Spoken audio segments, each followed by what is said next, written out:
Chapter 41 Shui Hui, Your Mother's. Fang Yuan Investment is very famous in the demon capital. Yi Ru and Zhou Xiaoyun both knew about it.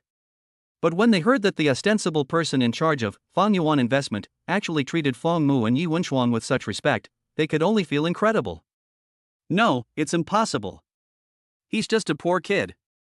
How could he be the boss of Fang Yuan Investment? Zhou Xiaoyun's heart felt a huge gap, and she was even less willing to believe it, directly pointing at Fang Mu and exposing him. Zhuo Jinghe was speechless, unable to hold back her thoughts.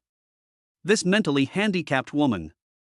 Yi Ru, who had never yelled at Zhou Xiaoyun before, also gave her an unprecedented slap. Shut up. You. Yi Ru. You've grown some balls. How dare you hit me? In response to Zhou Xiaoyun, there was another slap. Obviously, although the couple were similar, Yi Ru was obviously a little smarter than Zhou Xiaoyun. Frost, is your boyfriend really the boss of Fang Yuan Investment? It was already this late, Zhuo Jinghe had arrived, and Yi Ru was still confirming his identity, which made Fang Mu can't help but laugh. Of course I'm not the boss of Fang Yuan Investment, you are. Fang Mu couldn't help but laugh back, and when he said this, a thought flashed through his head. Yi Ru wouldn't take it seriously? Daughter-in-law, if you want to do something, just go ahead. Fang Mu still remembered that the reason for this trip to the Yi family was to divide the family property and sever ties with the Yi family. He didn't want this kind of family member. Yi Ru was shocked. With his small brain, he could not imagine what Yi Wenshuang would do. Yi Ru's grandfather had been a wise man. Yi Wenshuang was also very intelligent. However, Yi Ru, the middle generation, was not up to the task. It turns out that intergenerational inheritance really exists. It turns out that intergenerational inheritance also applies to intelligence. Yi Wenshuang nodded, walked forward, and promptly took out an envelope from his hand. Naturally, the envelope contained the will left by the old master Yi. This is the will left by Grandpa. Grandpa forbade you from touching the decisions of the Yi group, and I have always felt that this was very wise. However, Grandpa also predicted that after his death, you would not be willing to accept this, so he left this will. Yi Wenshuang's voice was cold as she read the will out loud in front of everyone. Yi Ru naturally recognized his father's tone and intonation, and as he listened to the old man's rebukes and scoldings in the will, his face grew more and more unpleasant to see. As the will was read, Yi Wenshuang was also mentally prepared for her father to deny everything. But who would have thought that Yi Ru suddenly stared at Yi Wenshuang and after a long while, asked, "Frost, are you pregnant?" For a moment, everyone in the room froze. What kind of look is that? You just noticed? No, at a time like this, why are you even concerned about that? You're the father, when have you ever cared about your daughter? What's with the act? Yi Wenshuang understood her grandfather's feelings of being unable to make his iron into steel. She just didn't understand how he had managed to hold back for so many years without slapping her father to death. Zhou Xiaoyun poked Yi Ru from behind, and the latter finally reacted, realizing that they were talking about the will. What will? I don't recognize it. Yi Ru shook his head and denied it. Zhou Xiaoyun, whose face was swollen and plump, also hurriedly shouted, Yi Wenshuang, you become capable, haven't you, and you dare to fabricate a will? Aren't you afraid that your grandfather will scold you in his dreams at night? Upon hearing this, Yi Ru subconsciously shrunk his head. Although he didn't know if Yi Wenshuang had been visited in a dream by the old man, Yi Ru knew that he was often visited in his dreams by the old man, and in his dreams, the old man always beat him. Yi Wenshuang knew this would happen, and immediately looked up at the gold medal lawyer Zhang Tianyu. You can ask that gold medal lawyer to verify the authenticity of the handwriting. I have recordings left by Grandpa here, and videos. Although there are recordings and videos, Yi Wenshuang has never opened them, because she is afraid that she will be unable to resist missing Grandpa. Fang Mu looked at Yi Wenshuang slightly depressed back and couldn't help but feel heartbroken. At the same time, he admired Grandpa Yi, who really had sacrificed a lot for Yi Wenshuang. Mr. Zhang, thank you. Yi Ru spoke to Zhang Tianyu. However, Zhang Tianyu did not dare to move and stood still, his eyes always drifting between Zhuo Jinghe and Fang Mu. Mr. Zhang? No matter how Yi Ru shouted, Zhang Tianyu did not move, until Zhuo Jinghe spoke coldly. How dare you disobey your wife? The next second, Zhang Tianyu slid to a knee in front of Yi Wenshuang and then took the will with trembling hands. As if to show, Zhang Tianyu announced the result after just one glance. Yes, it's true. Such a dramatic scene left Yi Ru confused.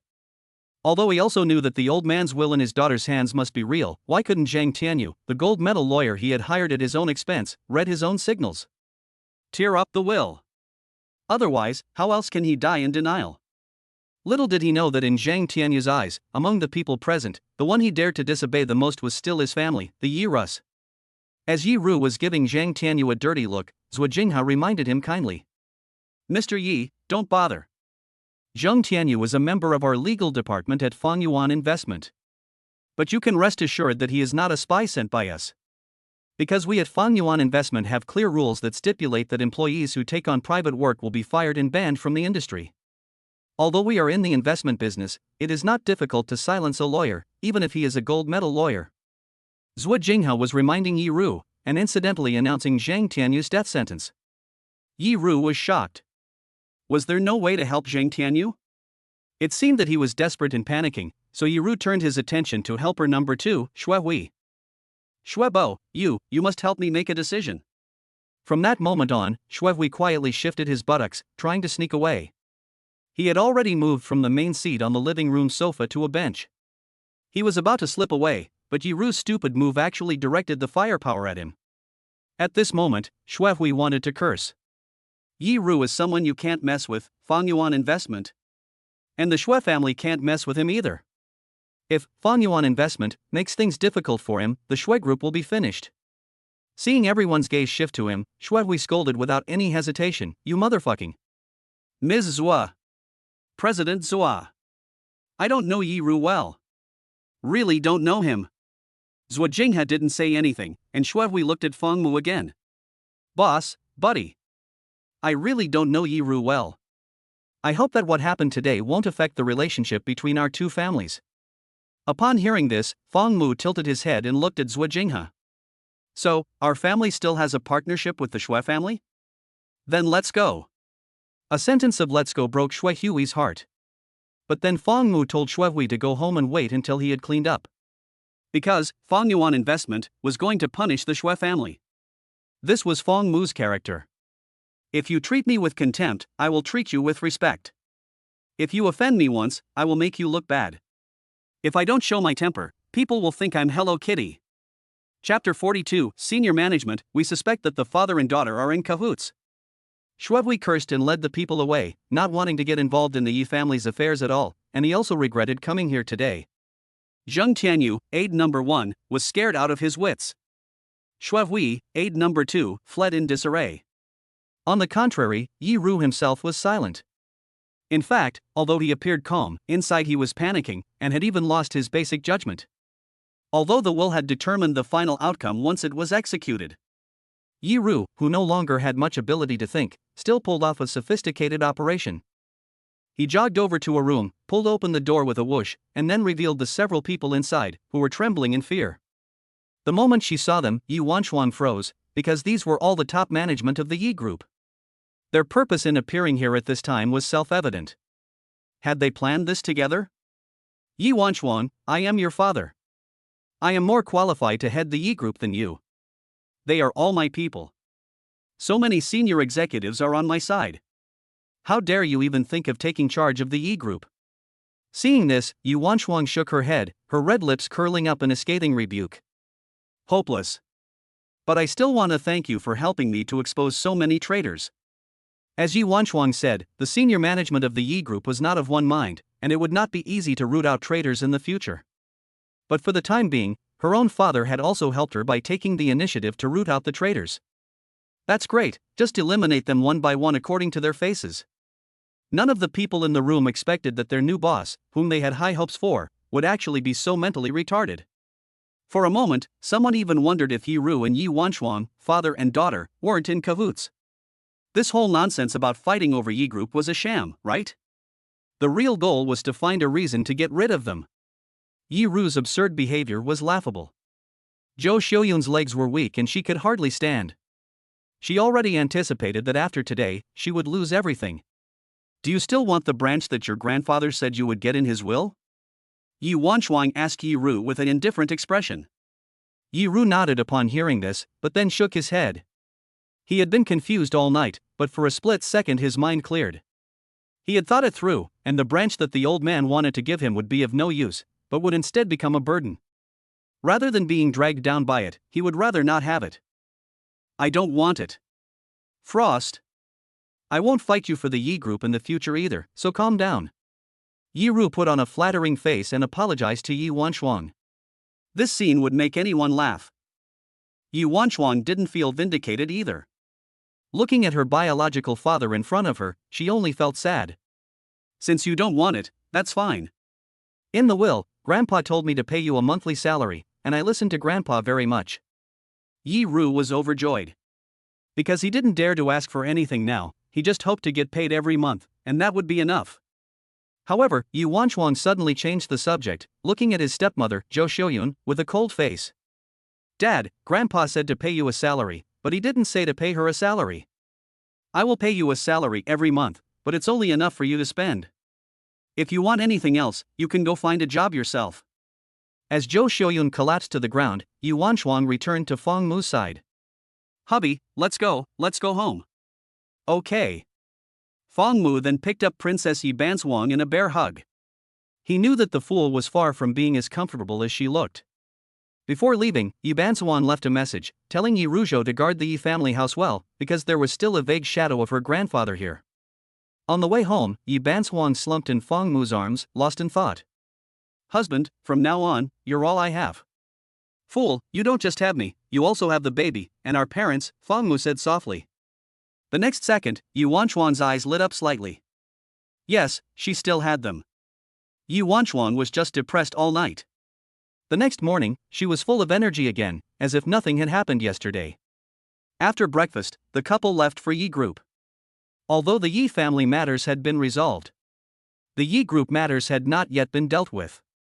The Yi Group executives who had been lured by Yi Rula had all become targets of Yi Wanshuang's attacks. Dismissal and accountability were the inevitable outcomes they had to face. Yi Banswang took drastic measures to rectify the Yi Group. Although there was a lot to do, she felt so relaxed for the first time, as if the burden on her shoulders had become much lighter. Not only that, but she also took advantage of this momentum to directly close down many of the industries that had dragged down the Yi Group, because she knew that it was better to have fewer but better. Restructuring takes time, but now that both internal and external problems have been eliminated, Yi Wanshuang has more than enough time. From now on, the Yi Group will be a brand new look, and under the leadership of Yi Wanshuang, it will get better and better. Here, Yi Wanshuang is busy with the Yi Group. Feng Mu's Fanyuan investment is also not idle. Yesterday, Zhou Jing had dealt with Zheng Tianyu, and this name will no longer be found in the entire legal profession. Zheng Tianyu is just a small fry. What Fanyuan investment really wants to deal with is the Shui Group. The founder of the Yi Group is Yi Leioi, and although Shui Hui is an old acquaintance of Yi Leioi, he is not the founder of the Shui Group. Looking at the city of Shanghai, the Shui Group is an old company, but each generation is worse than the last, barely surviving on past achievements. This is the main reason why Shui Hui dares not provoke Fanyuan investment. But the Shui Group is an old company after all. Although Fanyuan investment could easily eat it up on its own, it would be more or less a hassle. So at Feng Mu's suggestion, Zhou Jinghe began to unite with many companies to start a siege and attack the Shui Group, including many of its rivals. Business warfare is terrifying enough to make an old company disappear overnight. Business warfare is also very interesting, and you can rely on nibbling and annexation to strengthen yourself. Feng Mu is the one who benefits from this. The foundation of the Shui Group's long-standing success is the Shui family's battery and power supply technology. However, the two generations of Shui Hui have no ambition to make progress, which has resulted in the Shui Group not being able to develop well even though it has a favorable head start. Under the lead of Fanyuan Investment, which launched an encirclement and suppression campaign, the Shui family could only sacrifice the power supply technology, battery patents, and market share that the family did not favor, in order to save the family leader. Coincidentally, Feng Mu obtained the technology for the perfect solid-state battery after signing in for 15 consecutive days. It seems that he can ride on the Shui family to reach even greater heights. Chapter 43, Dear God, can you add an off button to girls' talent for making up stories? In order to deal with matters related to the Yi Group, Yi Wanshuang went to the company every day for a week. With the help of Feng Mu and Fanyuan Investment, Yi Wanshuang made all the arrangements. I believe that in the near future, the Yi Group will appear in front of everyone with a brand new attitude. The burden on Yi Wanshuang's shoulders has lightened. But her body feels heavy. She is almost 17 weeks pregnant. For safety reasons, Yi Banchuang temporarily bids farewell to the Yi group and is confinement at home by Feng Mu. Yi Banchuang's secretary Song Shiyuan directly handles all matters of the Yi group, and she also directly communicates with Feng Mu. In this way, Feng Mu's day is also arranged to be full. Feng Yuan Investment, the Yi group, and home, 3 points in a straight line. With Zhuo Jingha around, Feng Mu doesn't even need to go to the company, and Feng Yuan Investment can still operate smoothly. However, the recent factory construction cannot be taken lightly, so Feng Mu still has to make a trip every now and then. The construction of the factory is a preparation for mass production of solid-state batteries, and then it will be the production of cars, new energy vehicles. This is also a way to respond to the call, right? Before that, Feng Mu deliberately verified the performance of the solid-state battery in his hands. Compared to traditional power batteries, his solid-state battery technology has a higher energy density.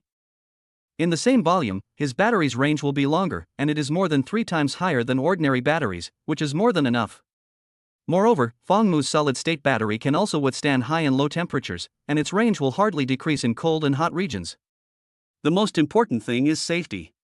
It will not catch fire or explode, and it is a product of technological innovation. Unfortunately, Feng Mu is a waste of talent, and he has stubbornly given such a high-end product the title of Feng's solid-state battery. It's not a bad name, but it's definitely not a good one either. The factory building for the production of Fengsher's solid-state batteries is under construction. Various documents are being processed simultaneously. Business licenses, environmental protection permits, safety production permits, special equipment operation permits, and so on, are being applied for almost simultaneously. Since Feng Mu is the boss of Feng Yuan Investment, there are more or less convenient ways to go about these documents. It is estimated that it will not take long for the factory building and other innate conditions such as documents to be complete. The next thing to conquer is the many fields involved in building a car, which requires a professional design team and technical personnel. Fortunately, Feng Yuan Investment has invested in more than 300 companies of various sizes in various fields, even all over the world. It can be said that Feng Yuan Investment has extensive connections. At Feng Mu's suggestion, Zhuo Jingha began to help recruit all kinds of talent. At the very least, they can directly poach people from foreign car companies. As the old saying goes, if you swing the hoe well, you can dig down any wall. So, as long as money can do it, it's not a problem. The Maybach walked slowly down the prosperous streets of the Magic City. Feng Mu, sitting in the back, rubbed his temples. He had been thinking a lot, and he was a bit tired, so his head was inevitably a bit dizzy. Quan, go home. Yes, boss. Both the Maybach and the driver and security guard Quan were gifts from Feng Mu's sign-in. The system is far more powerful than imagined. After all, if you dare to call yourself a winner in life, the benefits and functions must be very impressive. Quan, a retired soldier, is absolutely loyal, and Feng Mu feels very relieved to have him in charge of security. The Maybach under his but is a specially customized model, and it has only one advantage: it is sturdy and durable, and it is indeed a fun gadget that you get for free when you sign in. Soon the car stopped at the front door. Feng Mu felt in his pockets and realized that he had forgotten his keys. He had to ring the doorbell. After a while the door opened. Feng Mu opened his arms as usual, but suddenly realized that something was wrong. The girl in front of him was not his wife, she was a head shorter than Yuanshuang. Fortunately, Feng Mu managed to stop in time, and ended up scraping the girl's arm as he fell straight to the ground. Boom! This noise caused Yuanshuang, who was wrapping dumplings, to rush over, and then she saw Feng Mu lying on the ground with a depressed expression. Husband? What's wrong? Is there a coin on the ground? Yuanshuang hurried over with small steps, her 2 little hands full of white flour, and then she stuck them straight onto Feng Mu's face. It can only be said that Yuanshuang was pregnant and could not fool around, otherwise she would have a place on the ground. With Yuanshuang's help, Feng Mu stood up, and looking at the girl next to him, who was covering her mouth and laughing, he couldn't help but feel a little puzzled. Husband, introduce yourself. Wang Bo, a good sister of mine. Yuanshuang introduced Feng Mu with her back to Wang Bo, and when she finished, she used her mouth to gesture at the Wang family. Feng Mu nodded secretly. Another name for the Wang family in the demon capital is the Maritime Ship King.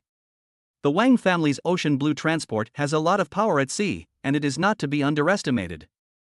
According to Yi Banzuang, if you can befriend the Wang family, you should do so. After all, if you want to sell cars overseas in the future, you will inevitably have to cooperate with the Wang family. This is the strength of Yi Banzhuang. After learning about Feng Mu's future plans, she helped him make arrangements, and befriending the Wang family is one of them. The Wang family also has the intention of befriending Feng Mu, because the ocean shipping company under Feng Yuan investment has developed particularly rapidly, and it is really catching up with the Wang family. Fortunately, Wang Hainan, the person in charge of the Wang family, who is also the father of Wang Bo, has good judgment and does not choose to go head-to-head with Feng Yuan investment. After all, being the dominant player is not a good thing, and he understands the truth that a big tree catches the wind. But if the strong join forces, the benefits they can obtain will be maximized. The era of competing for the number one is long gone. In the twinkling of an eye, many thoughts flashed through Feng Mu's mind, and then he enthusiastically extended his hand to Wang Bo. "Hello Wang Bo, please feel free to sit down." Feng Mu warmly welcomed Wang Bo after lightly shaking his hand. Wang Bo saw this and a flash of light in his eyes. He was also deeply impressed by Feng Mu. Not only was she beautiful, she was also the Wang family's precious pearl. He didn't know how many people were trying to get close to her, like flies. There weren't many people like Feng Mu who treated her like an ordinary girl and ensured sufficient distance and respect. Therefore, in Wang Bo's heart, Feng Mu's evaluation is very profound. No wonder he is able to take charge of Feng Yuan investment at such a young age. He is a genius. Wang Bo thought to himself. If Feng Mu knew, he would definitely feel a bit helpless. Girls are naturally good at guessing, if only there was an off button. The reason why I want to keep my distance from Wang Bo is that I don't want my daughter-in-law to misunderstand me. Although Yi Wanchuang wouldn't care. Chapter 44, Foot baths are good for the feet. Although Wang Bo looks carefree on the outside, she is very smooth and polite in her dealings with others. It is hard not to think that she is worthy of being the daughter of a wealthy family, and she has done a very good job in this aspect of her upbringing. Wang Bo even said bluntly, "I was driven by my father and grandfather to come over here to form a relationship with Sister Frost. Oh yes, I also need to form a relationship with my brother-in-law. You won't turn me away, will you? Although I know that's what you mean, it's not as offensive when you say it outright." Yi Banzhuang smiled in the corner of her eyes and shook her head. "Don't think about grown-up matters, just study hard. In the future, just let me know in advance if you want to come over." "Really? Thank you, Sister Banzhuang. And thank you, brother-in-law." As expected, what this girl says is impeccable. Not to mention anything else, her mouth is really sweet. Even Yi Bunsang, a cold goddess, was amused by her and couldn't stop laughing. In that case, Feng Mu also hoped that this girl would come to the house more often to keep Yi Bunsang company. Wang Bo is a sincere person who doesn't put on airs. After eating, she rubbed her hands together, as if she was shy to speak. "Bo, what's wrong? Sister Schwanger, your dumplings are so delicious, can I take some home? I'll bring you some delicious food from abroad next time I come." So that's what it was about. Without waiting for Yi Wanrong to speak, Feng Mu went to the kitchen and got a lunchbox, filling it with food for Wang Bo. "Wow! Thanks, brother-in-law." Holding the lunchbox, Wang Bo's eyes were smiling like a crescent moon, looking at her. Feng Mu couldn't help but glance at Yi Wanrong's stomach. Is it a little cotton-padded jacket, or a leather jacket? Before long, Wang Bo had to go home. At the time of parting, she suddenly looked serious, which was rare. She looked at Yi Wanchuang and Feng Mu, hesitated for a moment, and then laughed. "Sister Wanchuang, brother-in-law, I really like hanging out with you guys. If you need anything in the future, you can always find me." She quickly added, "I'm a high school student, so if I'm not home when school is in session, you can just ask my dad, Wang Hainan." After she finished speaking, Wang Bo jumped into the Audi and before the car drove off, she didn't forget to lower the window and wave goodbye to Yi Wanchuang. Yi Wanchuang and Feng Mu conducted an analysis of Wang Bo and the Wang family, and came to the same conclusion, not bad. Wang Hainan had a good idea.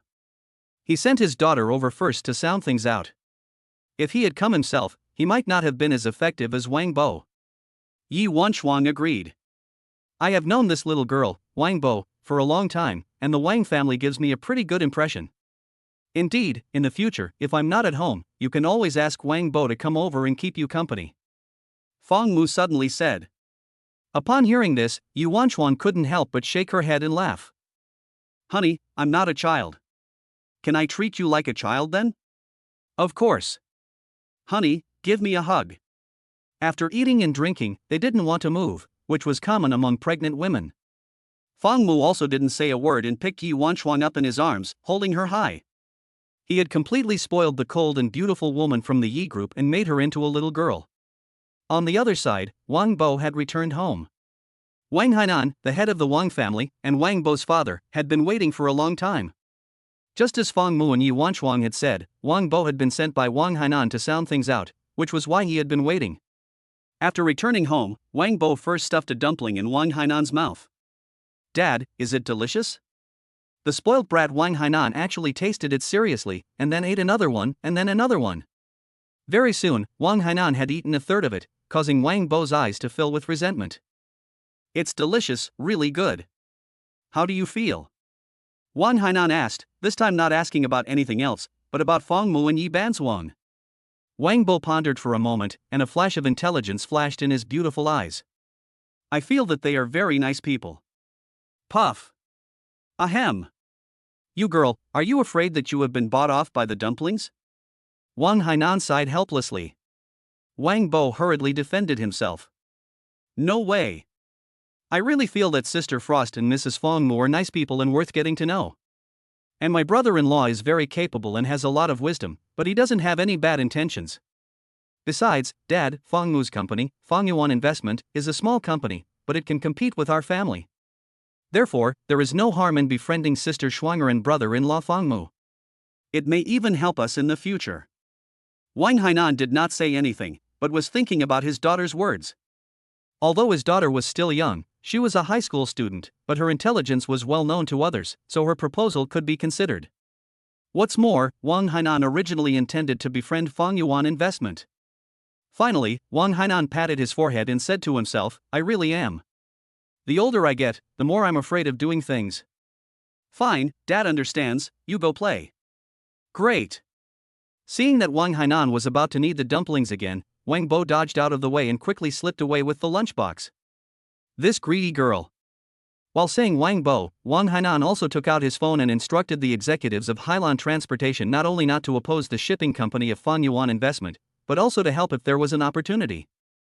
The executives replied received at the first opportunity.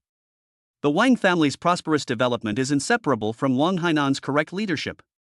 Since returning to the Magic City, Fang Mu has been boiling water for Yi Banzuang to soak her feet every night. The water isn't too hot, and the soak doesn't last long, but it always makes her feel better. Yi Banzuang can't give Fang Mu a foot bath because of her pregnancy. But she does give him a massage. Her small, pale hands are long and delicate, and when she massages his shoulders and neck, he always feels as if he's about to get electrocuted. Sometimes Fang Mu can't help but wonder why people like going to massage parlors. But he forgets one thing: who goes to a massage parlor for a simple massage? Yi Wanchuan fell asleep. Her head drooped directly down while she was massaging Fang Mu. And the sudden falling of her hair also startled Fang Mu, as if it were a horror movie. Seeing that Yi Wanchuan hadn't taken a nap, Fang Mu doted on Yi Wanchuan and carried her to the bed. He then quickly squeezed her feet, which were still warm. He turned off the light and lay down next to Yi Wanchuan. Even though she was asleep, Yi Wanchuan still automatically navigated to Fang Mu's side, as if it was because his arms were warm. Fortunately, Yi Wanchuan subconsciously knew that she couldn't face Fang Mu, otherwise she would be squishing the baby in her belly. But the truth is, when she is facing away from Fang Mu and snuggled up to him, it's torture. The crystal clear earlobes, the fair neck, the rich scent of her cleavage. Ah, it's so torturous. Chapter 45, Stupid Daughter-in-Law, If you pout a little, I'll give in. Yi Wanchuan was dreaming. In her dream, she saw a little snake. Yi Wanchuan, who was naturally afraid of snakes, was startled. She was afraid of snakes, and even if someone just talked about them, it could scare her to no end.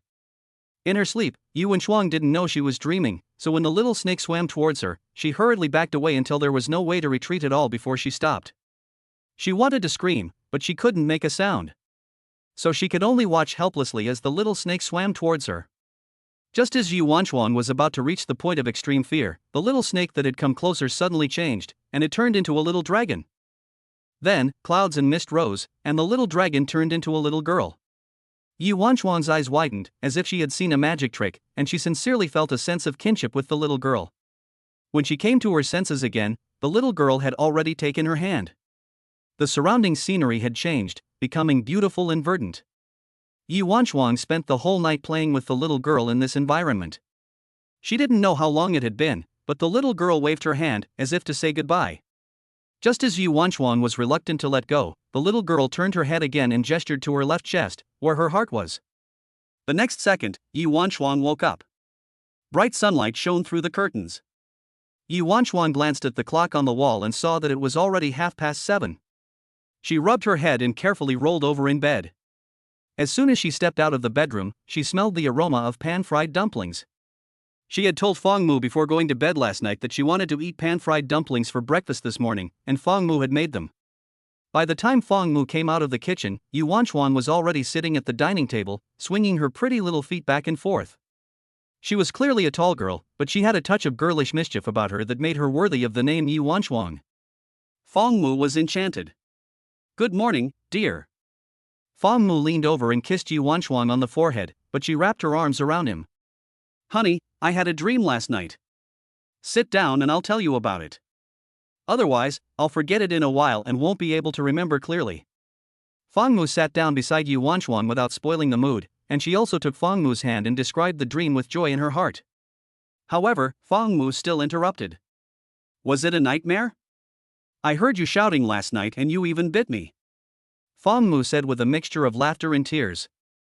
Upon hearing this, Yi Wanchuan's face turned red. She really didn't know that she had done these things. "Is it a nightmare? It doesn't seem like it." "Honey, listen to me, don't say anything for now." Fong Mu nodded in agreement. Yi Wanchuan's vivid description was very vivid, and Fong Mu could even picture the little girl in his mind. And it was after she finished talking that Fong Mu and she thought of the same thing at the same time. A dream of the fetus. "It's a dream of the fetus," the couple said in unison. "Honey, you think it's a dream of the fetus too?" "Maybe." "Oh, I think it is." "Honey, you eat first, I'll look it up online." Yi Wanchuan happily picked up her phone to look it up, but there were really all kinds of answers to the question of what a dream birth prediction means. "Honey, some people say that if you dream of a dragon, you'll have a boy, but in my dream, the dragon was a little girl. What does that mean?" "It means a girl," Fong Mu said, and then added, "A boy would be nice too." Humph, honey, you have a tendency to prefer girls to boys." "Do I?" "No." "Yes. But it's okay to have a girl, and we can have another child when the time comes," Yi Bansuang said with great enthusiasm. Fong Mu was amused by her. These days, many people don't want to have children, and there is even a kind of thinking that having a child means I can have more. But his wife is already thinking about having a second child before the first one is even born. "Daughter-in-law, I feel that the relevant department owes you a silk banner for having such thoughts." Yi Wanchuan was amused. Perhaps because she wanted a family so badly, she had even thought about giving Fong Musheng more children. But Fong Musheng would never allow it, because he knew that having children was very taxing on the body. For Yi Wanchuan, Fong Mu only has care and affection, and he doesn't want her to suffer. Yi Wanchuan's thoughts are not spoken to Fong Mu, and if they were, he would definitely get a slap on the head. Fong Mu's thoughts are also not expressed to Yi Wanchuan, otherwise the silly girl would definitely be moved to tears. After dinner, Fong Mu washed the dishes, and Yi Wanchuan held an apple and followed behind him to keep him company. "Honey, aren't you going to work today? Here, honey, have a bite." Fong Mu shook his head after taking a bite of the apple. "Today is the weekend, there's not much work at the office, so I'm staying home with my wife." You're such a good husband." With the corner of his eye, he caught a glimpse of Yi Wanchuan's sly smile, and immediately knew that there was something up, so he casually asked, "Want to go out?" "Bingo, you got it right, honey, and you get a kiss as a reward." Yi Wanchuan stood on tiptoe and kissed the corner of Fong Mu's mouth, and also licked it teasingly, like a pesky kitten. In fact, Fong Mu also had such plans, to take his wife out for a stroll during the weekend. But teasing his wife was a lot of fun, so he pretended to be in a difficult situation. "Sigh, no way, it's hard to catch up with the weekend. What if I don't want to go out?" "Of course you're not going out," Yi Bansuang answered without batting an eyelid. In her opinion, although she really wanted to go out and have fun, Fong Mu's rest was the most important thing. To reassure Fong Mu, she even counted on her fingers what they could do at home if they didn't go out. "We can watch dramas, do housework, and then research what to eat in the afternoon. In the past, Yi Bunsang never had any spare time, not even on weekends, and she was completely tied to the Yi group. Now that she can finally relax and take a break, she finds everything she does interesting. Especially when she does it with the person she loves. She doesn't have any other thoughts. Yi Bunsang knows what's going on, and it makes Fong Mu's heart ache. This idiot, she can't even act cute. Stupid daughter-in-law, if you act cute, I'll take you out, Fong Mu says. Upon hearing this, Yu Wanchuang shook her head, saying, that would be being a nuisance. What if I want to see you being a nuisance? Then I won't show you. Yu Wanchuang laughed. Being a nuisance will only wear down the relationship between husband and wife, and I don't want that. Idiot, the relationship between ordinary couples is only a little, but my feelings for you are infinite. You can wear them down as much as you like.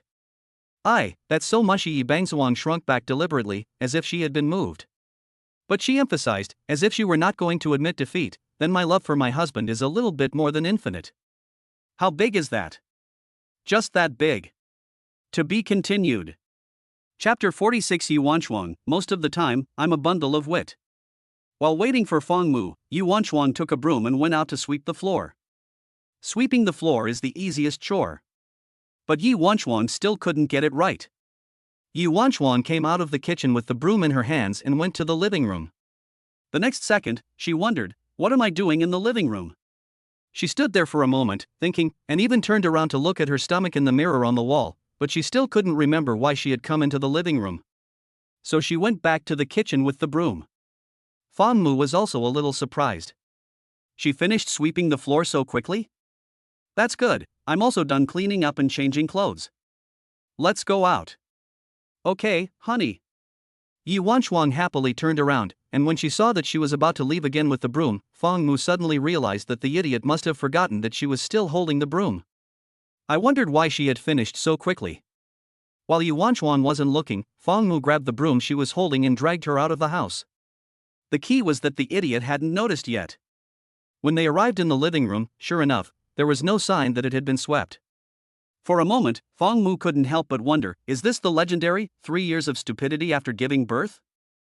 Until she changed her clothes and left the house, and passed through the living room again, she didn't even think of the fact that the living room floor hadn't been swept. After leaving the house, the couple went straight to the nearest and largest pharmacy. Fong Mu laughed and said, let's go buy some melatonin to supplement our brain cells. Yi Wanchuang didn't understand, and didn't think about it much, because she was now thinking about the Doppler fetal heart monitor. Hubby, was the dream I had last night a dream sent to me by our baby? And when they said goodbye, she felt her heart, as if she was being told to listen to the fetal heart. It must be. Yi Wanchuang analyzed the situation methodically, and there was no trace of the 3 years of idiocy after pregnancy mentality. I asked the doctor during my hospital checkup, and I think you can hear the heartbeat with a non-professional Doppler at about 17 or 18 weeks. I'm right in the middle of that period now, so maybe I can really hear our baby's heartbeat. That would be great, so I can know more about how my baby is developing. Yi Wanchuang's little mouth was like popping popcorn, non-stop. The key point is that Fong Mu also found it very reasonable, so he gunned the engine and went straight to the pharmacy. When the pharmacy clerk heard that Fong Mu and Yi Wanchuang wanted to buy a Doppler fetal heart monitor, he actually directly revealed a look of reluctance. I'm sorry, young lady, the basic model is already sold out, and only the high-end model is left, and the price of the high-end Doppler fetal heart monitor is a bit more expensive. In that case, we don't want it, thank you.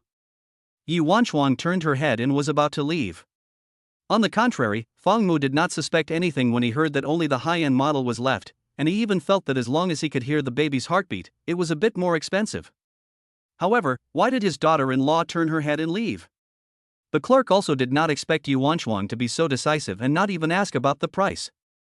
In fact, it was indeed her who deliberately said that only the high-end model was left. Of course, the purpose was to get more commission. From the first moment she saw Fong Mu and Yi Bunsong, the salesperson could tell that they were not an ordinary family. How could they pass up such a good opportunity? But who would have thought that Yi Bunsong would not fall for it at all? And sell a high-end Doppler fetal heart monitor, which would bring in a very high commission. The commission on the regular model would be much lower, after all, the price is there. But if Yi Bunsong left, then the regular model would not sell either, and there would be no commission at all, so the salesperson became anxious. Young lady! Wait! On hearing this, Yi Wanchuang smiled and turned her head. What is it, young lady? Young lady, we may have the regular model in other stores. Why don't you wait a moment while I make some calls? You're pregnant and carrying a baby, so it's not convenient for you to keep walking around. In the end, the salesperson felt a little guilty, because she felt that Ji Wanchuang had already seen through her little scheme. In particular, that gentle smile made her feel uneasy. Yi Wanchuang also gave in, and immediately nodded in agreement. Okay, thank you for your hard work. With that, Yi Wanchuang found a bench to sit on, and looked out the window at the cars coming and going, waiting patiently. At this moment, Fang Mu also understood. Just now, his wife had played a game with the shop assistant. Ha! This is even less like the 3 years of idiocy of pregnancy, right? The shop assistant went inside to make a phone call, and it was not clear if she was really making the call or just pretending. Yi Wanchuang couldn't help but smile as she saw the strange look on Fang Mu's face and asked, "Honey, what's wrong? Daughter-in-law, you're so smart. Do you remember what you were doing when you went out of the kitchen at home?" "When I went out of the kitchen?" Yi Wanchuang repeated Fang Mu's words, then fell into deep thought, and finally remembered after Fang Mu reminded her. "Oh my! I was going to sweep the floor. But after I got to the living room, I forgot what I was going to do. Where's my broom?" Yi Wanchuang hurriedly looked down to find it, even looking under her arm. It seemed that she wasn't pretending. Fang Mu was even happier. It seems that this 3 years of stupidity after pregnancy happens randomly, sometimes. Yi Wanchuang was also amused by her own thoughts, and laughed as she helped Fang Mu up, saying, "Honey, let's go home. Once I find the broom, I'll sweep the floor. Why is my brain so useless?" This happened to be heard by the shop assistant who had just come out from inside. Immediately, the other party helplessly twitched the corners of his mouth, thinking in his heart, "Just this, still not useful? It's simply too useful, isn't it? Little sister, I'll go get your goods for you. It's hard for you to wait a little longer." "It's fine," Yi Wanchuang waved his hand dismissively. The shop assistant also rode his electric bicycle and dashed out. Fang Mu also asked his doubts. "Daughter-in-law, shouldn't the high-end model be better?" "Of course not, honey. The doctor said that apart from the precision instruments in the hospital, all the others are more or less the same, and they are far inferior to those in the hospital. So there is no difference between buying the regular model and the high-end model. The only difference is that the packaging may be better, it looks more high-end, and it is more expensive. But in fact, the functions are exactly the same, so you are just wasting money." Yi Wanchuang seemed to have been possessed by Detective Conan, and her analysis was well-reasoned. Looking at Fang Mu's enlightened expression, she proudly raised her swan neck. "Honey, although we are rich, we should save when we should spend. We can't be a pushover, can we? If we have that kind of money, we might as well save it for our baby's diapers. Most of the time, I'm the witty one. Isn't that right?" Chapter 47. A cool breeze blew across my crotch, and I looked all over the street for a bathroom. The pharmacy clerk who had gone to pick up the Doppler fetal heart monitor at a branch store soon returned. In her hands was a square box with fairly ordinary packaging. "How much is it, sister?" Yi Wanchuang asked, turning on the webcam to scan the QR code. 150. Okay.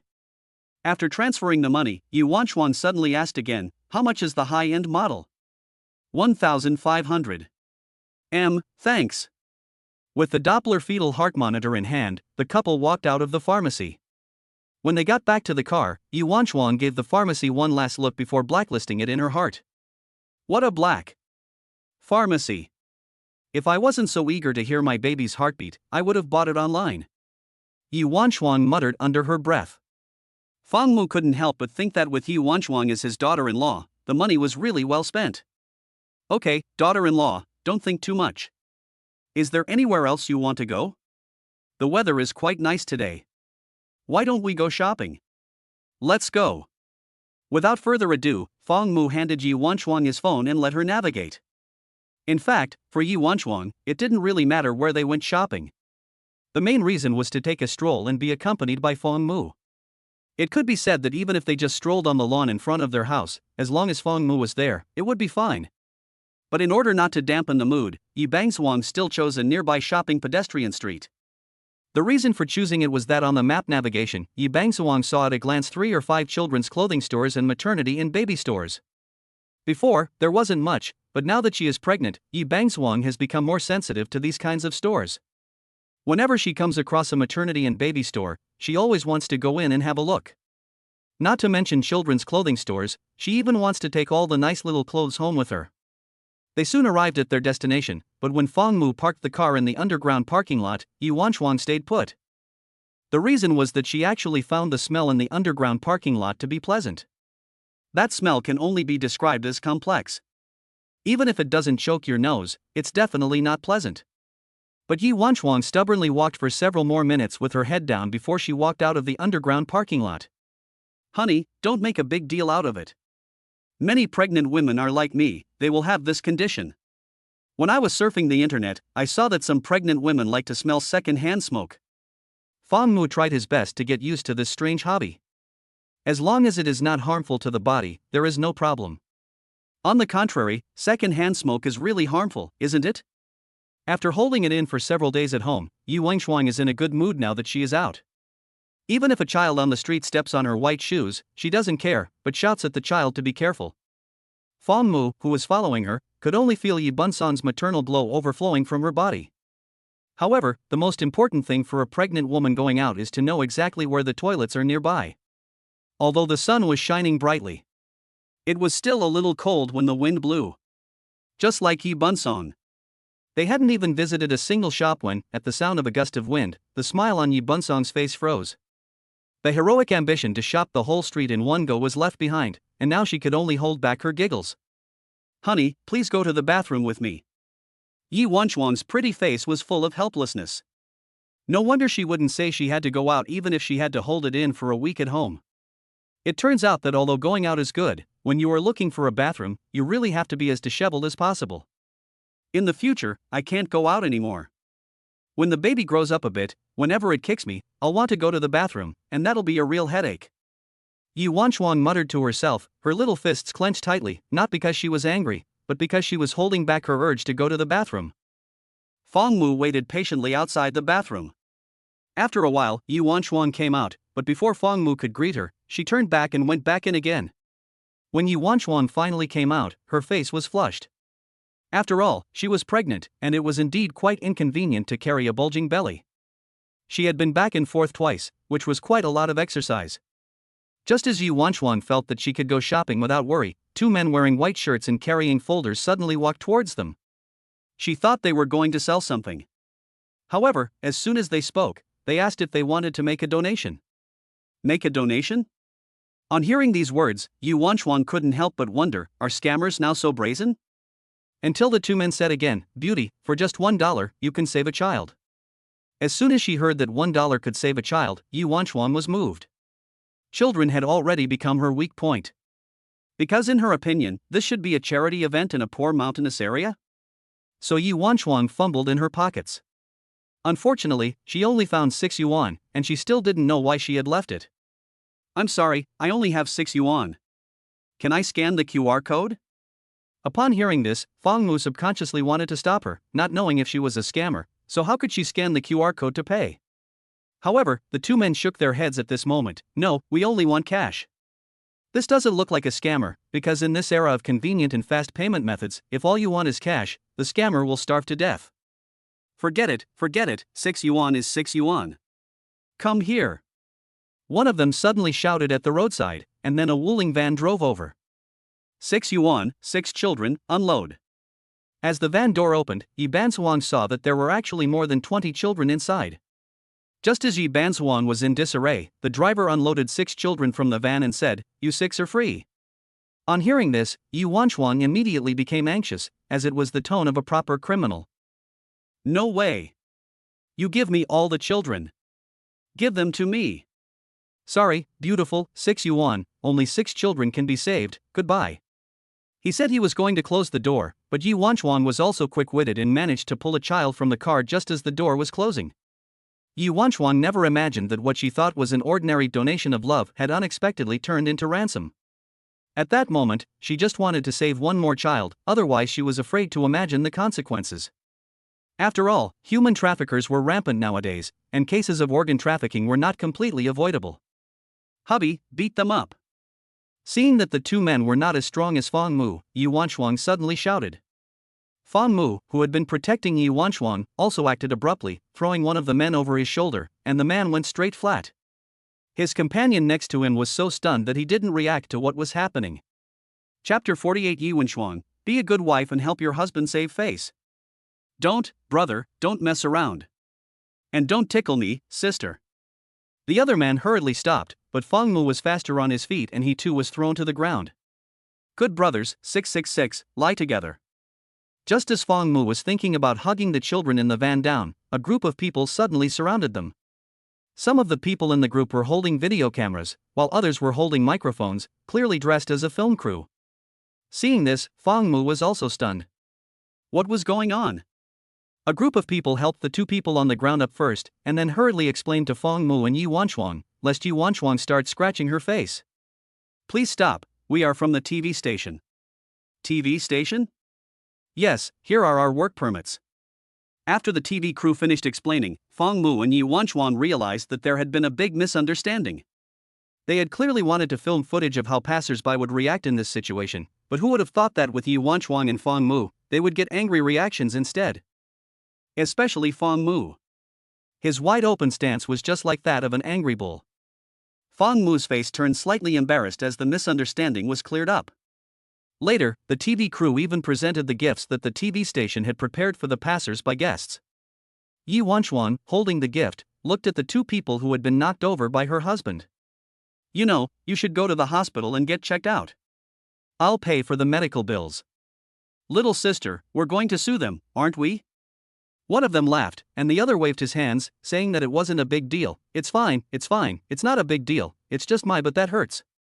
To be honest, at the beginning of the shoot, the two of them were mentally prepared to be beaten up, but who would have thought that they would be beaten up right at the beginning? But both of them, as well as the production team, were very happy. Yes, they were beaten up, but they were happy. At least they could prove that Chinese people are not so heartless. The production team had to continue filming. But Yi Wanchuan didn't rush off with the gift in her hand, but hid where the director was, ready to see what would happen next. Whether they are just eating melons or just joining the fun, it is all imprinted in the DNA of Chinese people. However, what the program crew and Yi Wanchuan and Fang Mu didn't expect was that the two of them, who had tried the same trick again, were beaten up again. The two brothers also knew how to choose people, and they actually chose an older brother who looked like he had just come from the gym. Even though the weather was slightly cool, the older brother wasn't wearing thick clothes, and you could even see his muscles. It was obvious that he was someone not to mess with. However, the two good brothers from the program crew still provoked each other.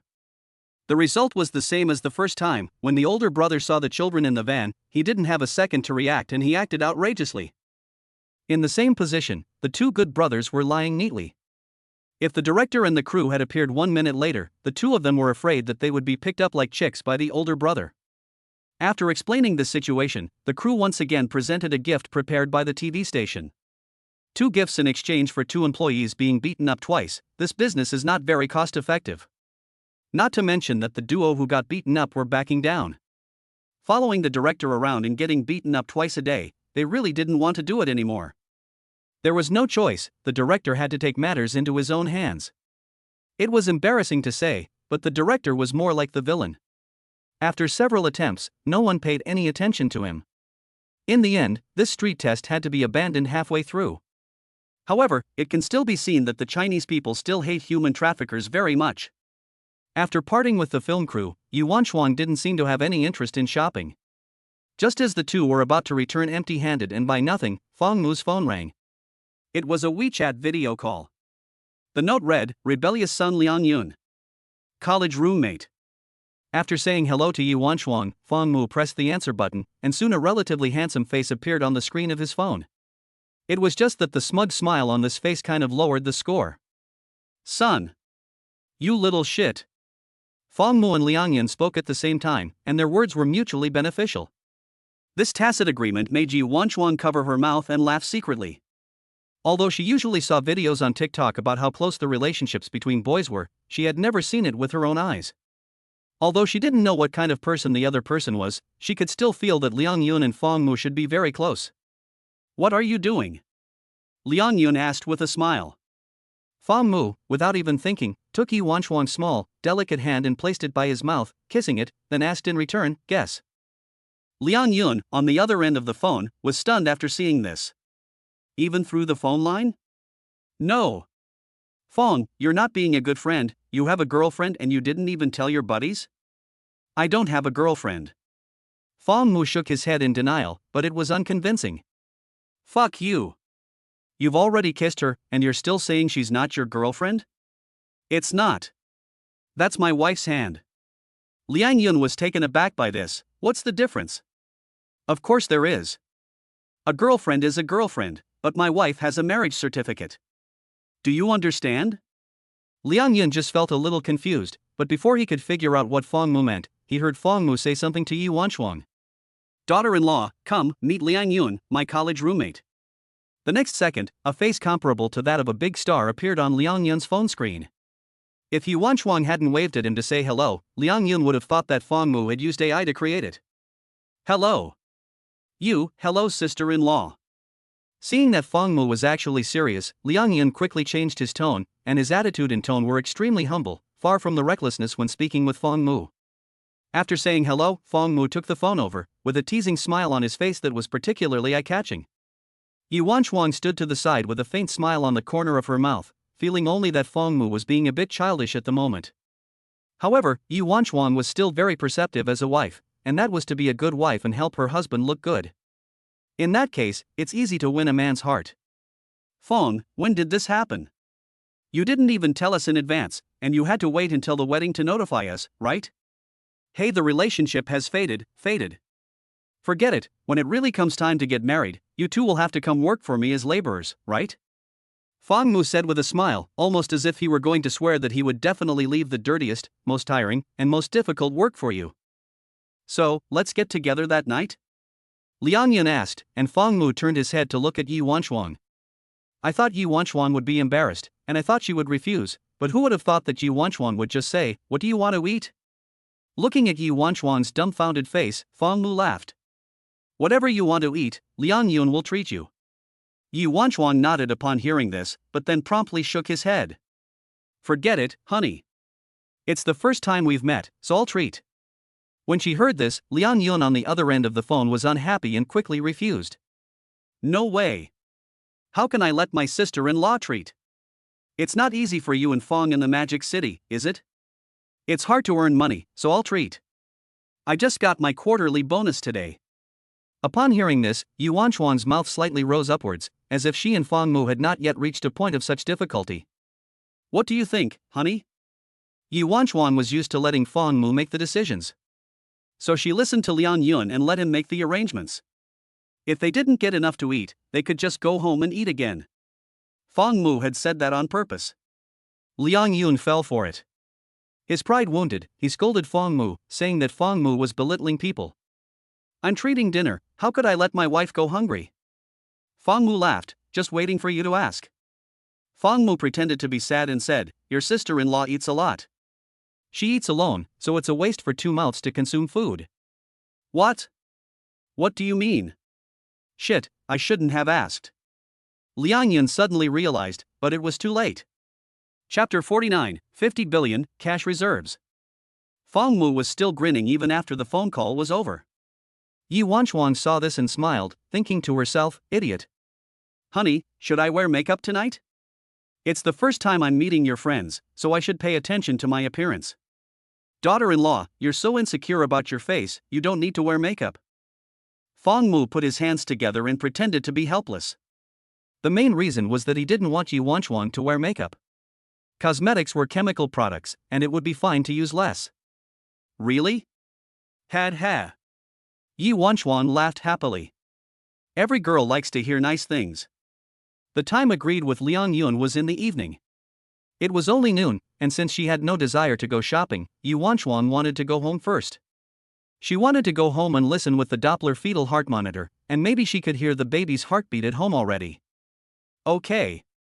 Fong Mu was looking forward to it as well. On the way home, Fong Mu drove while Yi Bansuang opened the fetal heart monitor and looked at the instructions. She quickly learned how to use it. Did you learn how to use it? Yes, it's exactly the same as what the doctor in the hospital did. You apply the coupling agent to your belly and then use the stethoscope probe to find the fetal heartbeat. While talking, Yu Wanchuan squeezed some coupling agent on Fang Mu's hand and then held the probe and drew circles on it. It wasn't that Yu Wanchuan was being naughty, but Fang Mu had big hands. If he just drove properly, he would not have wanted to touch someone's thigh. For now, it's okay to hit, and it's just right to use the fetal heart monitor to practice. After returning home, Yu Wanchuan changed into shoes, opened her hands wide, and took small, quick steps back to the room. Fang Mu followed closely behind her. When he entered the room, Yu Wanchuan was already half lying down and had lifted up her shirt to reveal her bulging belly. "Hubby, come quickly." Hearing Yu Wanchuan's soft voice, Fang Mu was greatly tempted, but the obstetrician's words still lingered in his ears, and for a moment, he didn't dare to entertain any evil thoughts. "Hubby, first take a look at the instructions, there's a picture on there with the baby's heartbeat marked on it." Fang Mu nodded, then pulled Yu Wanron's pants down a little. "Cough cough, honey, there are a few lower positions, I need to pull a little more." Yu Wanron's face turned a little red, but she didn't stop Fang Mu. Soon Fang Mu had written down the possible positions of the fetal heart according to the instructions. "Honey, you can start now."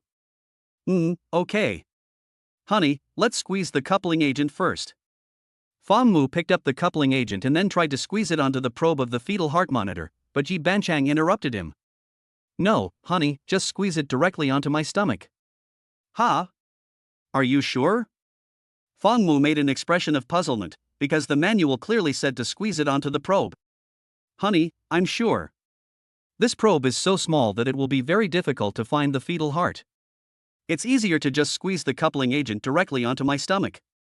If you squeeze it on the probe, you have to find a position, squeeze a little, change position, and squeeze a little more. It's very laborious, and it's also very cold." Yu Wanchuan makes a lot of sense, and she also silently jotted down the operating procedures during her hospital checkups. "Okay, then I'll squeeze the lubricant." "It's coupling agent," Yu Wanchuan corrected. Fang Mu also couldn't understand why he suddenly said lubricant. The coupling agent is very cold, and when it touches the skin, Yu Wanchuan lets out a cry of "eh." The next second, she blushes shyly, which is very seductive. Fang Mu can only helplessly chant, "Amitba, old monk abstinence." Hubby, that's enough, you've squeezed too much." Yu Wanchuan looked at the coupling agent on her stomach and hurriedly called a stop. She guessed that Fang Mu had to squeeze a third more. Cough. "And then?" "Then you take the probe and look for the fetal heart. Don't draw circles, but hold it and release it to search."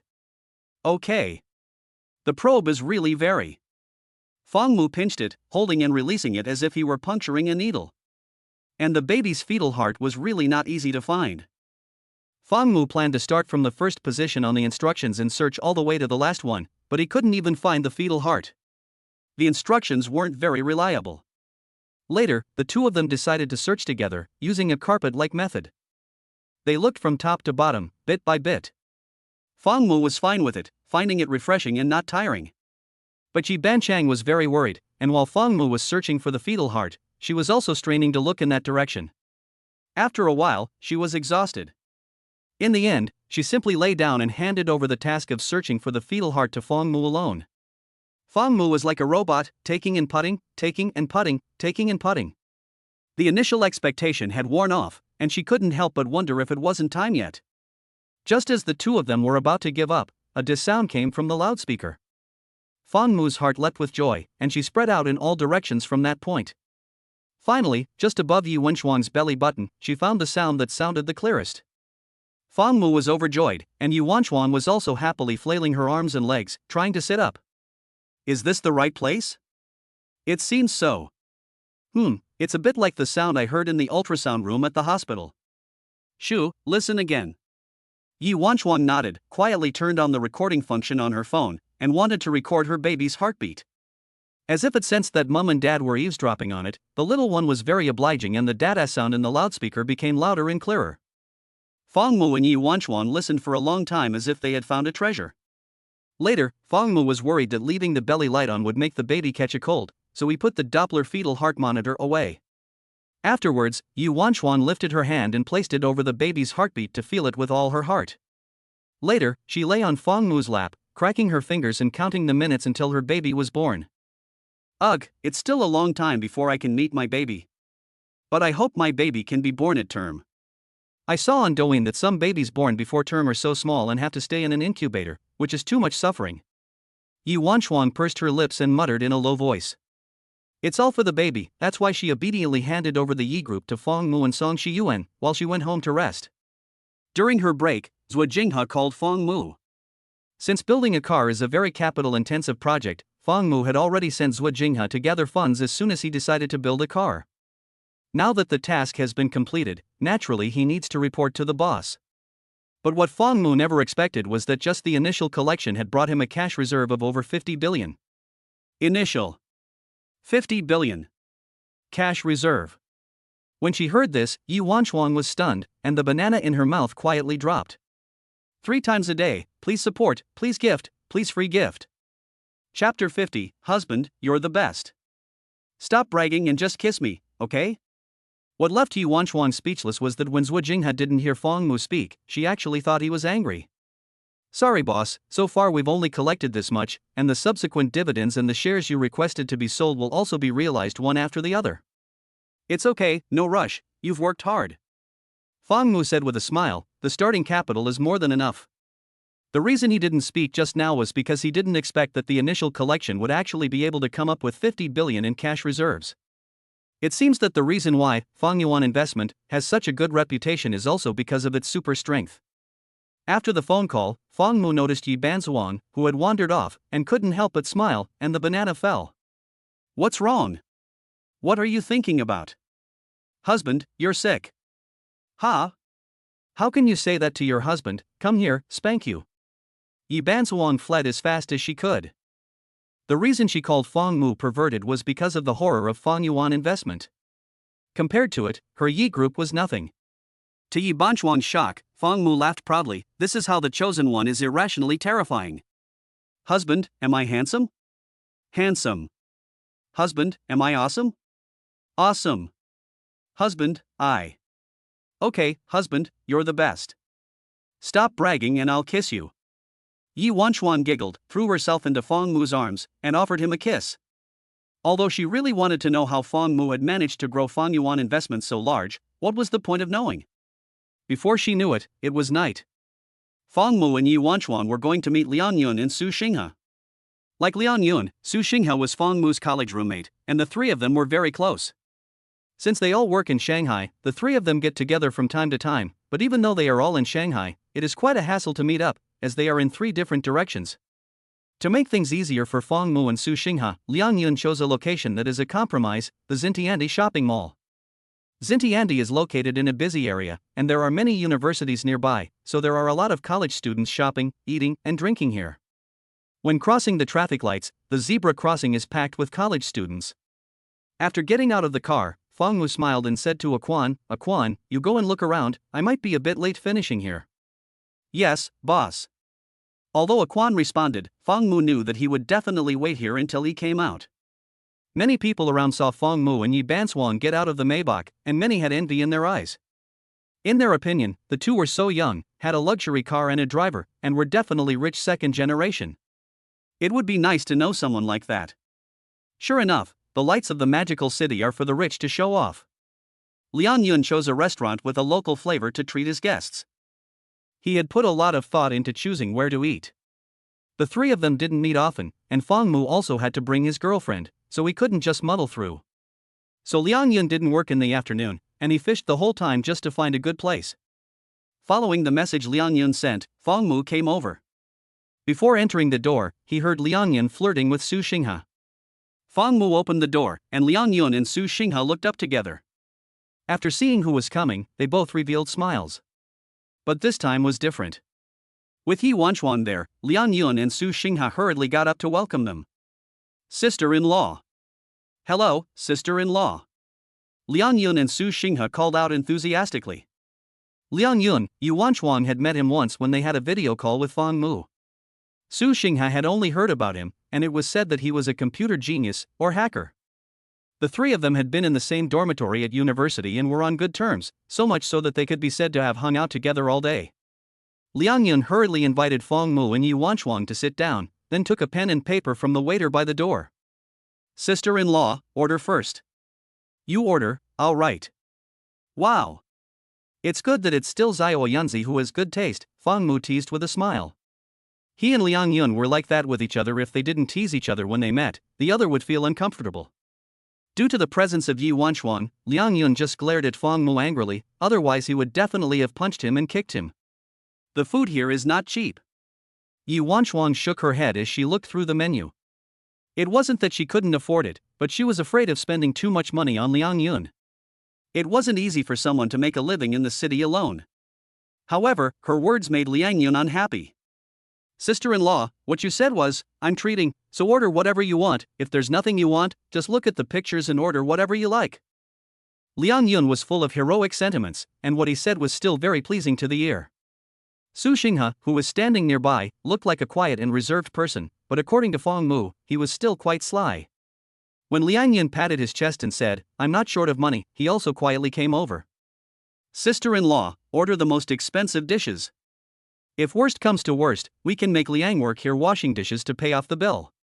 You're absolutely right, Su. Puffy Wanchuan covered her mouth and laughed. This was a good idea. After all, Yi Wanchuan was the head of the Yi group and had once been a so-called rich kid, so she still had unique insights when it came to food. Even if she has never eaten here before, she can still roughly tell what can be ordered and what is not recommended by comparing the menu. So one dish name after another flew out of her mouth. Liang Yun took down the names one by one. The only awkward thing was that she knew some of the words and could read them, but she couldn't write them, so she had to copy them down against the menu. It was embarrassing. Yi Wanchuan didn't order too much, just enough to eat. While Yi Wanchuan went to the bathroom, Fang Mu took the opportunity to order some food for the waiter to deliver to a Quan, who was waiting in the car. Fang Mu couldn't bear to let him wait there dryly. In the private room, Liang Yun and Su Xinghe were teasing Fang Mu. It's so annoying that Fang has to go to the bathroom whenever his wife goes. It'll be even more annoying if you have a girlfriend. Su Xinghe hit the nail on the head. Liang Yun glared at him angrily, but didn't argue. Soon, Fang Mu and Yi Wanchuan returned, holding hands. Although they let go of each other's hands when they reached the door of the private room, Liang Yun and Su Xinghe still saw them. It seems that we won't be able to eat much tonight. Liang Yun muttered, and Su Xinghe nodded in agreement. What are you two muttering about? Tell me, how have you been recently? Fang Mu asked with a smile, and then looked at Liang Yun. However, when asked this question, Liang Yun's face suddenly changed. It was very strange, and also helpless, and more was difficult to describe and hard to say. I said, do you believe that a rich woman is chasing me? Liang Yun sighed. Chapter 51, Refusing a Rich Woman for the Sake of an Arranged Marriage. Knowing Fang Mu and Su Xinghe, Liang Yun expected them to burst out laughing when he said this. After all, how could such a good thing be so easy to come by? But to his surprise, both Fang Mu and Su Xinghe nodded. Su, do you believe it? Fang, do you believe it too? The two men's reactions directly made Liang Yun lose confidence. Fang Mu, on the other hand, nodded calmly, then glanced at his wife next to him without being noticed. Yi Wanchuan sensed his thoughts and guessed what he was thinking, so she placed her small hand under the table and directly pinched his thigh, pointing at him and saying, Who are you voting for? What's there not to believe? But coincidentally, I'm also being chased by a rich woman. Fang Mu said happily, and under the table, he also grasped Yi Wanchuan's restless little hand. The latter couldn't break free and could only keep tickling him. What do you mean? You? A rich woman is after you too? Liang Yun shook his head in disbelief. Fang Mu, you have to be careful what you say, my sister-in-law is still here. If she misunderstands, she'll kick you out of the house, okay? Before he could finish speaking, Liang Yun suddenly reacted, and then looked at Fang Mu, and then at his sister-in-law Yi Wanchuan. No, brother, your sister-in-law is after you? Well, sort of, but it was mutual. Fang Mu said this, but Yi Wanchuan actually spoke up in defense. Yes, I chased him, and I've long had unscrupulous intentions towards him.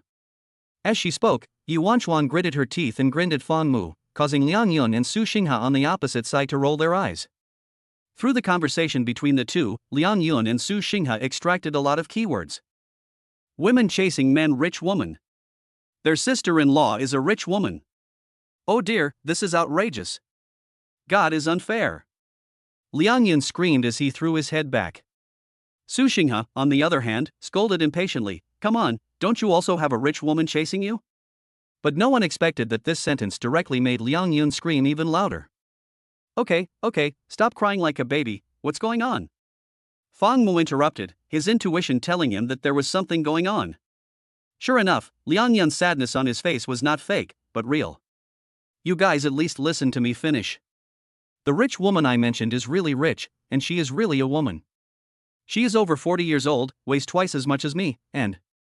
Liang Yun didn't continue, but everyone there understood that there was a rich woman who wanted to support him. She is our boss, and she always harasses me. Ugh, headache. It was clear that Liang Yun was really having a headache. No wonder he wanted to call Fang Mu and Su Xinghe together today. If I were you, I would just give in. How many years of detours can you avoid? Su Xinghe was indeed very sultry, patting Liang Yun on the shoulder to comfort him. If the rich woman knew, she would probably give Su Xinghe a big red envelope. Liang Yun's face turned pale, and then he envied Fang Mu even more. Before long, the food was served. Liang Yun invited everyone to eat, while he first finished a can of beer, looking really depressed. Later, I learned that Liang Yun had been quite successful in the past few years. With his eloquence and witty personality, he quickly became the company's top salesperson. But the day he became the top salesperson, his picture was hung on the wall, and then he was stared at by the boss.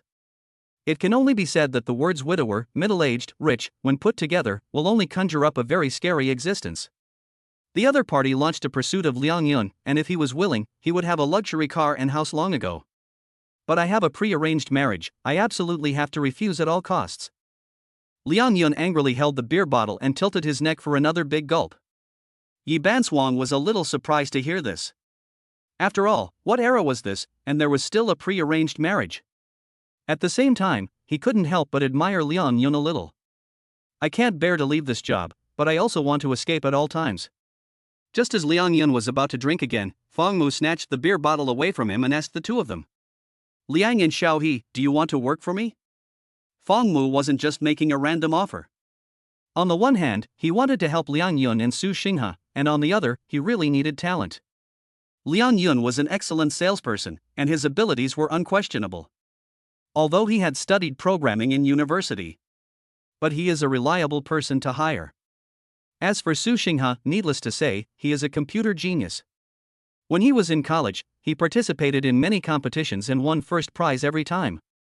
Even before he graduated, many companies wanted to hire him, but he didn't go because he wanted to play. It is really easy for a genius to make money. Su Xinghe is a foreigner in the magical city, doesn't do any work, never lacks money, and even lends money to Liang Yun to get circumcised. Now Fang Mu took advantage of the fact that they were all gathered together to say what was on his mind. Liang Yun and Su Xinghe misunderstood and thought that they were being asked to work for Yi Wanchuan's company. After all, she was a rich woman. Lao Feng, when I really can't stand it at our company anymore, I'll come find you, okay? Su Xinghe pondered for a moment and also said something, I still want to play for a while, and when Lao Liang goes, I'll go whenever he goes. Fang Mu was not disappointed, but smiled and agreed.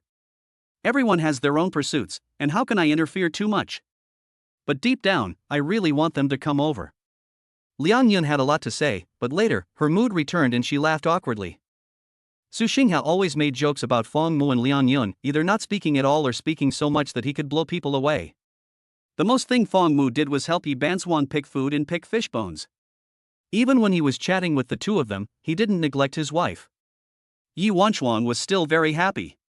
Not only did she get to know Fang Mu's best friend, she also heard a lot of gossip and embarrassing stories about Fang Mu. It is no exaggeration to say that if girls joke like this with each other, they would have probably overturned the table long ago. However, boys don't, and instead they joke with each other. This kind of atmosphere really makes girls envious. Time passed quickly. Liang Yun was depressed and drunk, his face was red, his speech was slurred, not to mention paying for the meal, it was hard for him to walk in a straight line. Just as Yi Wanchuan went to pay the bill, Su Xinghe arrived first. Although he was not as lively as Fang Mu and Liang Yun, he was still enthusiastic and righteous. Brother Fang, why don't I take Lao Liang home? Su Xinghe said. Fang Mu, however, shook his head and told him to go first. You go, I'll take care of Lao Liang. Be careful on the way, and call when you arrive. That's fine. After seeing Su Xinghe leave, Fang Mu helped Liang Yun back to the car. With Aquan's help, Liang Yun was tied to the passenger seat. On the way to Liang Yun's place, the guy woke up. Looking at the extraordinary interior of the car, he couldn't help but think, Fang Mu was really being supported by a rich woman, taking a luxury car even for a taxi. Chapter 52, Daughter-in-law, are you afraid that you have a misunderstanding about being fat? You are plump, okay? It was already late at night when Liang Yun returned home after settling in. Yi Wanchuang was so sleepy on the way that she leaned her head against Fang Mu and fell asleep before they even arrived home. It wasn't until Fang Mu carried her into the house that Yi Wanchuang sat up dazedly and looked around, her head spinning. She lay back down again only after seeing that it was her familiar bedroom.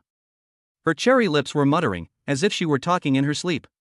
Fang Mu couldn't help but feel a little amused when he saw this, but he climbed into bed anyway and helped her change. When taking care of Yi Wanchuang, Fang Mu's movements were significantly lighter. You have to know that when helping Liang Yun get into bed, Fang Mu almost dropped him over his head. With a little more strength, Liang Yun would have been thrown off the bed. But now, whether it was taking off her shirt or putting on her pajamas, Fang Mu's movements were as light as they could be, as if he was afraid of hurting Yi Wanchuang. Even if he didn't hurt her, waking her up would also be bad.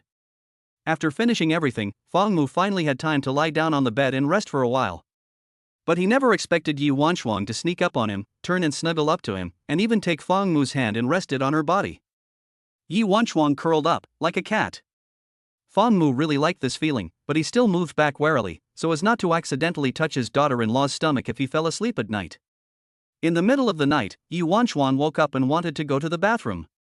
When she returned, she didn't forget to pull Fang Mu's arm back up again, then snuggled into his arms for warmth and comfort. The next day, Fang Mu woke up slowly. The first thing he did when he opened his eyes was to look for his wife, and then he saw Yi Wanchuang staring at him. There was no sleepiness in Yi Wanchuang's eyes, so she obviously hadn't just woken up. In other words, after Yi Wanchuang woke up, she didn't play with her phone or do anything else, she just stared at Fang Mu. What, is there something on my face? No, I just want to look at you. Yi Wanchuang shook her head and laughed. Well, it's a fee. Boo. Yi Wanchuang kissed him firmly. Husband, is that enough? Fang Mu smiled wickedly, and promptly kissed Yi Wanchuang back. That's enough, and there's more. Here's your change. Neither of them hurried to get up, but instead played and fooled around under the covers for a while. It was only when Yi Wanchuang's stomach started rumbling that the couple got up. Since becoming pregnant, Yi Wanchuang's appetite had changed many times, from normal to half, and now it had become 1.5 times. It was no exaggeration to say that Yi Wanchuang's appetite was even greater than Fang Mu's. Honey, I'm eating a lot now, do you see that I've gained weight? Saying this, Yi Wanchuang twirled around in front of Fang Mu. Apart from her stomach, nothing else had changed. How could that be? I can feel the flesh growing on my thighs and buttocks. Yi Wanchuang wrinkled her nose, a little helpless. After all, she was a girl, and she always cared about her figure. But in Fang Mu's opinion, didn't that mean she had become plump and plump? It had nothing to do with fat. Ahem, daughter-in-law, I feel pretty good, really. Forget it, honey, don't try to comfort me. But I know what's important, and I won't diet at this critical moment. I have to be responsible for the baby. Yi Bansuang pounded her little fists together, then pinched up a little steamed bun and put it in her mouth. In her opinion, even if she gains weight, she still has to eat well, after all, she has to provide nutrients for the baby. This is indeed the case. One person eats, two people consume, so even if you eat a lot, you will get hungry very quickly. Forget about losing weight, if she eats less, Yi Bansuang will feel her stomach growl. Diet? No way. Fang Mu is about to go out. But the preparations before going out must be done well. Help his daughter-in-law to the bed, then turn on the projector and find a movie. Then he has to prepare snacks, fruits, and drinking water, all of which should be placed next to Yi Bansuang so that she can easily get them. Fang Mu also thought about hiring a nanny to take care of her. But Yi Bansuang said it wasn't time yet and pushed the plan back. Then I'll go first? Bye, hubby, be safe. Okay, call me if anything happens, or if you want to eat something. Okay, don't worry, hubby, I'll find food if I'm hungry and drinks if I'm thirsty. Go ahead and get busy, Numa. In bed, Yi Wanchuang waved her hand and blew a kiss to say goodbye. Looking at his wife's playful and cute appearance, Fang Mu smiled slightly. After leaving the house, Quan drove Fang Mu to the Zhongshang building. There were several office buildings around Zhongshang building, but what Fong Mu was looking for was Guangling paint industry. Since he was going to build a car later, he would inevitably have to find a reliable paint supplier, and Guangling paint industry was one of the better-known auto refinishing paints. There is another reason why Fong Mu was looking for Guangling paint. Thinking about this, Fong Mu and Aquan walked into the Zhongshang building and went straight to the 9th floor. The entire floor was the office area of Guangling paint. Fong Mu went to the reception to explain his purpose, and the staff quickly guided him to the general manager's office. The meeting with Guangling Paint was arranged a few days ago, so the other party was so enthusiastic after hearing Fong Mu's identity. In the office, the middle-aged woman was going through some documents when she heard the secretary report that Fong Mu, the boss of Fong Yuan Investment, had arrived. Gui Yanli immediately got up to welcome him. "Hello, Boss Fong, I'm Gui Yanli." "Hello, Boss Gua." The two took their seats in turn. The cooperation between Fong Yuan Investment and Lingguan Paint was imperative because the former had proposed very attractive conditions, not to mention that the payment would be made within 60 days. This alone is enough to make Gui Yanli excited. Compared to some old debtors who are rich but don't pay, and would rather drag their feet, Fong Yuan Investment is obviously more sincere. "Boss Fong, it would have been enough for you to send someone for this, but look, you came in person." Although Gui Yanli is the boss of Lingguan Paint, she doesn't think she can be on the same level as the boss of Fong Yuan Investment. There is still a long way to go. Now that the other party has come in person, Gui Yanli feels a little overwhelmed. In response, Fong Mu just smiles and waves his hand. "President Gua, I believe you are clear about the details of the cooperation. If there are no problems, how about signing the contract?" "Great. As soon as you let us know, our products will be delivered at the first opportunity." "Then I wish us a happy cooperation?" "Happy cooperation." Soon, Aquan, who was behind Fong Mu, and Gui Yanli's secretary took out the prepared contract. After checking it, Gui Yanli signed her name very decisively. But when it was Fong Mu's turn to sign, he stopped, and for a moment, Gui Yanli became nervous. "Boss Fong?" "I'm sorry, President Gua, I forgot something. Liang Yun is an employee of your company, right?" Upon hearing this, Gui Yanli became even more panicked. Could it be that Liang Yun had offended Fong Mu? But she had no idea that the reason why Fong Mu had come in person to sign the contract was Liang Yun. Chapter 53, You go work like a horse and I'll stay home with the wife. "Boss Fong, Liang Yun is indeed an employee of our company. Did he offend you in some way? If so, I apologize on his behalf." "I'm sorry." With that, Gui Yanli actually got up and bowed to Fong Mu. Fong Mu didn't expect Gui Yanli to do that, and he was inevitably a little surprised. "President Gua, you've misunderstood. Liang Yun hasn't offended me. He is my good friend. I need him for a project on my side, so I want to take him with me." Upon hearing this, Gui Yanli visibly let out a sigh of relief. After a moment of contemplation, she could only nod in agreement. Immediately, she told her secretary to go get Liang Yun. Fong Mu also took the opportunity to sign his name on the contract. After folding it up, Fong Mu shook hands with Gui Yanli, a scene that happened to be seen by Liang Yun, who had been brought along. When Liang Yun saw Fong Mu, he directly widened his eyes, and his appearance, which had seemed to lack energy because of his drunkenness last night, suddenly perked up. "President Gua? Fong Mu?" Gui Yanli was somewhat puzzled that Liang Yun would be surprised, but she didn't say anything more, but instead smiled. "Liang Yun, Boss Fong wants to take you away, so you should pack your things later.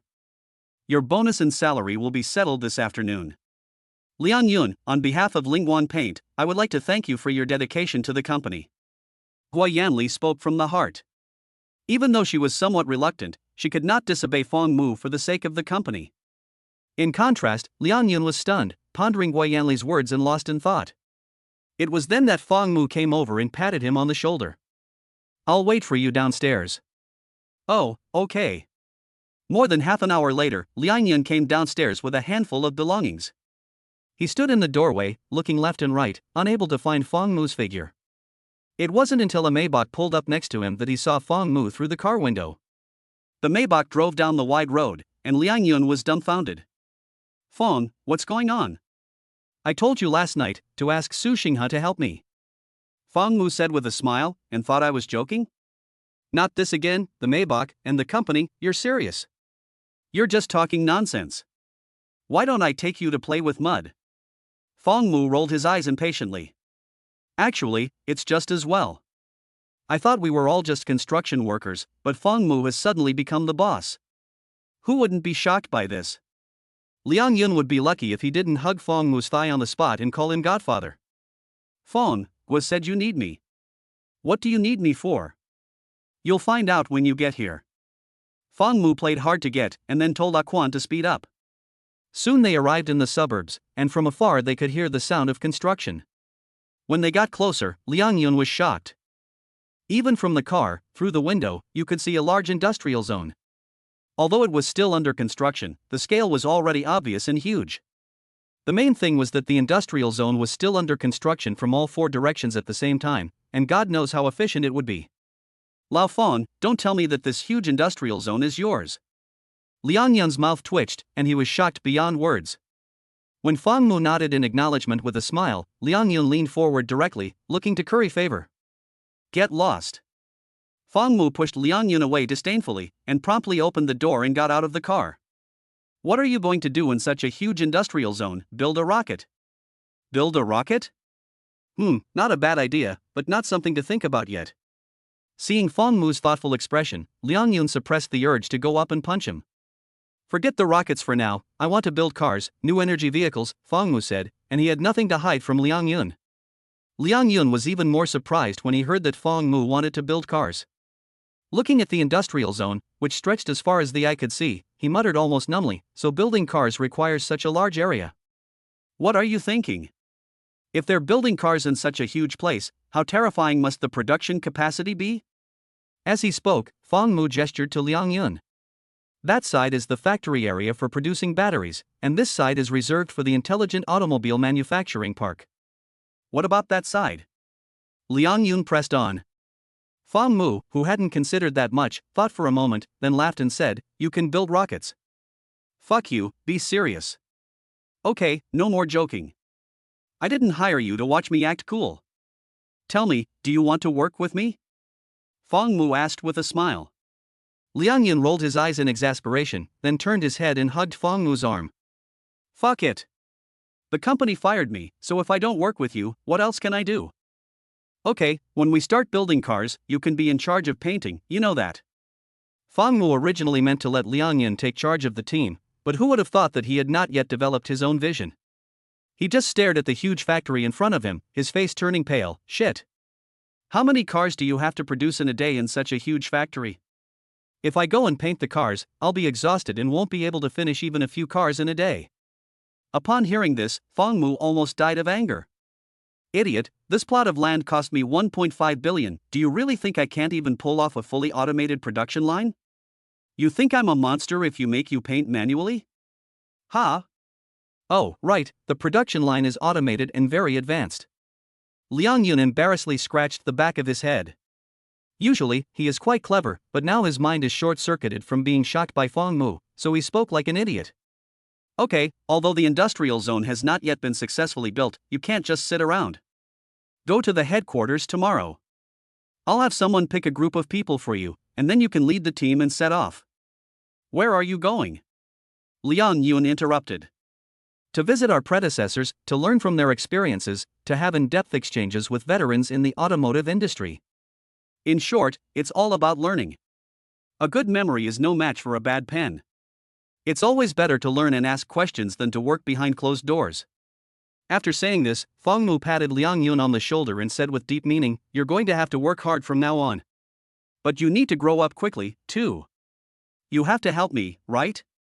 Hearing this, Liang Yun was silent for a moment. He could tell that Fang Mu was trying to help him. It could be said that if Fang Mu wanted to, he could find 100, 1,000, or even 10,000 ready-made talents. This friendship is as heavy as a mountain. While Liang Yun was moved, he also felt the pressure. He couldn't help but think, I have to study hard, keep up with the pace, and not let Fang Mu down. Fang, I'll go study, what about you? Me? I have more important things to do, of course. Fang Mu teased and laughed, saying, My wife is pregnant, I have to keep her company. Meanwhile, at home, Yuan Shuang, who was eating a banana, sneezed. Who? Who's talking about me? Chapter 54 Yuan Shuang, who has opened the 2 meridians. Liang Yun knew that Fang Mu was joking. He also knew that as the boss, Fang Mu must have a lot of things to worry about.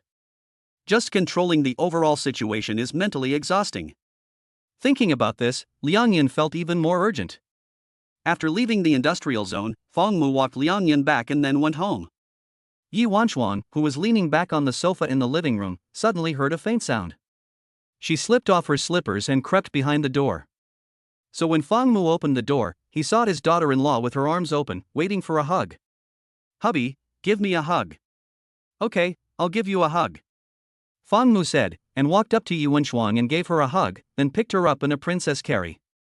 Although Yi Wenchuang was pregnant and carrying a baby, for Fang Mu, whose physical fitness had been improved by genetic medicine, picking her up was no trouble at all, not even with one hand. But just to be safe, he refrained from showing off. Yi Wenchuan laughed and laughed as she put her arms around Fang Mu's neck, sometimes wondering how her husband was so strong. "Husband, you're so strong," she said. "That's right, your husband is very strong." Fang Mu was just stating the obvious, but it still made Yi Wanchuang's face flush slightly, because she always felt that he was driving. Back in the living room, Fang Mu sat on the sofa, and Yi Wanchuang got out of his arms. "No matter how strong you are, you still need to rest. What if you get tired? What have you been doing all morning?" "A dictionary, guess." Yi Wanchuang asked with a smile. Fang Mu also guessed with a serious expression. "I guess you were naming the baby." "Correct, but there is no reward." "Why is there no reward?" "Because it is so difficult to come up with a good name. I haven't come up with one all morning. If you are not happy, there will be no reward." Ding! Trigger time limited task, name the baby. Complete the task to get the full recovery potion. Time limit for the task, before the baby is born. The daughter-in-law refused to give a reward, but the system was eager to show its warmth. Although the task still had a long time to complete, when Fang Mu saw that the complete recovery potion could improve the constitution of Yi Wanchuang and the fetus, he couldn't help but be tempted. Thinking of this person, Fang Mu picked up the dictionary and thesaurus. "Husband? Come, let's work together to come up with a nice name." Upon hearing this, Yi Wanchuang smiled. "There's no rush to name the baby. It's still early, and we don't even know if it's a boy or a girl, so how can we name it?" "You're right, but that's not a problem. We can come up with a few names, some for a boy and some for a girl."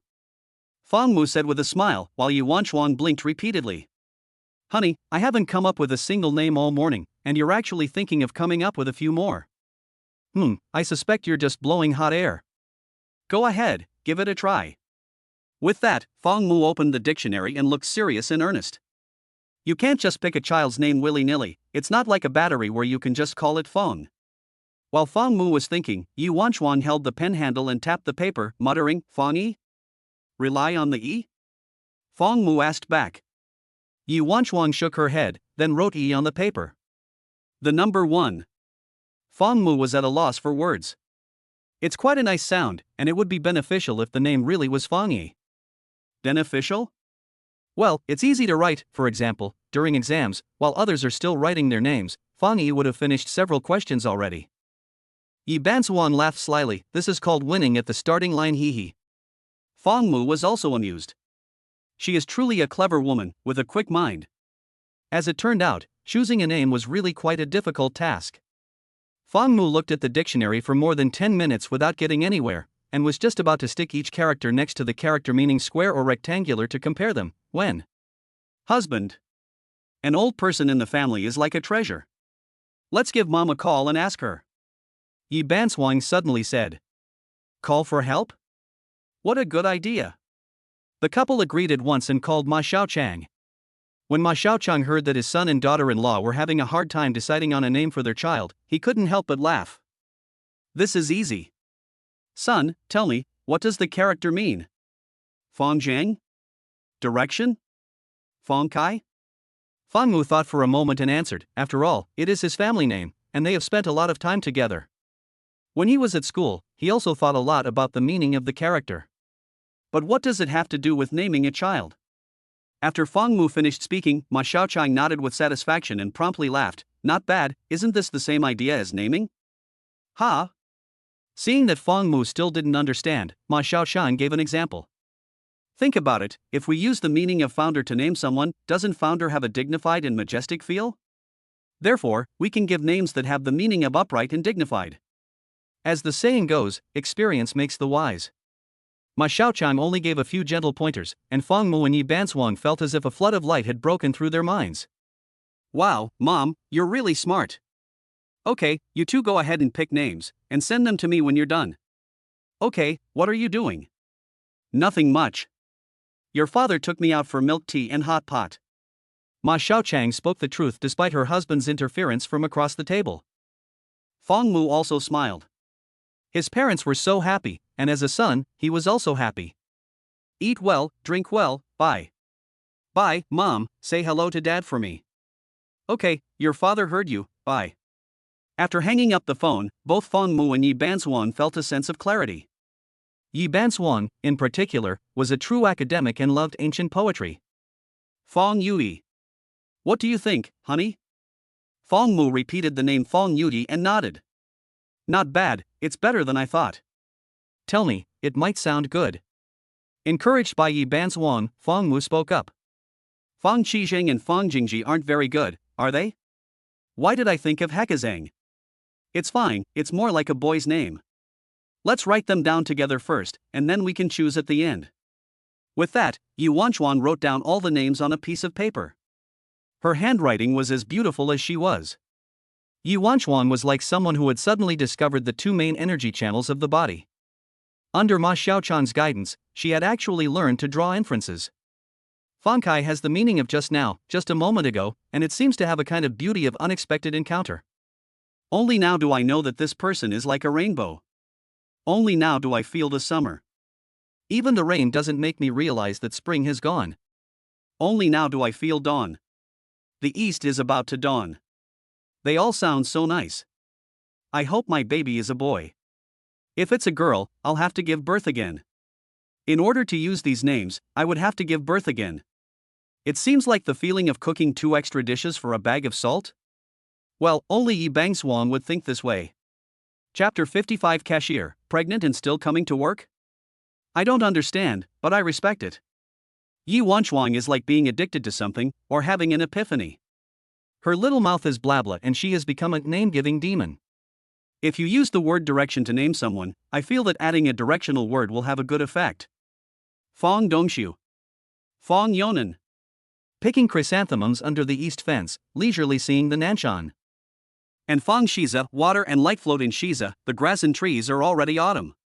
Hee hee, I'm awesome, right? Fong Mu nodded repeatedly, and his raised thumb never came down. These names all sound good at first listen, and they're also very good on second listen, but... Hey, honey, you've got east, south, and west, but what about north? Fong Beibei? Upon hearing this, Yu Wanchuan rolled her eyes in exasperation. Honey, you're such a waste of time when it comes to naming Fong Beibei. It's better to call her Fong Beibei. He Fong Beibei, that name sounds like a pet dog. Hubby, are you asking for a beating? Come here. Don't go. Let me hit you. Just once. Yu Wanchuang swung her little fists and chased Fong Mu. For a while, the room was filled with the sounds of the young couple giggling and laughing. Such a warm and heartwarming scene would make people can't help but raise the corners of their mouths. After calming down, Yu Wanchuang wrote all these names in front of her on a small notebook, except for Beibei. After flicking the paper, she sent it to her mother-in-law Ma Xiaochang again, but there was no response. According to Fong Mu, her mother should be too busy having hot pot to pay attention to it, so she'll wait a bit later. A mother knows her child better than anyone else. Ma Xiaochang was indeed busy having hot pot, and she was holding the tripe in her hands, up and down. Near noon, Yu Wanchuang's little belly took the opportunity to gurgle once. When Fong Mu looked over, she pointed to her bulging stomach and said nonchalantly, Honey, your baby is hungry. Well, which is it? The big baby or the little baby? Fong Mu asked with a smile, looking at his daughter-in-law's cute expression. He really felt an urge to spoil her.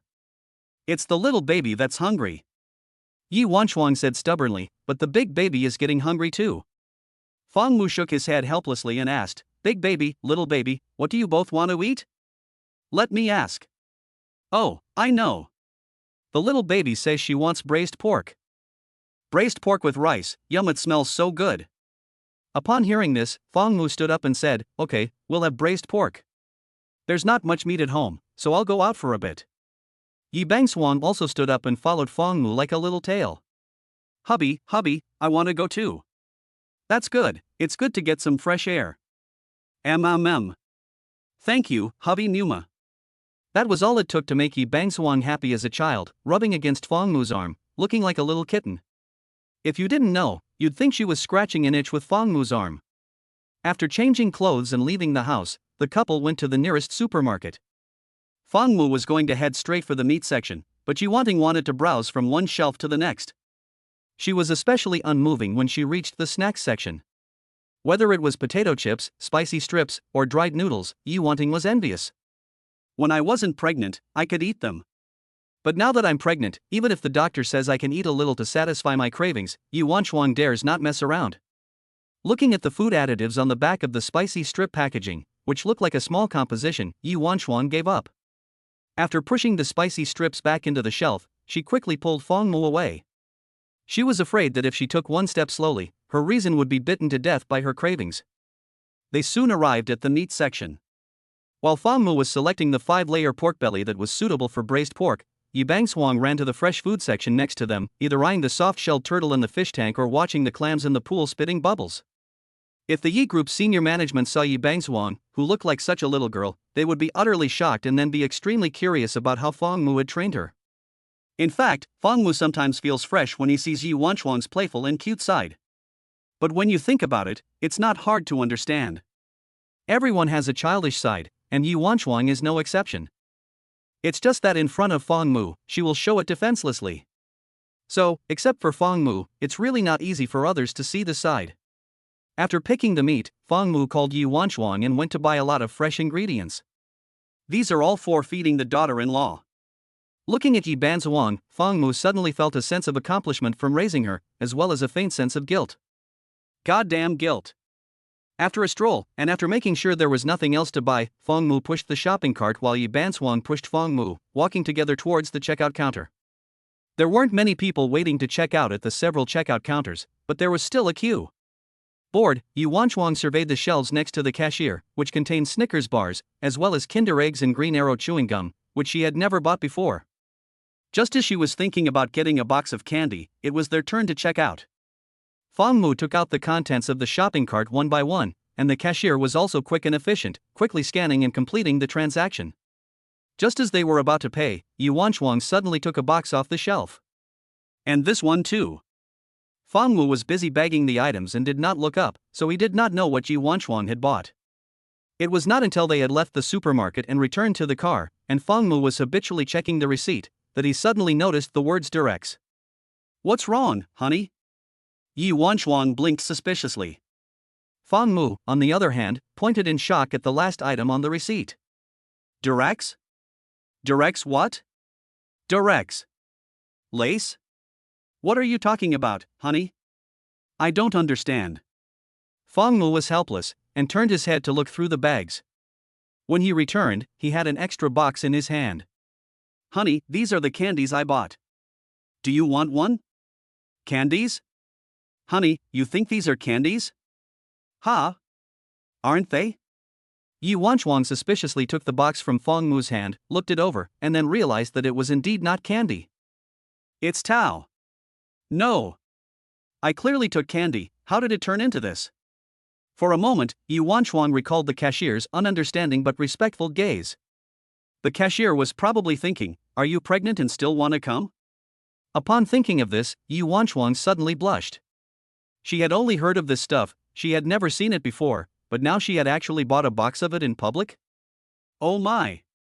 Yi Wanchuang became tongue-tied, unable to find the words to explain. In the end, she simply grabbed it and put it in her pocket. Chapter 56, a product with no manufacturer, no model number, and no instructions? Husband, are you trying to kill me? Yi Wanchuang's thoughts were simple. If I return it, they definitely won't give me a refund, so I might as well keep it. Keep it for what? I don't know, I'll just put it away. Out of sight, out of mind. But Fangmu's expression became strange, as if he had misunderstood. No, honey, we agreed before that we couldn't fool around until the baby is born. Honey, you misunderstood, that's not what I meant. Really? Yes, really, it's all a misunderstanding. Yi Wanchuang put her hand on her forehead, feeling a little helpless. How did it feel like she was the one who really wanted it? Fong Mu also felt a little helpless. His stupid wife was really too simple, and she actually mistook Durex for candy. Thinking about this, he laughed. But the more he laughed, the more embarrassed Yi Wanchuang became. Finally, she tilted her head and gave a huff, ignoring Fong Mu. Cough, okay, I won't laugh anymore. Humph. Laugh all you want, if you don't go back to cooking, the little one will be grumbling again. It was clear that Yi Wanchuan was desperately trying to find another topic of conversation and didn't want to talk about this misunderstanding anymore. When they got home, Fong Mu went to organize the ingredients, putting those that needed to be refrigerated in the refrigerator and those that needed to be stored in the cupboard. Yi Wanchuan, on the other hand, quietly slipped into the kitchen and found a hidden place to hide Du Musi. Just like an ostrich burying its head in the sand, as if hiding it would make it as if it had never happened? After a while, Yi Wanchuan came out of the bedroom and went to the kitchen to see if she could help in any way. But as soon as Yi Wanchuan stepped into the kitchen, she heard Fong Mu's teasing. Hidden well? What did I hide? Nothing. Yi Wanchuan tilted her head in protest. Fortunately, Fong Mu didn't continue to tease her, otherwise, she would have turned bright red again. Go watch TV in the living room, I'll start the braised pork first. Yi Wanchuan nodded, and just as she was about to walk out of the kitchen, she turned back around and said, Honey, I'll steam the rice first. When she approached the rice cooker, she realized that Fong Mu had already started steaming the rice. Husband, you're so fast. Upon hearing these words, Fong Mu's forehead darkened.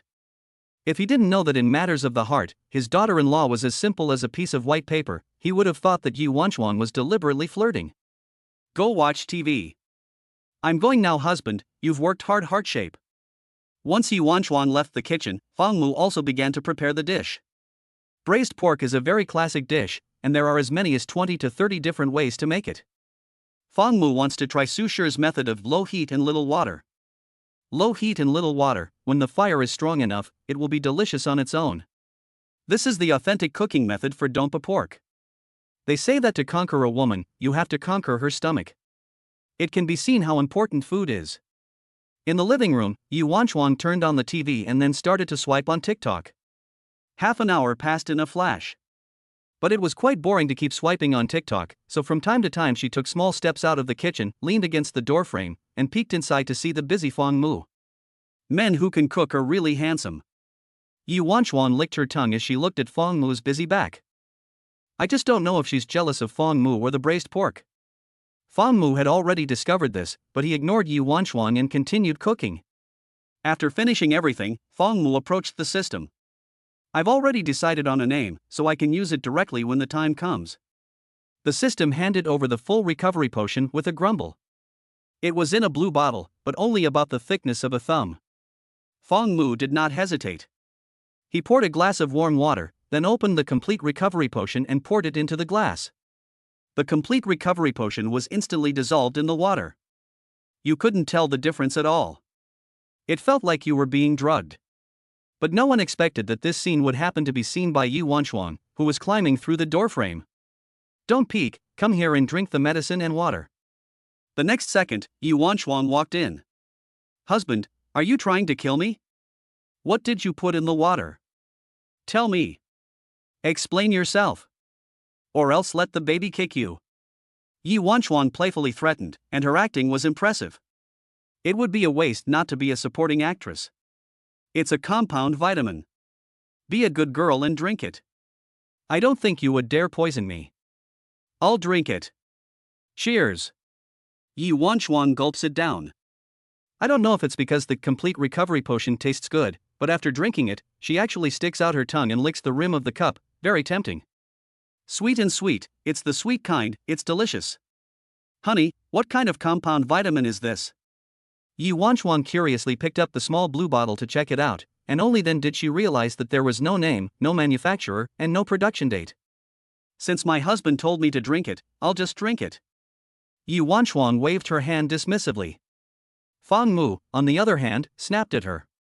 This is a good product.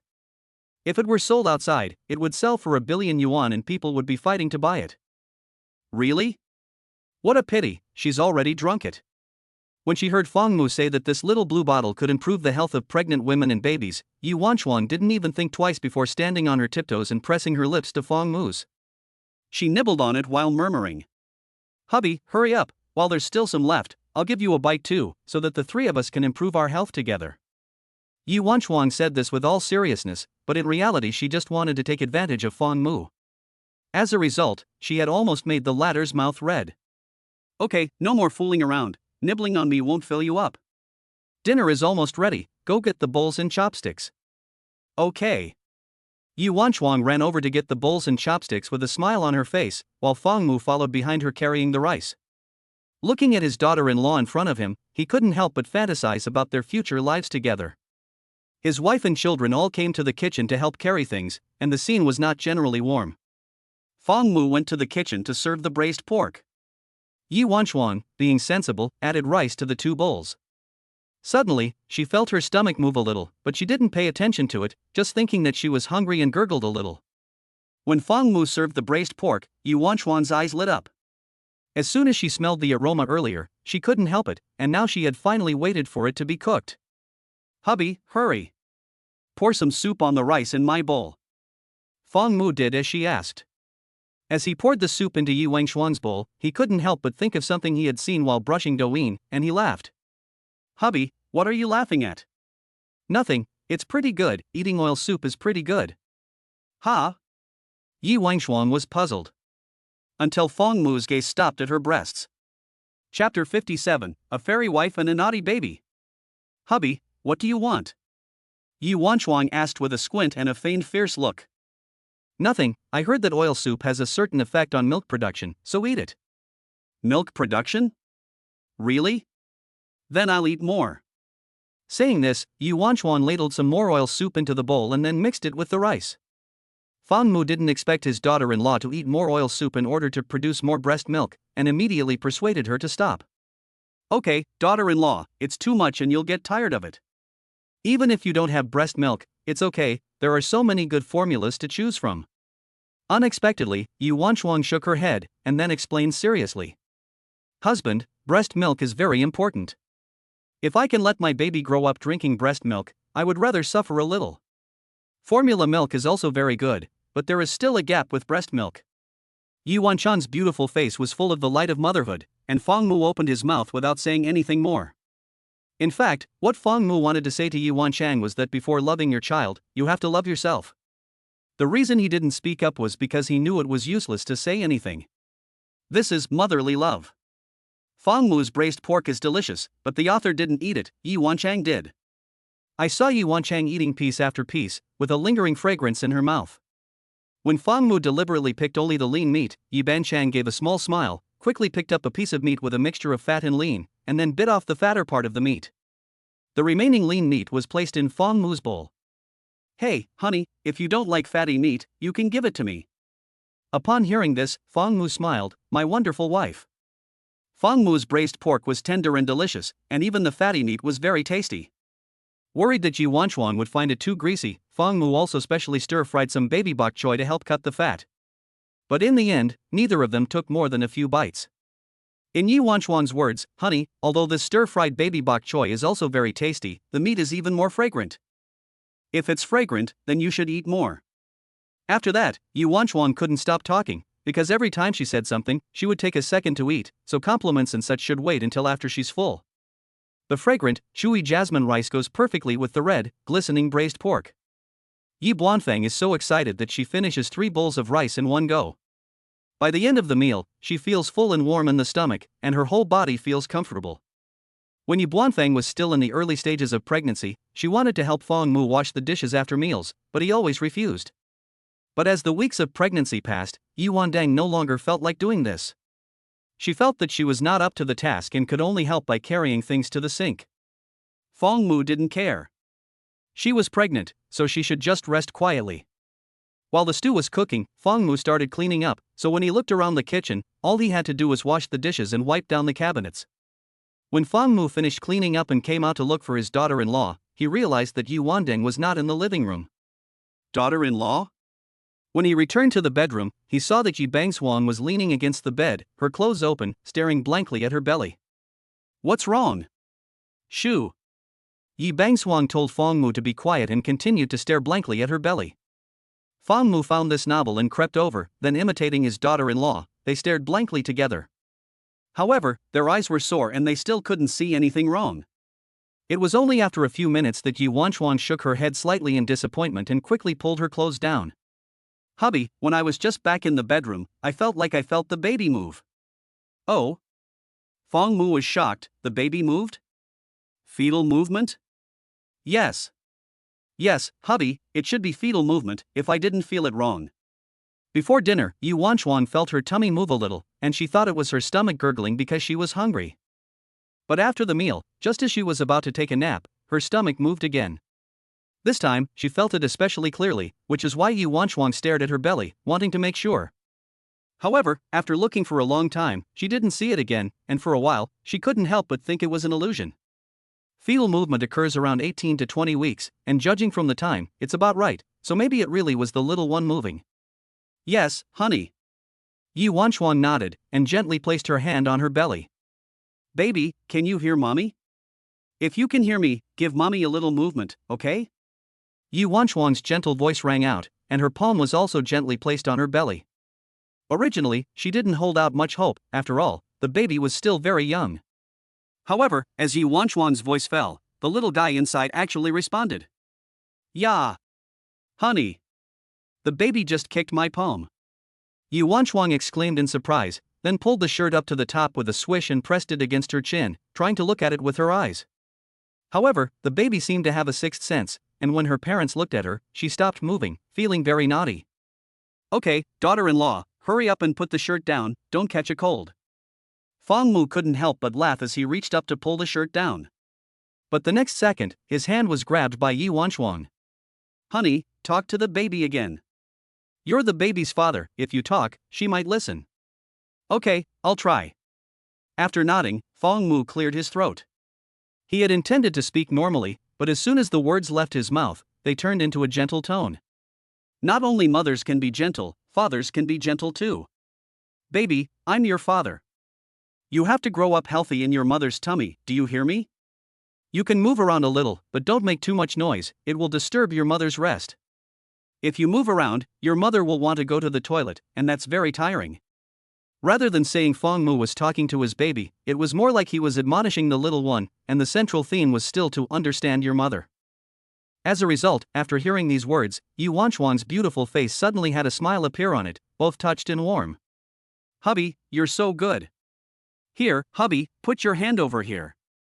Yi Wanchuang took Fong Mu's hand and placed it on her belly. The next second, the latter felt a pop in the palm of his hand. Yi Wanchuang smiled as she looked at the surprised expression in Fong Mu's eyes. Husband, is that it?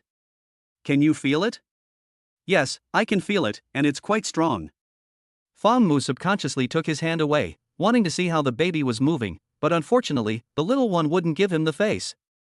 Even though it was through the belly, it seemed like he could imagine the little cutie acting up. Suddenly, Yi Wanchuang put her hand back on the belly and looked up seriously after a while. Honey, the baby says she wants ice cream. Upon hearing this, Fong Mu rolled his eyes. What kind of plot do you guys like to watch, The Daily Life? The commercial? A little bit of pressure is better, isn't it? The data is poor. Chapter 58, the first step in building a car is to invite suppliers to tender. Yi Wanchuang pouted like a cherries. It was obvious who wanted ice cream. Seeing that Fong Mu didn't say anything, Yi Wanchuang had to pout and turn her head away, not to look at him. Fong Mu saw Yi Wanchuang's childish behavior, cuteness and temper tantrums every day, which outsiders could hardly see, and he was sometimes amused. I'll let you eat it when I've made it clear. Do you want it or does the baby want it? Upon hearing this, Yi Wanchuang quickly turned her head and corrected him, Debeo. It's Debeo who wants it. Can I eat it, honey? Honey. Her soft, mushy voice was irresistible. So Fong Mu deliberately nodded his head. Since it was Debeo who wanted it, it was fine, an exception. However, before Fong Mu could take a few steps, Yi Wanchuang spoke again. Honey, forget it, I'm not going to eat it. It's cold now, not summer, and if I eat ice cream, I'm afraid I'll get diarrhea. At the end of her sentence, Yi Wanchuang muttered, pregnant women are afraid of getting diarrhea the most. Although she was very greedy, at the thought of the consequences, Yi Wanchuan held back. Ice cream, spicy strips, instant noodles, etc. After the baby is born, I must eat to my heart's content. Yi Wanchuan lay in bed, her little mouth never stopping muttering, talking about spicy strips and dried noodles. Yi Wanchuan really was insatiably hungry for those high-calorie fried snacks. It was strange, before she became pregnant, she had never had the slightest interest in these things. But after she became pregnant, every time she saw them on Douyin, she couldn't help but get hungry, jealous, and greedy. Fang Mu couldn't bear to do so, but in fact, eating less of it wouldn't be a problem. The doctor had said that it should be eaten in moderation. Forget it, I won't eat it. If I eat it once, I'll want to eat it a second time, and it'll be endless. Yi Bansuan couldn't help but think, I'm the CEO of Yi Group, how can I not have self-control? Spicy strips. For dinner, I ate the braised pork left over from lunch. Although it may be boring to eat it twice, she loves meat. Besides, she doesn't eat greasy food every day, so it's not a big deal. As usual, she soaked her feet in the evening, and then she snuggled into bed, feeling very comfortable. After the lights were turned off and both of them were lying down, the problem came. I don't know if the baby in my tummy has woken up, or if it's because Yi Wando has eaten some meat and she has also absorbed the rich nutrients, becoming stronger, that she has suddenly become unusually active. Yi Wando's eyes are slightly closed, and she feels with her little hand on her belly.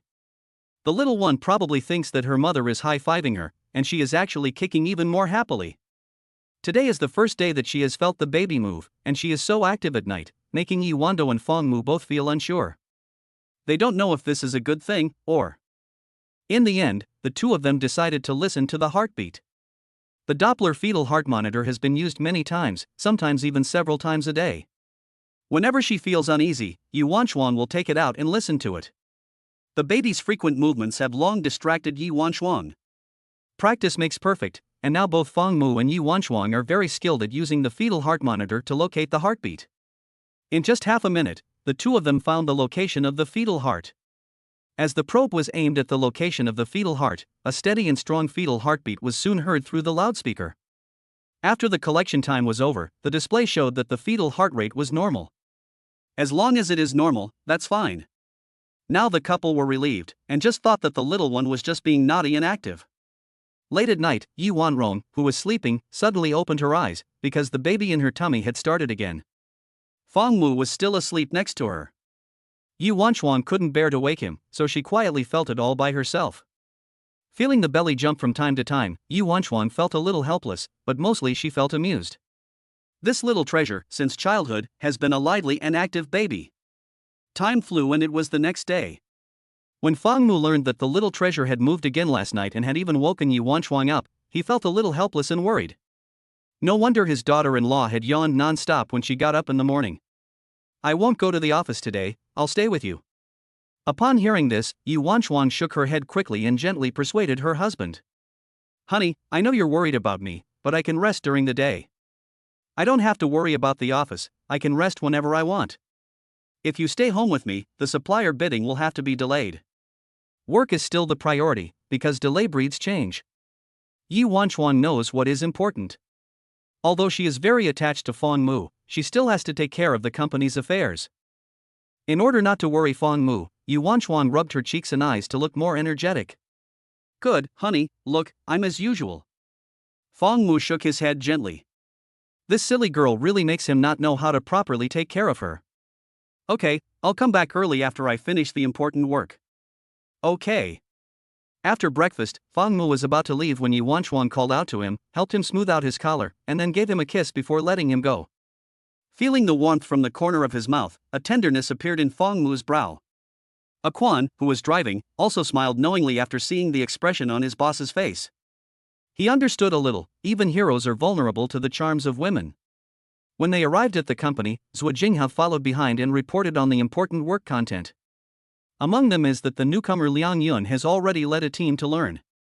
In addition, the most important thing at this time is the supplier bidding matter mentioned by Yi Bansuang.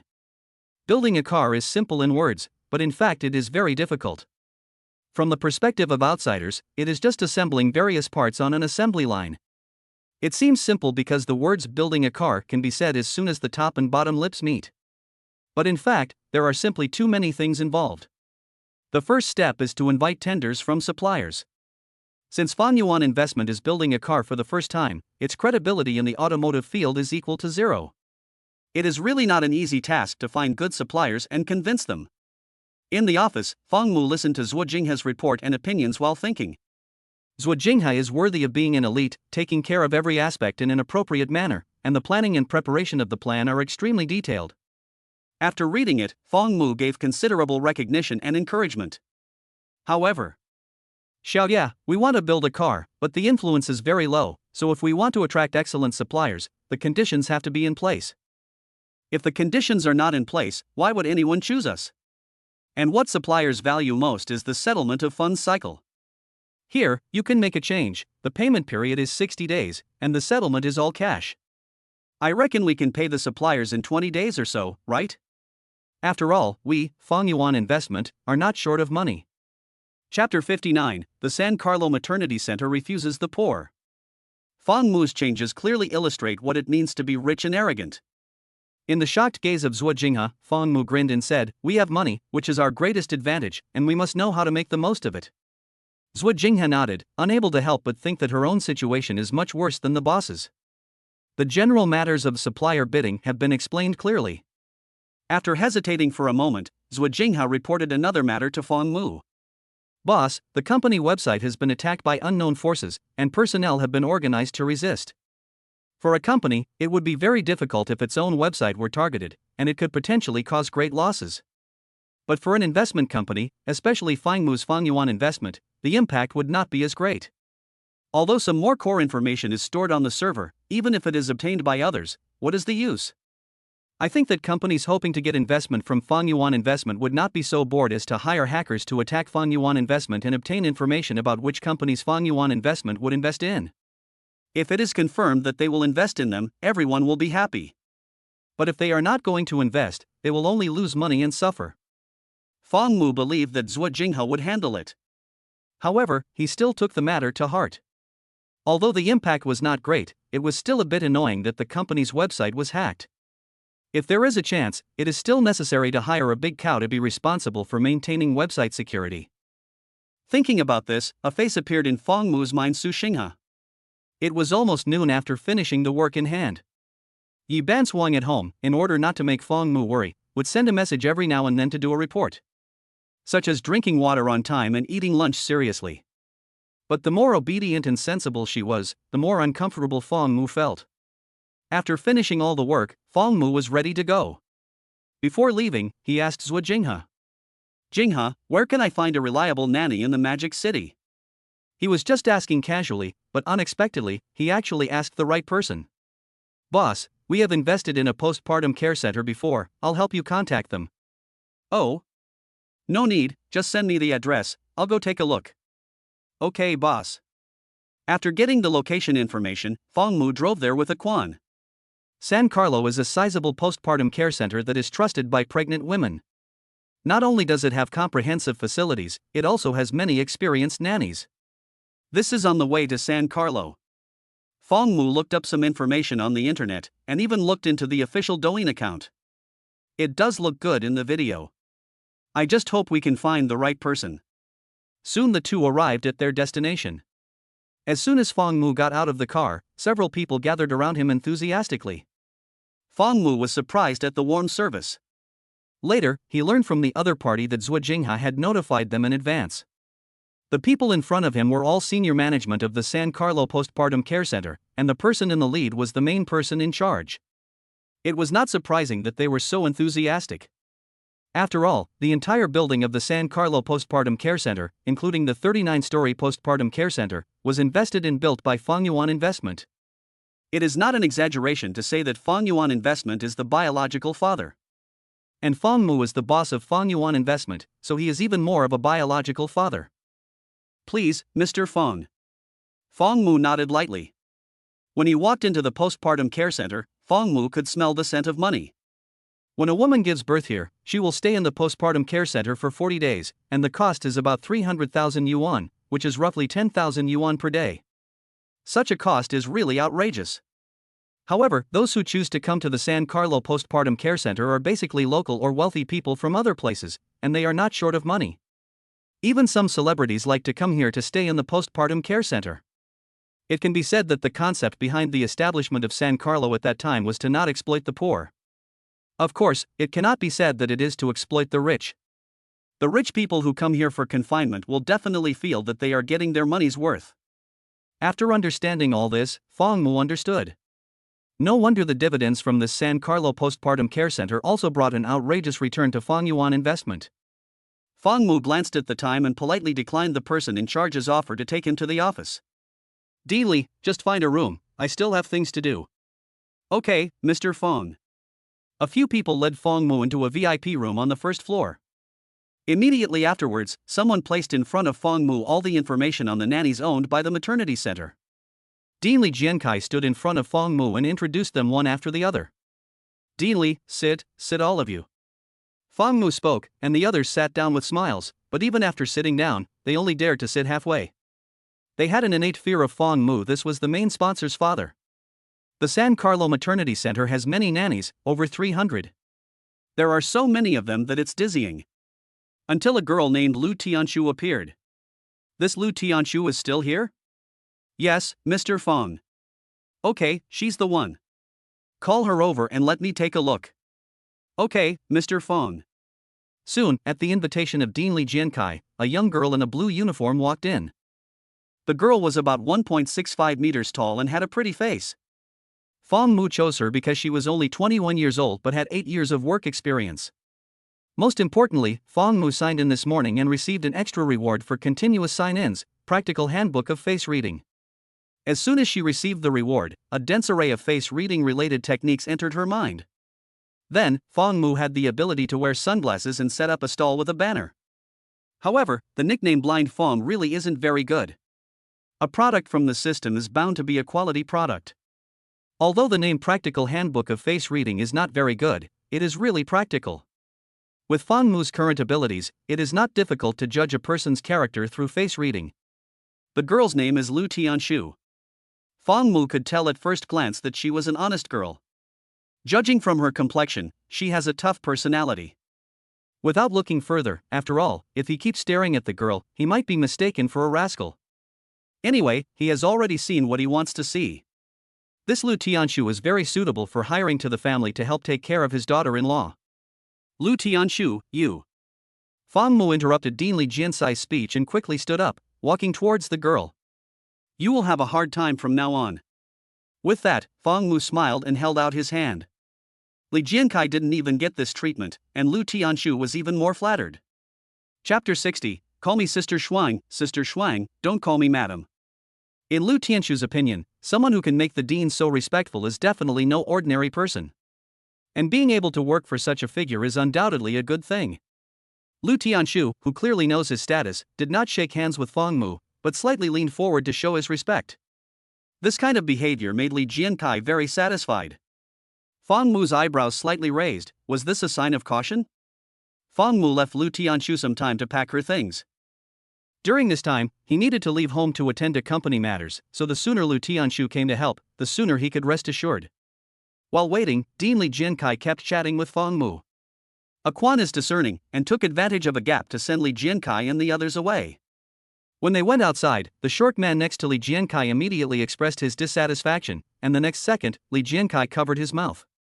In his opinion, as Fong Mu, there was no need to pay any attention to these small fry. It was already good that there was no noise, and yet they dared to speak out?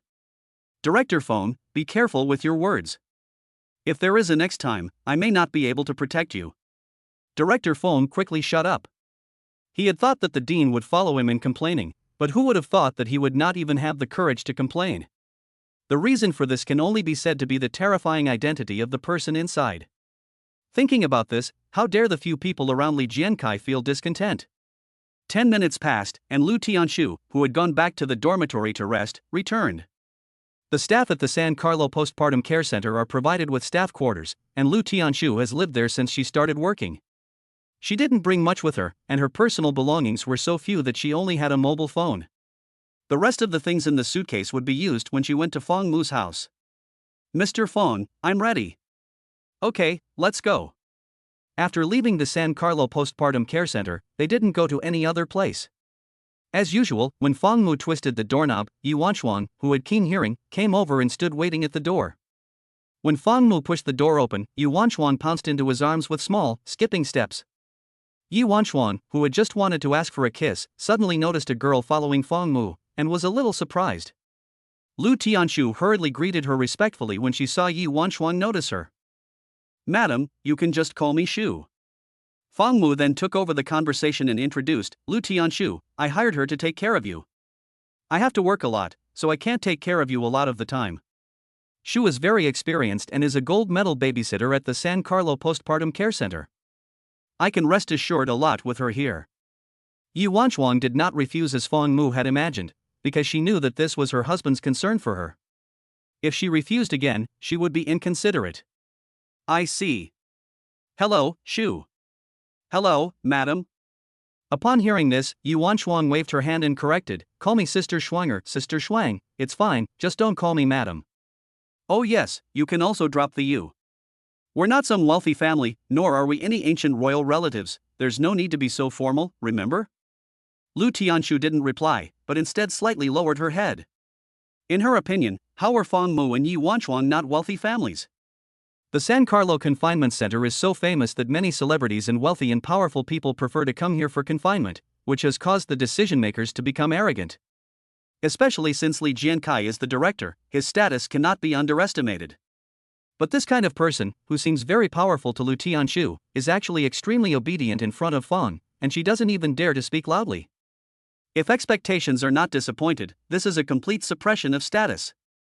For now, she probably found it difficult to tell Lu Tianshu to feel free. Yi Wanchuang didn't force her to do anything either, and understood that after all, they had just met, and would gradually become familiar with each other in the future. Afterwards, Yi Wanchuang and Fang Mu took Lu Tianshu to her room. There were many empty rooms in the villa, but Lu Tianshu refused the room that the two had chosen for her, and instead chose a small room next to the master bedroom. The reason was that it was close to the master bedroom, so it would be convenient to call her if there was anything. Yi Banswang didn't know how to refute this explanation for a while. This is the age of democracy, and there is no need to say anything at the end. She can only save it for later and talk about it after getting along for a while. Lu Tianshu is responsible for her work and does her best. She has only just arrived at Fang Mu's house, and after settling in her personal belongings, she started working. She cleaned the house and tidied up the mess, doing everything with great care. Yi Wanchuang also liked Lu Tianshu quite a bit. According to her, Lu Tianshu had a familiar scent about him. After thinking about it for a long time, Yi Wanchuang gave the following explanation: "He is very much like me, like the old me." The old Yi Wanchuang had almost abandoned all distractions in order to run the Yi group well. Later, in the face of the criticism and difficulties from the Yi family, she abandoned her emotions and became like a robot that only knows how to work frantically. It wasn't until she met Fang Mu that she was able to come out of that state. Now, she actually smells that kind of smell on the little nanny Lu Tianshu. In Yi Wanchuang's opinion, there is a story in Lu Tianshu. But it's okay, I can tell that this little girl is very good. I have to say, a woman's sixth sense is still very scary. After cleaning up, Lu Tianshu came over to ask what else needed to be done. Fang Mu shook his head and told her to sit down. Looking at the reserved Lu Tianshu, Fang Mu took out an envelope from his bosom and handed it to her. "Tianshu, this is 50,000 yuan, which is our food expenses for this month. Take it and be responsible for buying food for our family. My wife is pregnant and needs a nutritious diet every day. I believe this won't be a problem for you." Lu Tianshu was shocked as she held the thick envelope in her hands. Is this what a rich person looks like? 50,000 yuan for a month's worth of groceries? Mr. Fong, don't worry. Okay, go rest. We don't have that much housework to do. Looking at the clean and tidy room, Fong Mu couldn't help but laugh. The floor was so shiny from being polished. "Yes, Mr. Fong, if you need me, just call." Just as Lu Tianshu went back to her room to rest, the doorbell rang, and she quickly ran to open the door. The visitor was Song Shiyuan. When Song Shiyuan heard from Yi Wanchuang that the young, pretty girl was actually the new nanny, a sense of alarm welled up in her eyes. Although she hadn't met her, she had heard that some rich people would hire a young nanny when their wives became pregnant. Chapter 61, The Master Negotiator, Yi Wanchuang. In Song Shiyuan's opinion, Fang Mu is the boss of Fang Yuan Investment, and that cannot be described as just being rich. In case she thinks about it, Song Shiyuan can't help but worry about Yi Wanchuang. Especially when she sees that the latter is not at all on her guard, she becomes even more anxious. Finally, she managed to catch an opportunity to whisper to Yi Wanchuang. Fang Mu had to answer the phone, so he went back to his room first. Song Shiyuan pondered for a moment before approaching Yi Bansuang. Yi Zone, is it okay to have such a young nanny at home? Upon hearing this, Yi Bansuang froze for a moment, not understanding what it meant. It's just that, there's a man and a woman alone together, Song Shiyuan added. Yi Bansuang suddenly realized what it was about. Song Jia, you're worrying too much, it's fine. My relationship with my husband is very stable and good, so what you're thinking of is impossible.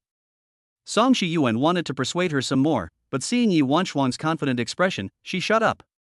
Although the little maid just now looked pretty, she still looked very young. In terms of looks or tactics, she would definitely not be Yi Wanchuang's match. You have to know that Yi Wanchuang is the head of the Yi Group. Looking at the entire company, there are not many people who dare to disobey her, and there are even fewer who dare to do her wrong to her face. In that case, what kind of waves can a little maid make? After Fang Mu returned, Song Shiyuan reported some of the Yi Group's arrangements to him again. After getting his signature, she took her leave. Sister Song, is there anything else? Why do you look like you want to say something but can't? Fang Mu asked doubtfully. Yi Wanchuang shook her head firmly. No, with you, my husband, in charge, what could possibly go wrong? Yi Wanchuang did not tell Fang Mu about Song Shiyuan's worries. On the one hand, her intuition told her that Lu Tianshu was not that kind of person. In addition, Fang Mu was already very tired, having to deal with all the matters of Fang Yuan investment and Yi Group alone. As his wife, she could not help much because of her pregnancy. If she just causes trouble, that would be too much. With these thoughts, Yi Wanchuang gently laid in Fang Mu's arms and whispered softly, "Honey, you've worked hard." Fang Mu smiled slightly and didn't say anything, but stroked Yi Wanchuang's hair with his hand, feeling peaceful and quiet inside. In the evening, Yi Wanchuang told Fang Mu to steam a pot of rice. No stir-fry. Because Yi Wanchuang suddenly wanted to eat hot pot. Hot pot? Rice? It doesn't seem to go together. But for Yi Wanchuang, eating hot pot means eating rice, and it's delicious. Fang Mu naturally had to be satisfied, so the couple went to the market with Lu Tianshu. Lu Tianshu felt that he could go alone. However, Yi Wanchuang still wanted to go out for a stroll, so how could she agree? So the three of them went to the market together. Before going in, Yi Bansuang left Lu Tianshu behind, and Fang Mu was sent by her to the Guoquan food exchange. Yi Bansuang loved their frozen tofu and PP beef balls. Here, Yi Bansuang took Lu Tianshu to look around the various stalls. Looking at Yi Bansuang bargaining, Lu Tianshu couldn't help but wonder, can rich people be so down to earth? In Lu Tianshu's eyes, his wife looks gentle and virtuous, with a quiet beauty, but when it comes to bargaining, she is almost like a different person.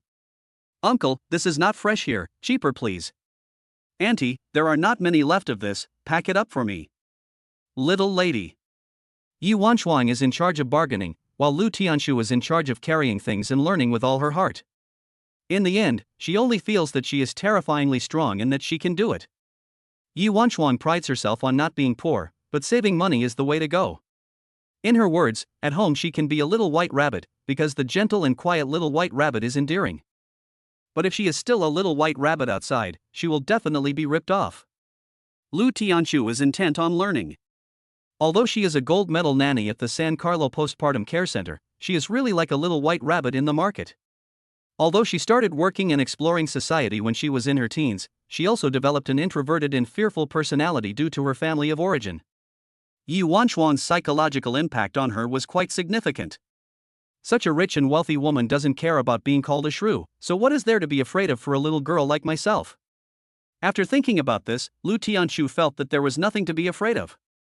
He had the intention of taking the things from Lu Tianshu's hands, but the girl shook her head and refused, even though she had a lot of things in her hands. There was no choice but to let her not carry the things if they had to buy more later. Since entering the market, Yi Bansuang had been watching Lu Tianshu's performance. Just as she had guessed, Lu Tianshu must have had a bad experience. The mouth can lie, but the character cannot. The development of character is always influenced by the surrounding environment. Looking at Lu Tianshu, Yi Wanchuang couldn't help but recall her former self, and it really seemed like it. So in Yi Wanchuan's opinion, Song Shiyuan's worries were unnecessary. A little girl like Lu Tianshu would only be too busy curling up in on herself to have any evil thoughts. Since they were going to have hot pot, naturally they would have to have hot pot meat. Yi Wanchuan really liked meat now. Whether it's braised pork or anything else, she can almost say that she is happy with meat. Once upon a time, she was also a girl who couldn't eat much and would get sick if she ate more. But since becoming pregnant, things that she didn't like to eat in the past have actually become delicious. Meat is one. Wang Jiha fermented tofu and stinky tofu are also one. When Fang Mu was buying sesame paste, Yi Bansuang quietly took 2 bottles of Wang Jiha, one red and one black and green, and suddenly she wanted to eat it. Although she remembered the last time she ate Wang Jiha stinky tofu was when she was very young. It was strange that memories she had long since forgotten suddenly came back to her. She even remembered the taste of Wang Jiha stinky tofu. When she was young, it didn't seem to taste very good and she didn't like it much. Why was she now secretly craving it and drooling? Fang Mu only noticed the 2 bottles of black and red Wang Jiha fermented tofu when he was checking out. When he turned his head to look at his daughter-in-law, Yi Wanchuan had already crossed her fingers and tilted her head to one side, looking like she had nothing to do with it. Just pretend. Fang Mu's face was full of adoration. But then again, it was understandable to add tofu to the sesame paste when having hot pot, but adding stinky tofu would make it taste good? Sesame paste is fragrant. Stinky tofu is smelly. When the two are combined, does it really smell bad and taste good? Chapter 62, Sesame Paste, Cilantro, Stinky Tofu, a perfect match. After returning home, the 3 of them divided up the work. Lu Tianshu went to wash the ingredients, Fang Mu went to the courtyard to process the hot pot base, which meant stir-frying it a bit. Yi Bansuang helped out with some easy tasks, such as draining the sesame paste. It only took half an hour, and the 3 of them were already sitting around the table. Yi Wanchuan thoughtfully served sesame sauce in bowls for the 2. Fang Mu was busy adding ingredients to the pot after it had been started. Only Lu Tianshu seemed very reserved. She even stood up more than once to leave. She had not expected to eat with Fang Mu and Yi Wanchuan, but the couple did not treat her as an outsider and insisted on including her at the table. This kindness alone was enough for Lu Tianshu to remember for the rest of her life. As a child who had to work to support her family when she was young, Lu Tianshu had done many jobs. But no matter what she did, she had a feeling that people are divided into different classes.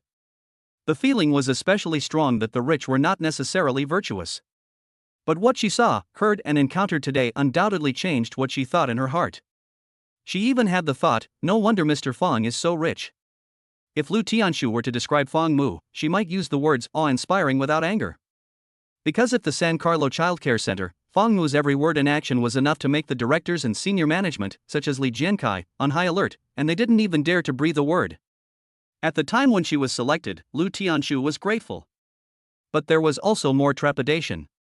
What if she doesn't do a good job? But now, this kind of thought that was originally in her heart has disappeared. Although the time she has spent with Fang Mu and Yi Bansuang is still very short, she has no complaints about their personalities and character. Whether it is the way they took her to her room at the beginning, or the way they chatted and laughed together, Lu Tianshu is touched. For a moment, the idea of doing her job well comes naturally to Lu Tianshu. Fang Mu and Yi Bansuang have treated her so politely, and Lu Tianshu wants to do her best to serve them well. The table was steaming. After the ingredients were cooked, Fang Mu invited the 2 to eat. Yi Wanchuan now really likes to eat meat, whether it's pork or beef or lamb rolls. After being dipped in sesame sauce and then put in the mouth, it was so delicious. Even so, Yi Wanchuan didn't just eat for herself, but also thoughtfully helped Fang Mu to pick up food.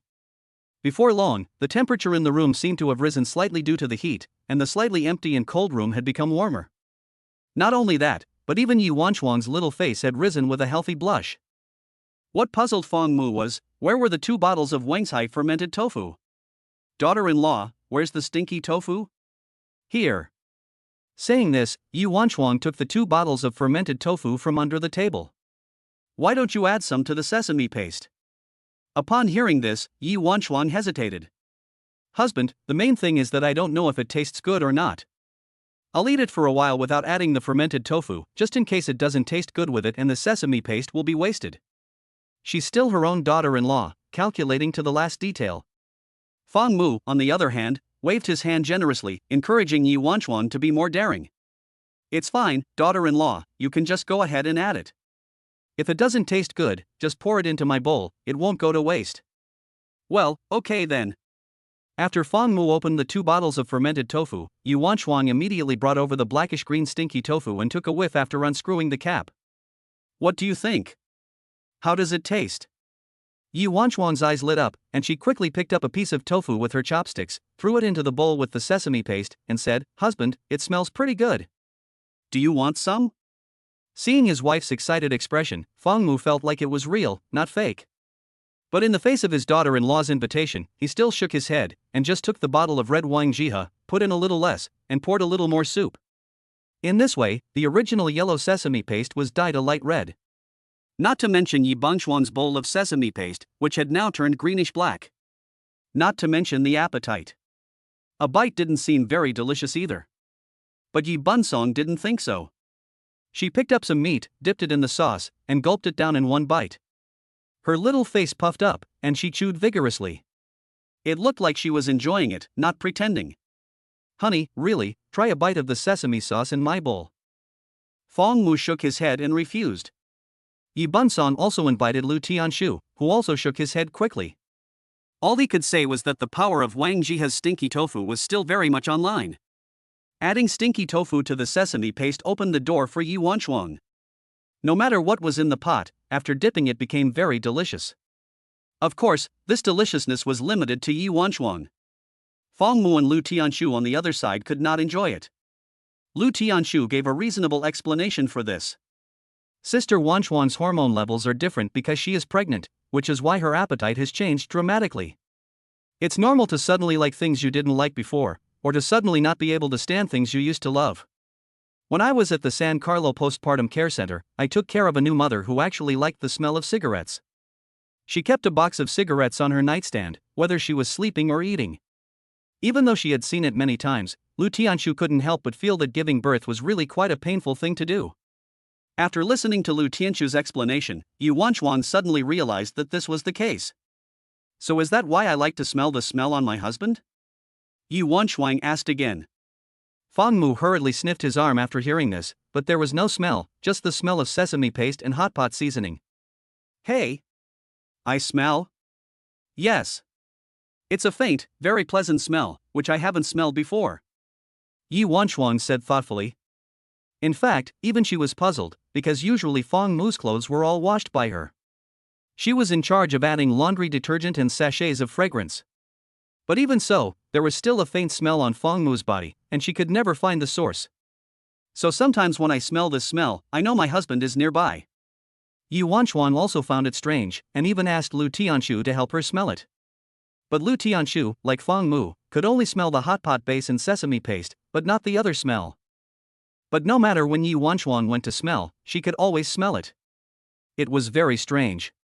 In the end, Yi Wanchuang named the smell that only she could smell on Fang Mu, love. Lu Tianshu was stunned.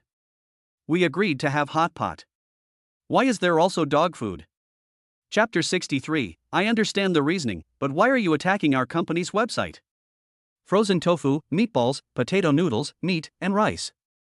Yi Wanchuang loved all of it, and she ate it all. She even ate 2.5 bowls of rice. After eating her fill, Yi Wanchuang's little belly visibly bulged up a lot. Lu Tianshu was shocked by such a large appetite. When she worked at the San Carlo Postpartum Care Center, she took care of many young and beautiful women. Some of them were so crazy that they even yelled about dieting before they had finished their postpartum care, which was very difficult for the Postpartum Care Center. The reason why they did this was because they could not get away from the word diet. However, Yi Bianchuang had never cared about her figure from beginning to end, and she had never thought about the word diet. It seems that eating well, drinking well, and feeling comfortable are the only thoughts in Yi Wanchuang's mind.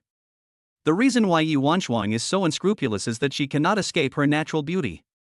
Other girls gain weight after eating a little. But for Yi Wanchuang, even if she doesn't have to take care of her figure deliberately, her figure will not go out of shape. It's like there is a fixed value, and it will remain at or around the fixed value.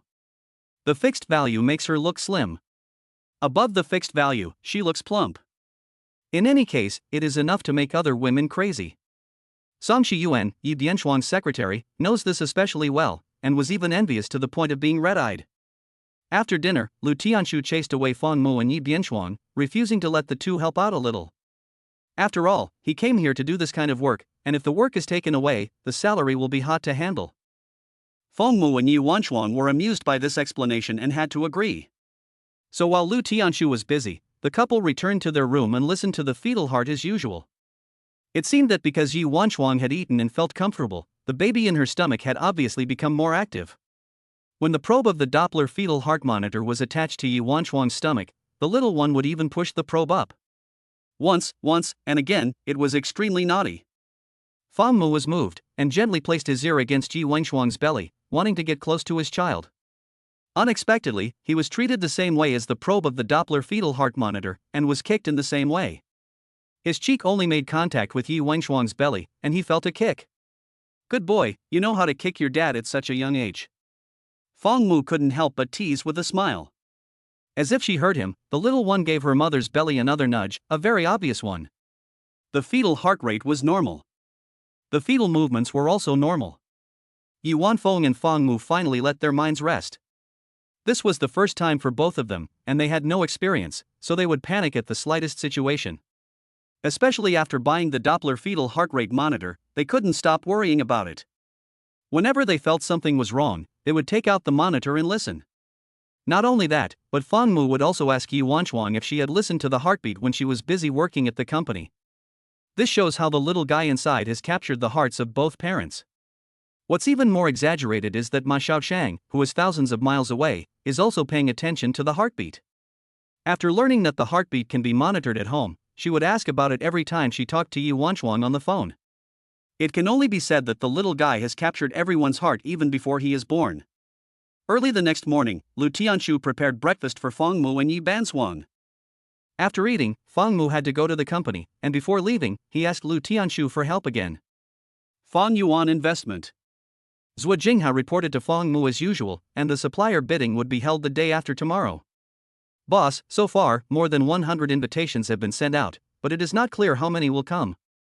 Zhou Jingha expressed her doubts. Fang Mu, however, did not take the matter to heart. After all, China is a vast country with abundant resources, and suppliers are springing up like mushrooms after rain. There are just as many good ones as there are bad ones in terms of quality and reputation. Fang Mu did not believe that with the influence of Fang Yuan investment, he would not be able to gather all the suppliers. Furthermore, if the worst came to the worst, he could build his own factory and set up production lines to achieve self-sufficiency in a certain component. The idea of self-sufficiency was a good one, but at the current stage, the worst solution was not something that could not be considered.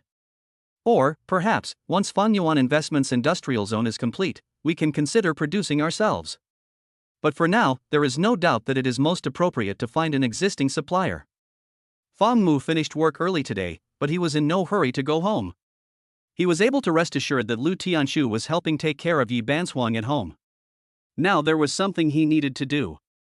Zhao He, go get Liang Yun. Yes, boss. Liang Yun returned last night and came to work normally today, preparing to go on an external study trip after the supplier bidding process is complete. After just a few minutes, Liang Yun arrived at the office. Zhou Jingha said hello and left. Seeing that there were only 2 people left in the office, Liang Yun didn't hesitate to lie directly on the sofa, eyes slightly closed, to rest. Sleeping in the boss's office? Very good, dock your pay. Upon hearing this, Liang Yun sat up directly, looked at Fang Mu with contempt, and then gave him the middle finger. What the hell? Let's go. Where? To find Su. Fang Mu smiled and said that the task for today was to get Su Xinghe to join Fang Yuan Investment. His roommate was a rare computer genius, and it would be a waste not to bring him on board. Bring Su on board? Great. Not using him would be a waste. A waste of your big head. It's pronounced Tian. Not Tian. Fang Mu was speechless. He knew that this guy was doing it on purpose. If he wasn't a gold medal salesman, what was he? These 2 little mouths are really cheap. The 2 of them went to find Su Xinghe without giving advance notice. When they arrived at the door, Liang Yun went up and rang the doorbell. Soon, Su Xinghe's voice came from inside. Who is it? Lao Su, do you want a wife or not? Liang Yun is worthy of the name, opening his mouth and speaking immediately. Fuck you. My sister is still young, otherwise I would really introduce her to you. You fucking buddy. Crackling, Su Xinghe opened the door and saw Fang Mu and Liang Yin come to see him. A smile appeared on his face. Come on in. Fang Mu and Liang Yin walked in, and what caught their eyes was a whole wall of action figures, all kinds of exquisite action figures, and the other wall was all shoes. Liang Yin couldn't help but think, dream house of love. But Fang Mu's gaze was attracted by the running computer. Following Fang Mu's gaze, Su Xinghe laughed. I was bored, so I tried some of the protective measures for the company website. Seeing Liang Yin's shocked expression, Su Xinghe added, it's an attack. I know, I understand, but you're attacking our company's website. Isn't that Lao Feng? The data is so bad, it's hard to keep going, but I'm still persevering. Chapter 64. I've never asked family members to come to prenatal checkups before. Su Xinghe was stunned when Liang Yin said this. Your company? What do you mean?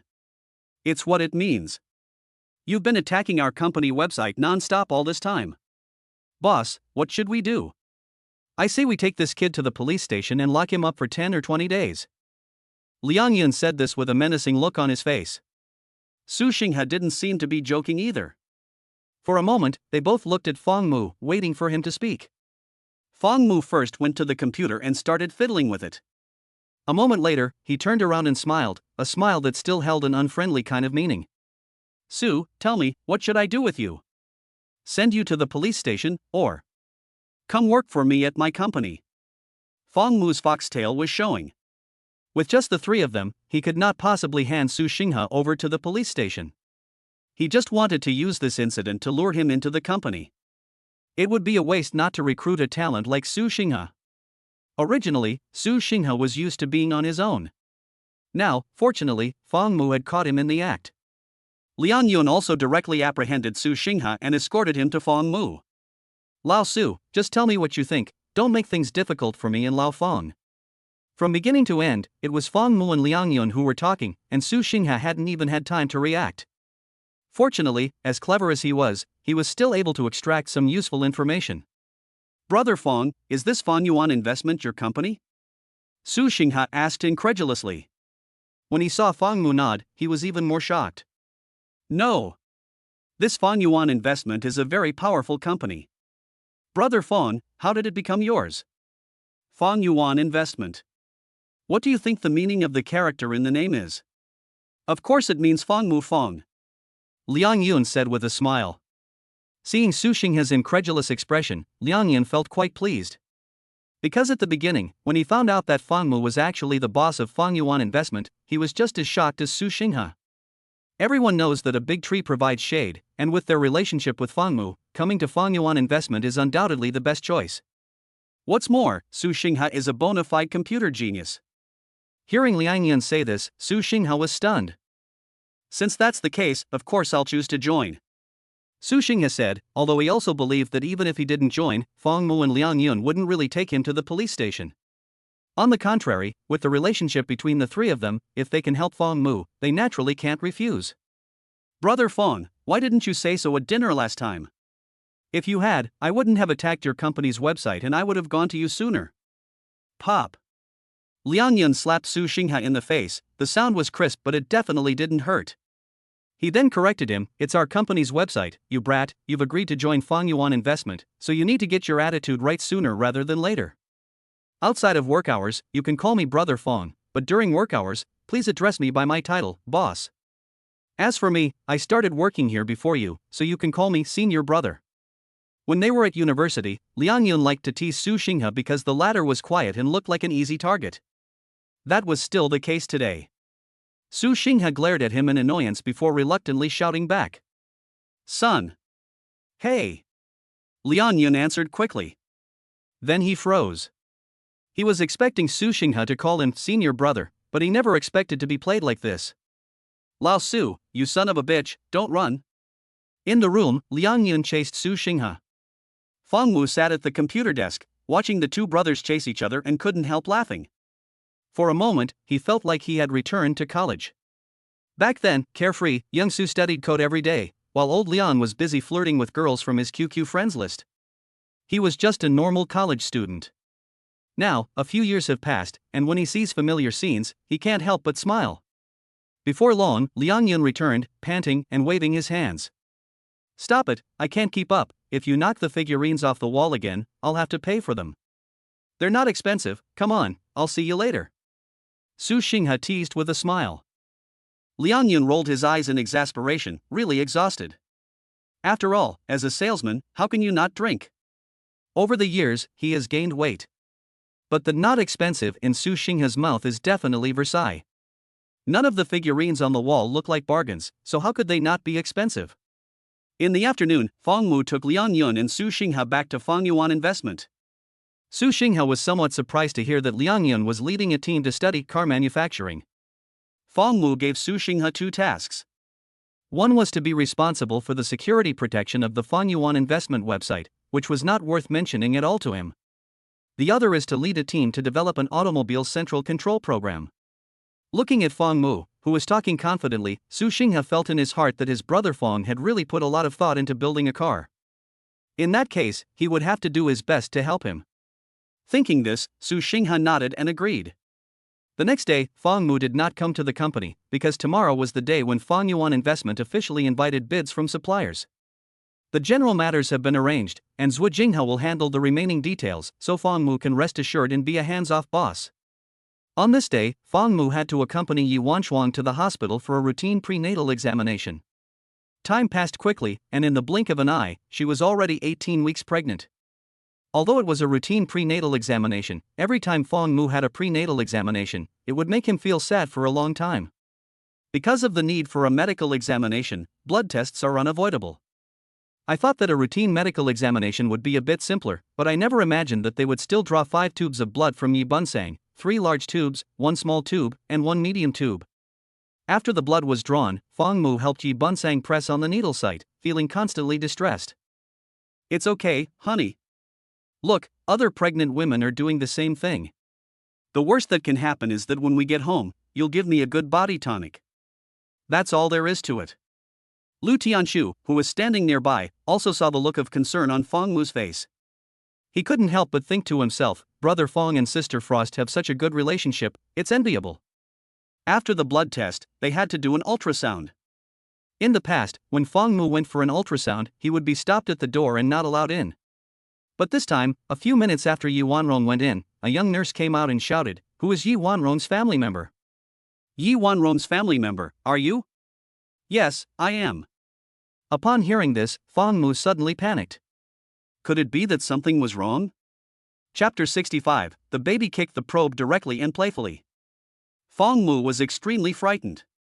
However, when he followed the nurse into the ultrasound room, he heard Yi Wanshuang's cheerful laughter. Daughter-in-law? What's wrong? It's okay, honey, don't worry, I'm just laughing because the baby is being naughty. In the ultrasound room, Yi Wanshuang was lying next to the instrument, while the doctor was sliding the probe on her belly. Yi Wanshuang was smiling because the baby was very naughty and actually kicked the probe. Even the doctor was a little between laughter and tears, obviously rarely encountering such a naughty and active baby. Seeing the doctor and his daughter-in-law chatting and laughing, Fang Mu couldn't help but feel relieved, but he still asked with concern. Is there nothing else? This time, Yi Wanshuang didn't speak, but the doctor did. Family member, don't worry, everything is fine. The amniotic fluid depth is just a little below standard, so when you get home, you should tell the pregnant woman to drink more water. Of course, it's not impossible that the baby has drunk the amniotic fluid. If that's the case, the amniotic fluid depth will be sufficient once the baby urinates. But even so, she should still drink more water. I called you in because I was afraid the pregnant woman wouldn't remember to drink more water herself, so I had to remind you as a family member. After the doctor finished explaining, Fang Mu felt a great weight lift from her shoulders, but she was still a little nervous. She asked the doctor, "Is it serious? Is there a problem?" The doctor assured her, "It's not serious." After that, the doctor didn't say anything else, but instead, she manipulated the equipment to record other data. Every time she encountered data that needed to be recorded, she would say something and then have the nurse type it out. It took about 8 or 9 minutes. After the doctor handed Fang Mu some toilet paper, this ultrasound examination was over. Fang Mu first helped Yi Wanshuang wipe the coupling agent off her stomach, then helped her up. After they thanked the doctor, they took the ultrasound results and left. "Hubby, I also asked the doctor the gender of the baby," Yi Wanshuang suddenly said. Fang Mu, however, was staring at the report in his hands and didn't care much, because he knew that he definitely wouldn't be able to find out anything. As expected, Yi Wanchuan shrugged helplessly. The doctor didn't say anything, but just pointed to the sign next to him, which read it is strictly forbidden for medical staff to tell patients the gender of their fetus. Well, it seems that when preparing clothes for the baby, I'll have to prepare 2 sets, one for a boy and one for a girl, just like I did for the baby's name. Yi Wanchuan pursed her lips and muttered, although she liked both boys and girls, she just couldn't help wanting to know in advance. But now it seems that the doctors are keeping their mouths shut, and I guess I won't know if it's a boy or a girl until after the baby is born. It's fine, as long as it's healthy, boys and girls are the same. Fang Mu reassured. He truly feels that as long as it is healthy, God knows how fast his heart was beating when the nurse came out and called his name just now. Afterwards, the 3 of them found a place with few people and a seat in the hospital to rest. When the nurse said when drawing blood that the test results would be available in about an hour, it was not worth going home. Moreover, Yi Wanchuan was also feeling unwell, so it was better not to go out and wander around. After all, it was a hospital and there were many people. While waiting for the test results, Fang Mu received a phone call from Zhuo Jinghe. He told him the news: the test results for the Fang's solid-state battery are in. This was undoubtedly good news. As early as the beginning, Fang Mu started working on the Fengshe solid-state battery, and after absorbing Shui's factory and technology in this field, he began to try to manufacture it. For Fang Mu, who has perfect solid-state battery technology, it is not difficult to manufacture it.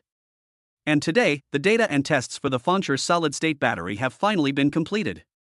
Tomorrow is the day the suppliers bid, and the completion of the Fengshe solid-state battery tests today will undoubtedly be a big help. After hanging up the phone, Fang Mu looked at his daughter-in-law, who wanted to say something but couldn't. The understanding Yi Bansuan giggled and said, "Hubby, after you drop us off at home, you can go back to work, but don't work too hard." Yi Bansuan knew that Fang Mu was doing this to provide a good living environment for her and the babies, and she sincerely hoped that he wouldn't get too tired. Fang Mu nodded and then told Lu Tianshu to make some soup for Yi Bansuan when she got home to nourish her body. "If you want to eat something, just tell Xiaoshu, or you can wait until I get back in the evening and cook you something you want to eat." "Yes, don't worry, honey, my mouth won't go hungry. If I get hungry, I'll find something to eat myself," Yi Bansuang said understandingly, with the aim of reassuring Fang Mu. After half an hour or so, Lu Tianshu returned with the test results, 7 or 8 sheets. After all, they were not professionals, and looking at the dense characters and values on the test results, none of the 3 of them could read them. After returning to the outpatient clinic, the doctor took the test results and looked them over, and also said something about what the doctor in the color Doppler room had said. "Drink plenty of water. Otherwise, there are no problems. Now at 18 weeks pregnant, when I come for my next prenatal checkup, I will need to make an appointment for a 3D color Doppler ultrasound. Hospitals these days are very considerate. When it's almost time for a prenatal checkup, someone will call to notify you. You can't say they're not considerate, because there are just so many fewer newborns these days than before. Some small local obstetrics departments have even closed down. In order to keep their jobs, they have to be careful and considerate to the millionth degree." After leaving the hospital, Yi Bansuan bought a roasted sweet potato. Next to the cart selling roasted sweet potatoes was a vendor selling hydrogen balloons, and Yi Bansuan couldn't help but think that she would buy them for her baby to play with after it was born. She could even imagine the cute sight of her baby playing with the hydrogen balloons. After returning home, Fang Mu settled Yi Bansuang and then rushed to the company by car.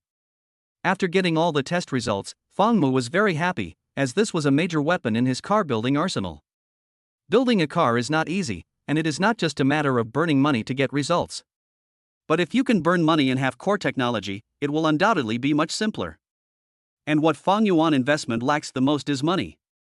The first time the funds were returned, Fang Mu had 50 billion in his hands, and Zhuo Jinghe estimated that by the end of the year, at least another 60 billion could be raised. Both the first 50 billion and the second 60 billion are in the form of cash, not real estate. Feng Mu is going to spend 110 billion on car manufacturing. Not to mention anything else, there are no existing car companies that have the courage to do this. Moreover, with the help of solid-state batteries, Feng Mu doesn't even have to think about it, and can already tell that their cars will sell like hotcakes. On the left is money, a lot of money. On the right is technology, top-notch technology. Feng Mu is determined to win the supplier bidding tomorrow. Chapter 66, You're Not Here to Show Off. Time flies, and it's the next day. Today is a big day, as Fang Mu is going to meet with many suppliers. Although it's called a bidding, Fang Yuan investment is, after all, building a car for the first time, so its persuasiveness is very low. Most suppliers are skeptical or have reservations. This is understandable. After all, in the eyes of these suppliers, it's not very reliable. In the event that a cooperation contract was really signed, and Fang Yuan investment backed out, it would be the suppliers who suffered. So even if they came to the bidding meeting, they were just there to see what was going on. There may not have been many who really wanted to cooperate with Fang Yuan investment. At Fang Mu's suggestion, Zhuo Jinghe ultimately did not inform the various suppliers of information such as the 60-day capital settlement, but wanted to stay on site to explain it. The purpose was to see the attitude of these suppliers. If they are neutral, they can be considered. If they question Fang Yuan investment as soon as they arrive and speak harshly, they can be disregarded. Although Fang Yuan investment cannot build cars without suppliers, Huaxia is not short of suppliers, and there is not just one supplier for each type of part. Unless all manufacturers are blacklisted, Fang Yuan investment is not afraid. After all, there is still a lot of unplanned space in the industrial zone. With no shortage of money, Fang Yuan investment does not mind setting up a production line and taking market share from those manufacturers. When Fang Mu left, Yu Wanchuan was still sleeping, or rather, catching up on sleep. The baby had been restless again last night, and Yu Wanchuan had stayed up until the middle of the night. If Fang Mu had not left, Yu Wanchuan would definitely have come over to help him take care of his clothes and give him a kiss. After briefing Lu Tianshu on a few things, Fang Mu set off, taking A Quan with him to the headquarters building of Fang Yuan Investment. There was still plenty of time, with the bidding meeting starting in just over an hour. However, some manufacturer representatives had already arrived. At Fang Mu's signal, Zhuo Jinghe arranged for them to be noted down. The reason was simple: those who could arrive early at the bidding meeting definitely had the intention to cooperate. If they really want to cooperate with Fang Yuan investment after the bidding meeting, they can be given some concessions and priority. Time flies. The number of people at the bidding meeting has also increased. Looking around, everyone present is a senior executive of their respective companies, and there are even a number of small manufacturers. Today's bidding meeting will be presided over by Zhuo Jinghe. Fang Mu stays behind the scenes in case there are any other problems. Fang Yuan investment is well known in the investment world, but not as well known in the manufacturing sector. Therefore, the slightly larger manufacturers present naturally did not treat Fang Yuan investment with respect. Although they also knew that Fang Yuan investment was a large enterprise with considerable investment means, in their view, it was the former that was seeking their help. As a result, some people's attitude was truly infuriating. Even when Zhuo Jing had greeted them, they pretended not to hear. In response, Fang Mu directly blocked them. After figuring out the identity of the other party, Fang Mu smiled. It turned out to be Carter Technology. Carter Technology produces lithium batteries and is a well-known domestic and foreign battery supplier, often supplying batteries for some well-known new energy vehicle brands. Fang Mu smiled. If it were any other supplier, he might pay attention to it, but since Carter Technology was causing so much trouble, he would not hold back. There are hundreds of parts, large and small, that make up a car, and Fang Mu is least afraid of problems with the supply of batteries. Not to mention that after the unveiling of Fang's own Fang solid-state battery, it will completely surprise everyone present. Zhuo Jinghe returned to the stage, and for a while, the noisy sounds in the audience also disappeared and quieted down. First, there was a process-oriented expression of gratitude.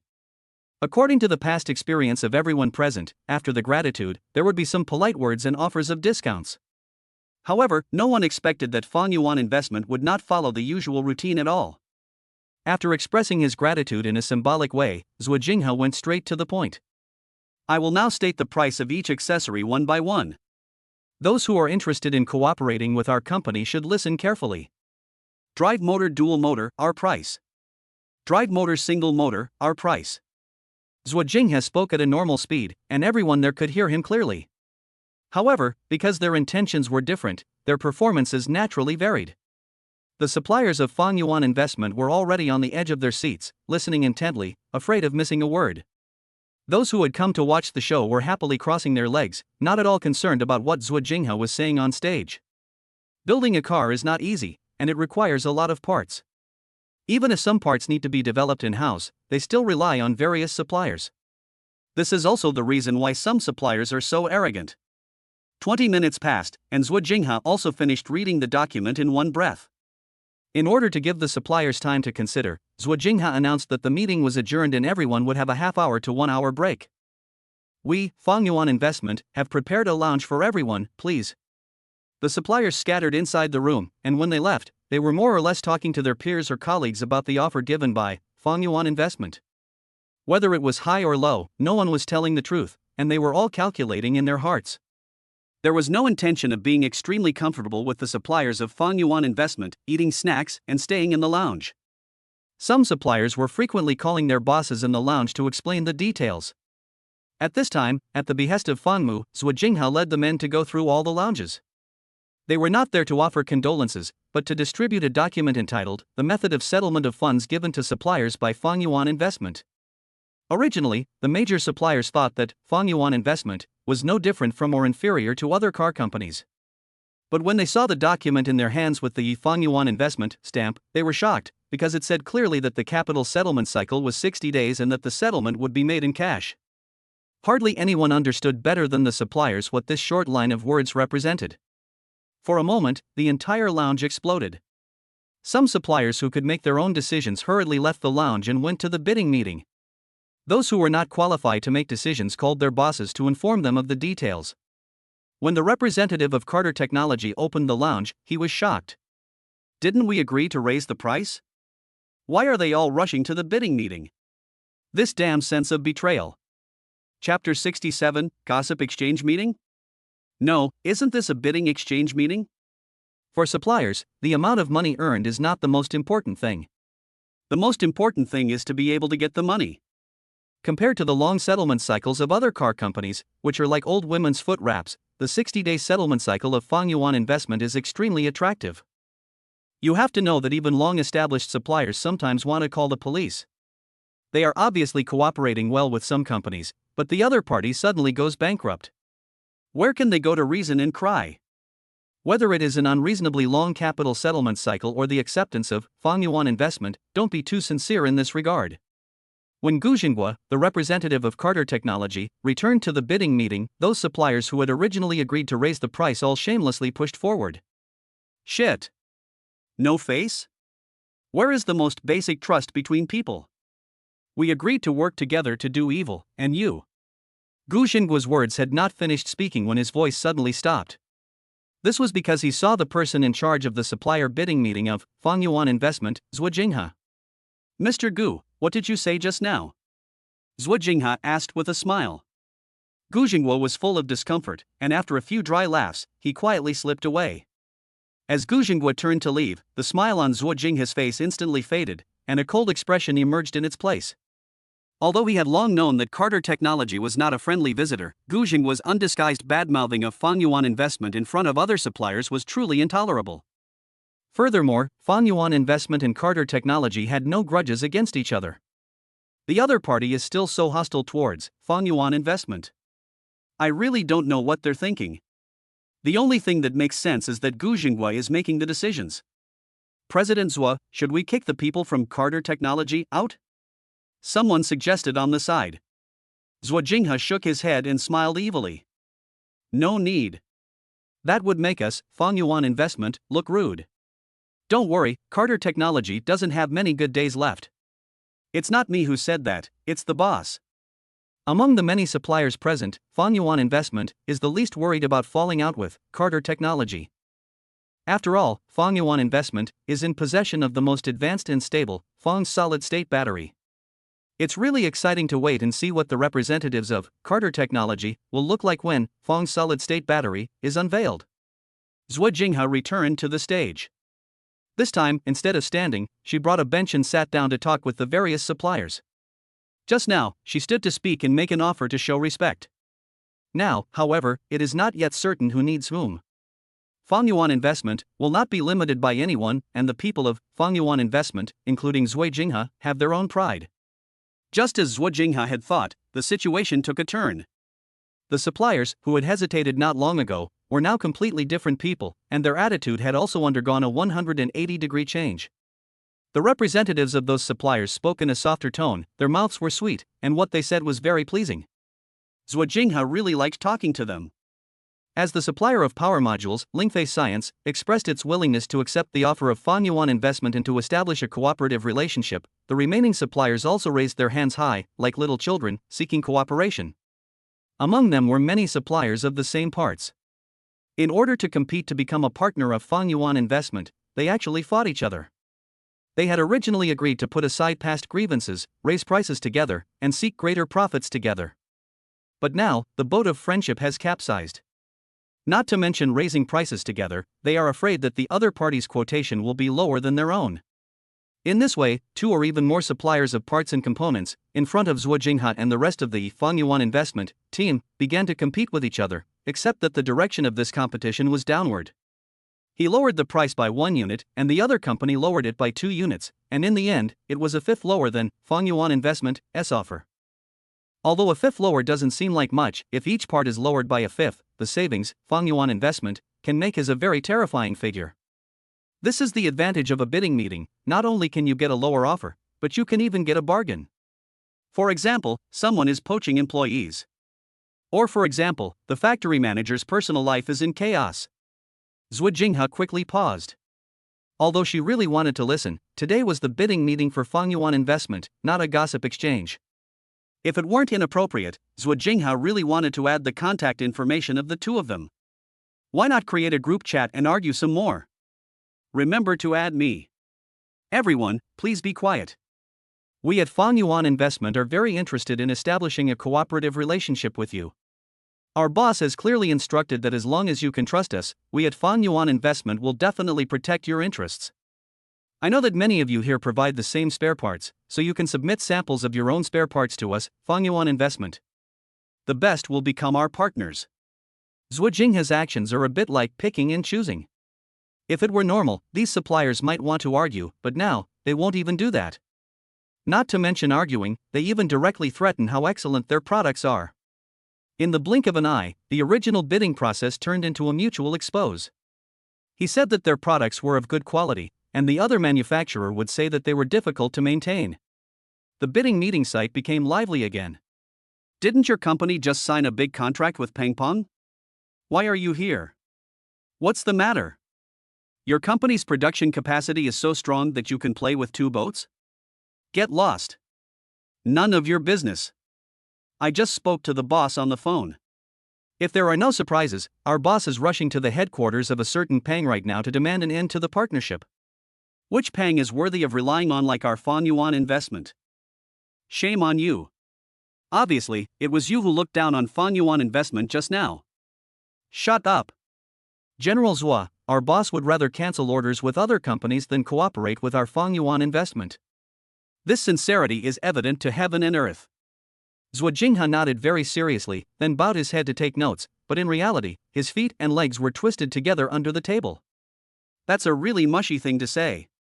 But although it sounds mushy, it makes people feel good. What's going on?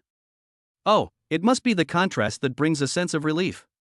After all, not long ago, these suppliers in front of them were arrogant and conceited. But now they are raising their hands and shouting, "Choose me, choose me, choose me." Chapter 68, strongly shattering the other party's sense of superiority. Zhuo Jinghe greatly admired her boss. With just a little trickery, the boss had made these arrogant, insolent suppliers who looked down on Fangyuan Investment's car manufacturing plan behave like good boys. Zhuo Jinghe and the group of people belonging to Fangyuan Investment were very efficient. They quickly summarized and recorded the suppliers interested in cooperating with Fangyuan Investment. Many of them are suppliers of the same spare parts, and they also bicker with each other, allowing Zhuo Jinghe to learn a lot of insider information that is difficult for laymen to know. Zhuo Jinghe recorded them all. These conversations will be a factor in who Fangyuan Investment agrees to cooperate with in the future. It took about an hour, and Zhuo Jinghe made a backup record of 98% of the suppliers present. The suppliers that were not recorded were mainly energy battery suppliers such as Carter Technology. To be precise, none of these new energy battery suppliers were invited by Fangyuan Investment. Some of them even heard about it themselves and rushed over to join the fun. At the moment, basically all suppliers have been recorded, and the fact that they were excluded naturally caused everyone to be surprised. After all, how could car manufacturing, especially new energy vehicles, be separated from energy batteries? Yuan Investment has left out the only supplier that can provide energy batteries. This kind of behavior is a bit baffling. Not to mention the other suppliers. Gu Xinghua, the representative of Carter Technology, could no longer sit still. After the other suppliers returned to their respective seats, Gu Xinghua asked, President Zhuo, I wonder if you, Yuan Investment, have already found a supplier of energy batteries? Zhuo Jinghe still wore a smile on his face and shook his head. Gu Xinhui was unhappy. Then I will ask you, President Zhuo, what is the purpose of you, Yuan Investment, inviting me and others here? Are you treating us like fools? While he was questioning Zhuo Jinghe, the other representative from Carter Technology, who had come with him, kept tugging at his clothes. Gu Xinhui was very dissatisfied, shaking off his colleague's hand while questioning him. Zhuo Jinghe did not get angry when he saw this, but instead fixed his gaze on the other representative from Carter Technology. Representatively, I saw that you seemed to have something to say just now. Representative Gu, I will answer your question later. Representatively, please go ahead. For a moment, the attention of most people at the scene was focused on this representatively. There was no choice. In order to prevent Gu Xinghua from making any more elementary mistakes, this representatively had to tell the truth. Well, I just want to say something to Representative Gu. Gu Xinghua's brows furrowed slightly, his face showing displeasure. What is it? Well, Yuan Investment has not invited our company, Carter Technology. As soon as these words came out, Gu Xinghua's displeasure on his face solidified. After a long pause, he stammered and asked, No, you haven't been invited? After seeing representatively nod in confirmation, Gu Xinghua twitched the corners of his mouth, speechless. On the contrary, many of the suppliers on the scene really couldn't help but laugh out loud. Hearing the harsh laughter, Gu Xinghua's face turned pale. After glaring ferociously at his colleague, he pondered a way to save a little face. And then he really found a way. I'm sorry, but I still have to say something. President Zhuo, the most important thing in building a car is to solve the energy problem. If you, Yuan Investment, don't want to solve the energy supply problem first, but instead have to sign contracts with other suppliers, doesn't that feel like putting the cart before the horse? As soon as these words were spoken, the faces of the supplier representatives present suddenly turned a little sour. Because no matter who you are, you can hear a sense of superiority and disdain for other suppliers in Gu Xin's words. It makes people feel very uncomfortable. In theory, a car needs a lot of parts, so there is naturally a reason for this. Why is this guy so superior? If you have a sense of superiority, then have it, but why look down on others? Not only did the other suppliers present feel this way, Zhuo Jinghe was also a little speechless and couldn't help but think one thing: if this Gu Xinghua was an employee of his own company, he really wanted to slap him to death. He speaks without regard for the situation and has no emotional intelligence. Could it be that he is the mistress's little lover? How did such a brainless person achieve a high-level position? By pulling hatred around like this, isn't he really afraid that the wheel of fortune will turn and one day in the future, he will be stoned by a friend in the business? However, since Gu Xinghua has asked himself such a shameless question, Zhuo Jinghe naturally will not avoid answering.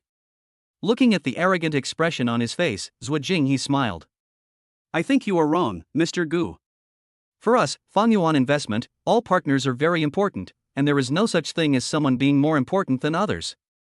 Even if you provide us with a single screw, we at Yuan Investment will treat it with respect. Therefore, President Gu, please don't make your usual arrogant speech at our Yuan Investment bidding meeting.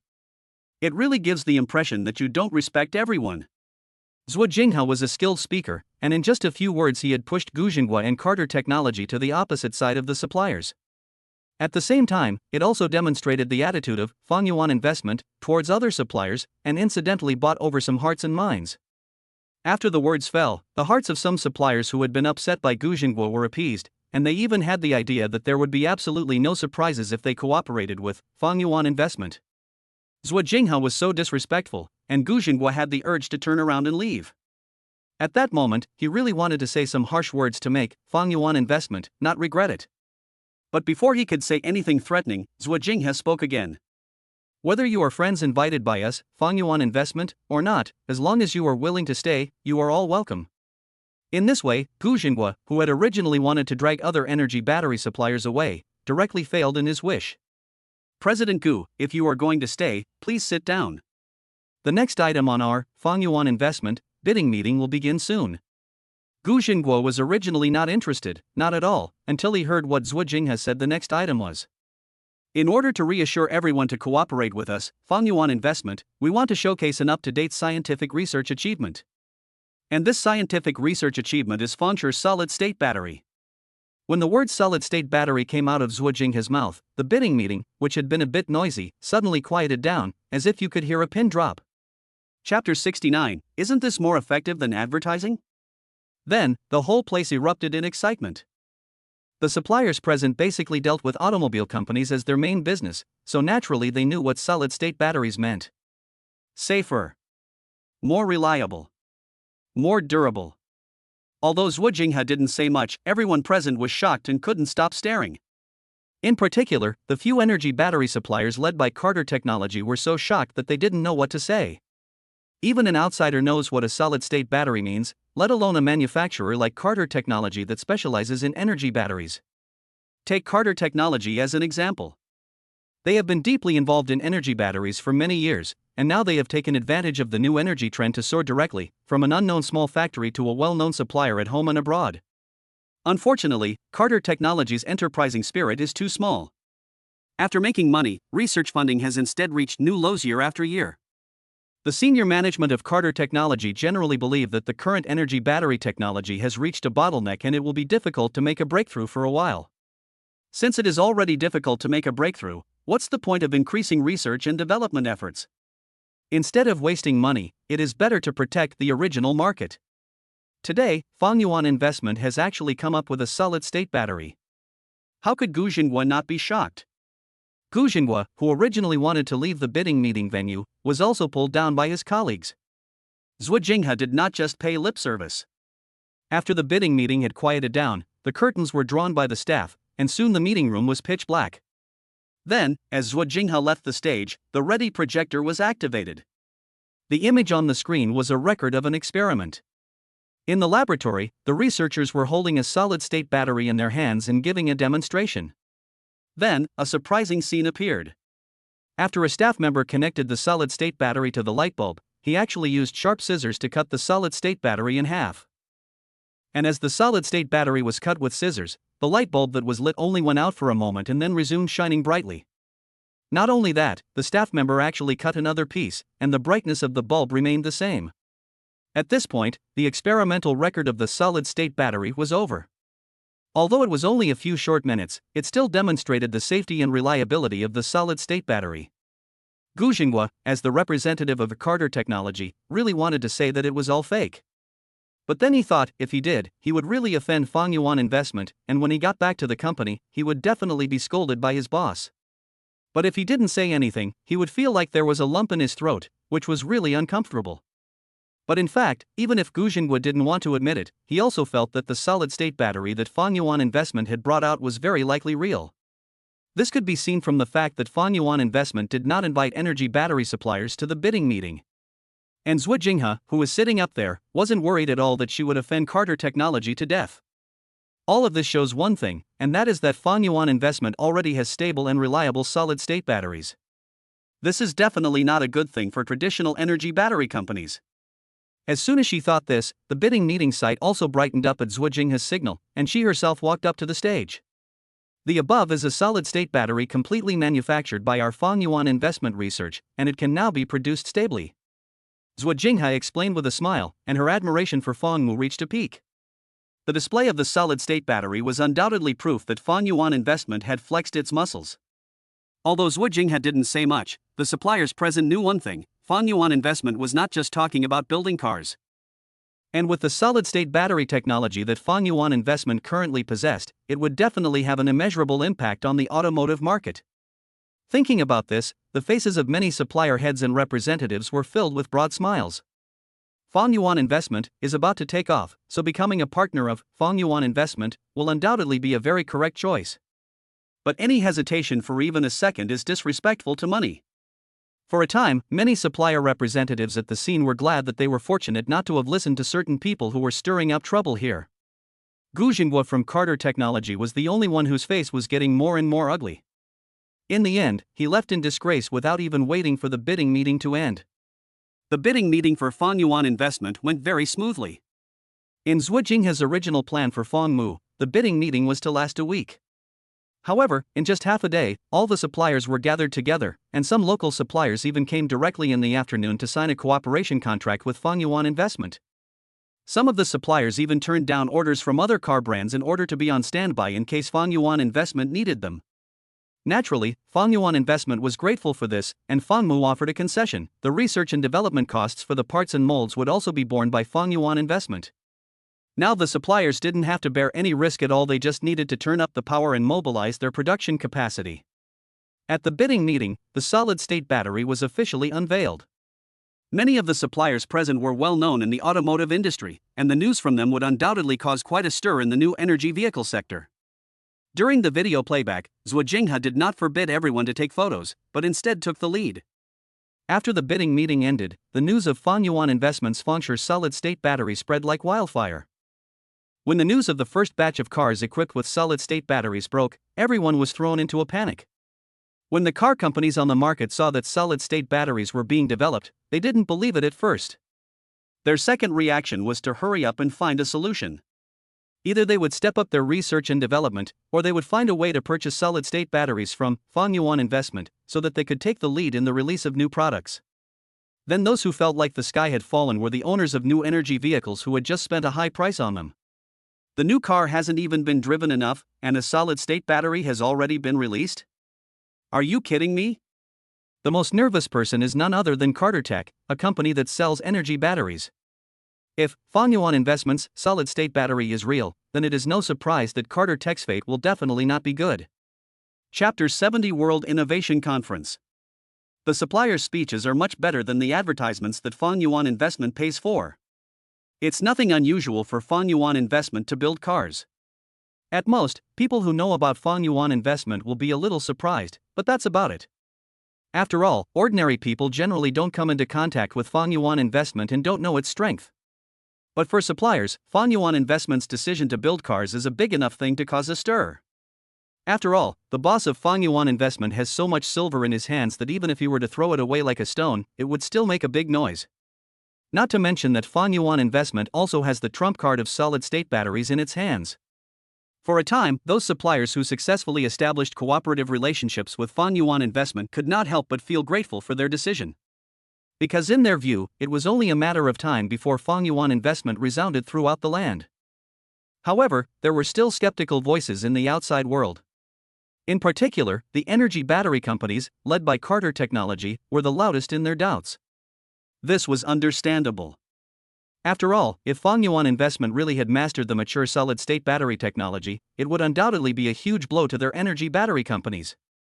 As everyone knows, they are not afraid of competitors taking away their business, because everyone is competing based on their own strengths, and everyone's abilities are more or less the same.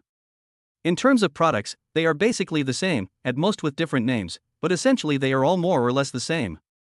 But competitors are not afraid of taking away their business, they are afraid of upsetting the table.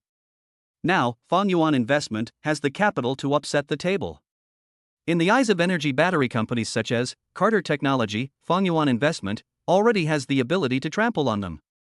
This is not something that anyone wants to see. Therefore, even though Fangyuan Investment had already demonstrated the solid-state battery at the bidding meeting, the executives of companies such as Carter Technology still refused to believe it, and even directly questioned it out loud. When the news of Fangyuan Investment's solid-state battery was released, Carter Technology also released a piece of information an hour later. The headline of this piece of information was "Honesty is the first condition for scientific knowledge." People in the industry could immediately tell that Carter Technology was naming Fangyuan Investment. With the industry leaders taking the lead, more and more energy battery companies have also voiced doubts about the authenticity of the solid-state batteries in the possession of Fangyuan Investment. For a time, under the leadership of these companies, it seemed that the fact that Fangyuan Investment had already mastered the solid-state battery was no longer so surprising, because everyone was waiting to see how credible this matter was. It is not just their peers who are questioning them. Even the so-called experts who claim to be energy experts have jumped out like clowns. Anyone who knows the real situation knows that these experts are no different from pundits. They just look up some information online and start making up stories, or look at photos and start making up stories with emotion. But it is worth mentioning that the power of public opinion that these experts can drive should not be underestimated. In particular, there was the energy battery company that took the lead in questioning it. Now there are self-proclaimed experts questioning it. The general public is also gradually doubting whether Fangyuan Investment has really mastered the technology of solid-state batteries. I am becoming more and more skeptical about solid-state batteries. If they really exist, why don't they come out and explain? I've checked it out, it's an investment company, probably fake. After all, such companies either lie about the investment or the investment project. You'd better not believe a single word they say. If it's really fake, then aren't we consumers being taken for fools, tricked into investing our enthusiasm? Damn you. There are a lot of these comments on the internet. Zhou Jinghe sees hundreds of them every day. At first, she didn't think anything of it, but as time went on, and it got worse and worse every day, she realized there was a problem. Someone must be leading the charge. The astute Zhou Jinghe quickly arranged for someone to investigate, and sure enough, behind these pundits and representatives, she saw the figure of companies such as Carter Technology. At first, Carter Technology only used these words to test the waters. But when they saw that Fangyuan Investment did not object to these doubts, they became more and more confident, and more convinced that Fangyuan Investment was just bluffing. The senior management of Carter Technology came to a conclusion after discussion. Fangyuan Investment may have really dabbled in solid-state batteries, or may have made some small achievements, but it is definitely not yet at the point of practical application. If not, why didn't they come forward to defend themselves? As it was, Fangyuan Investment didn't have time to explain, and Carter Technology took it as a sign of guilt. In fact, Zhou Jinghe also approached Fang Mu for advice on whether to come forward and clarify. But Fang Mu didn't care, and instead felt that the louder the questioning voice, the better. Because no matter how loud the questioning voice is now, the greater the effect it will have when the time comes. After all, the best solution is to hit back when someone questions you. And Fangyuan Investment should slap those doubts back in their faces right now. However, Fangyuan Investment is busy with other things and can't take care of it, so it ignores the doubts. Zhou Jinghe is a smart person. After the conversation, she figured out what Fang Mu meant. So, behind the doubts that were circulating, there were actually the water armies of Fangyuan Investment. Yes, it was the water army that Zhou Jinghe had hired, with the goal of joining in and amplifying the doubts. As Fang Mu said, the louder the voices of doubt now, the louder the contrast will be when the time comes, which will help Fangyuan Investment take advantage of the situation. And the thing that will make Fangyuan Investment face up to it is the annual World Innovation Conference. It is precisely because they are busy with the World Innovation Conference that Fangyuan Investment doesn't bother to pay attention to the voices of doubt. Because as long as they win the gold medal at the World Innovation Conference, the voices of doubt will be disproved. After all, the central theme of the World Innovation Conference is to explore human innovation and development. The solid-state battery in the possession of Fangyuan Investment can definitely show off its capabilities at this conference. This conference is international. If you can perform brilliantly at this international conference, it will undoubtedly show off your skills in front of the global scientific community. At that time, the voices of doubt will only become a joke. Chapter 71, Stealing the Rice? No, I'm turning the table.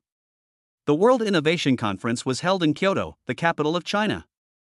Long before all walks of life questioned Fangyuan Investment's solid-state battery, Fang Mu sent Liang Yun to lead the team. The Innovation Conference was very grand. Many domestic and foreign companies also brought their works to the competition. Therefore, the Innovation Conference also has the same effect as an expo. Liang Yun had never participated in such a conference before, but after all, he was a genuine gold medal salesperson, with both his intelligence and emotional quotient online. So, after arriving in Kyoto, he quickly became friends with some representatives of domestic companies, and at first glance, their relationship seemed to be particularly good. This expo also really broadened Liang Yun's horizons, and he realized that there were so many wonderful things in the world.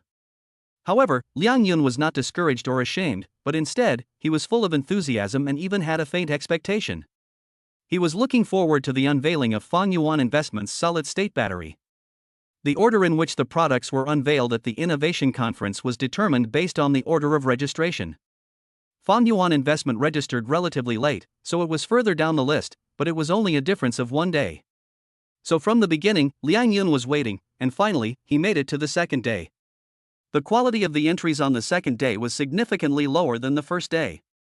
Some representatives of companies that came every year did not even come to the exhibition on the second day. However, when the booth belonging to Fangyuan Investment appeared, the crowd could not help but be shocked. After all, the words solid-state battery were really too eye-catching. After the solid-state battery was unveiled, many people in the exhibition hall were attracted to it. Liang Yun was very happy and proud, but he could not afford to enjoy this feeling of worship from all sides, and he had to hurry to host it. Fang Mu had given him this task, and in Liang Yun's mind, he could not afford to mess it up. If he did, he might as well buy a block of tofu and drive it into a wall. Liang Yun was very eloquent. After calming the crowd, he began his introduction.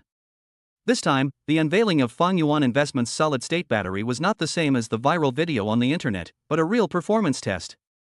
This test included low temperatures, high temperatures, and other types of extreme working environments. Although the working environment of the energy source is harsh, its performance is stable. Those present all secretly believed after seeing this, believing that Fang Yuan Investment has really mastered solid-state battery technology. For a time, the whole audience was in an uproar. What no one in any industry expected was that Fang Yuan Investment, which was full of doubt, had actually quietly accomplished a great feat by attending the World Innovation Conference. And they even won first place? Once the news spread, Carter Technology was completely shocked and swore. Because, damn it, Fang Yuan Investment is actually serious.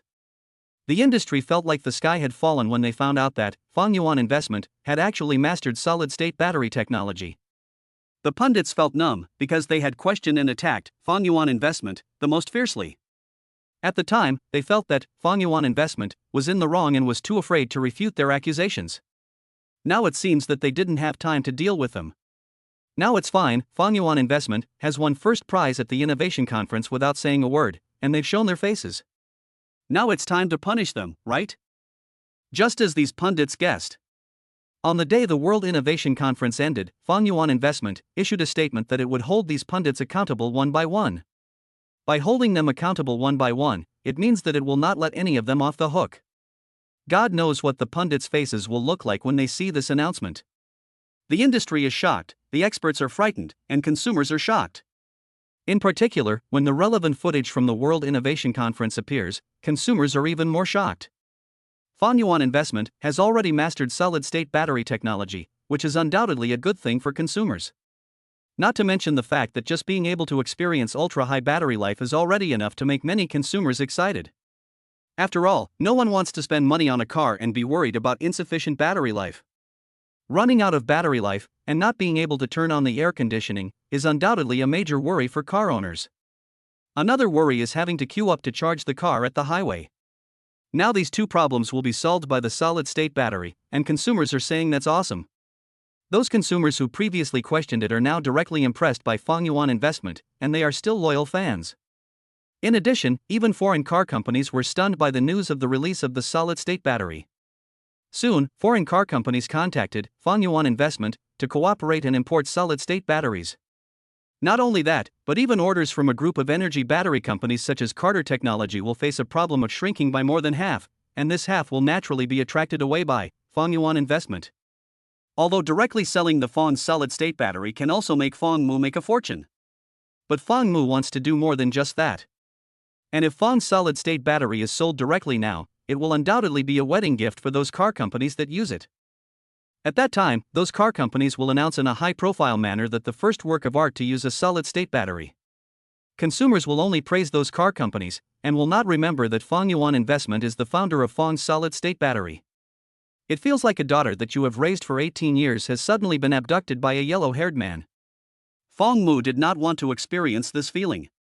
So, without thinking twice, he asked Zhuo Jinghe to reject a number of domestic and foreign car companies. When the news spread, Carter Technology was so grateful.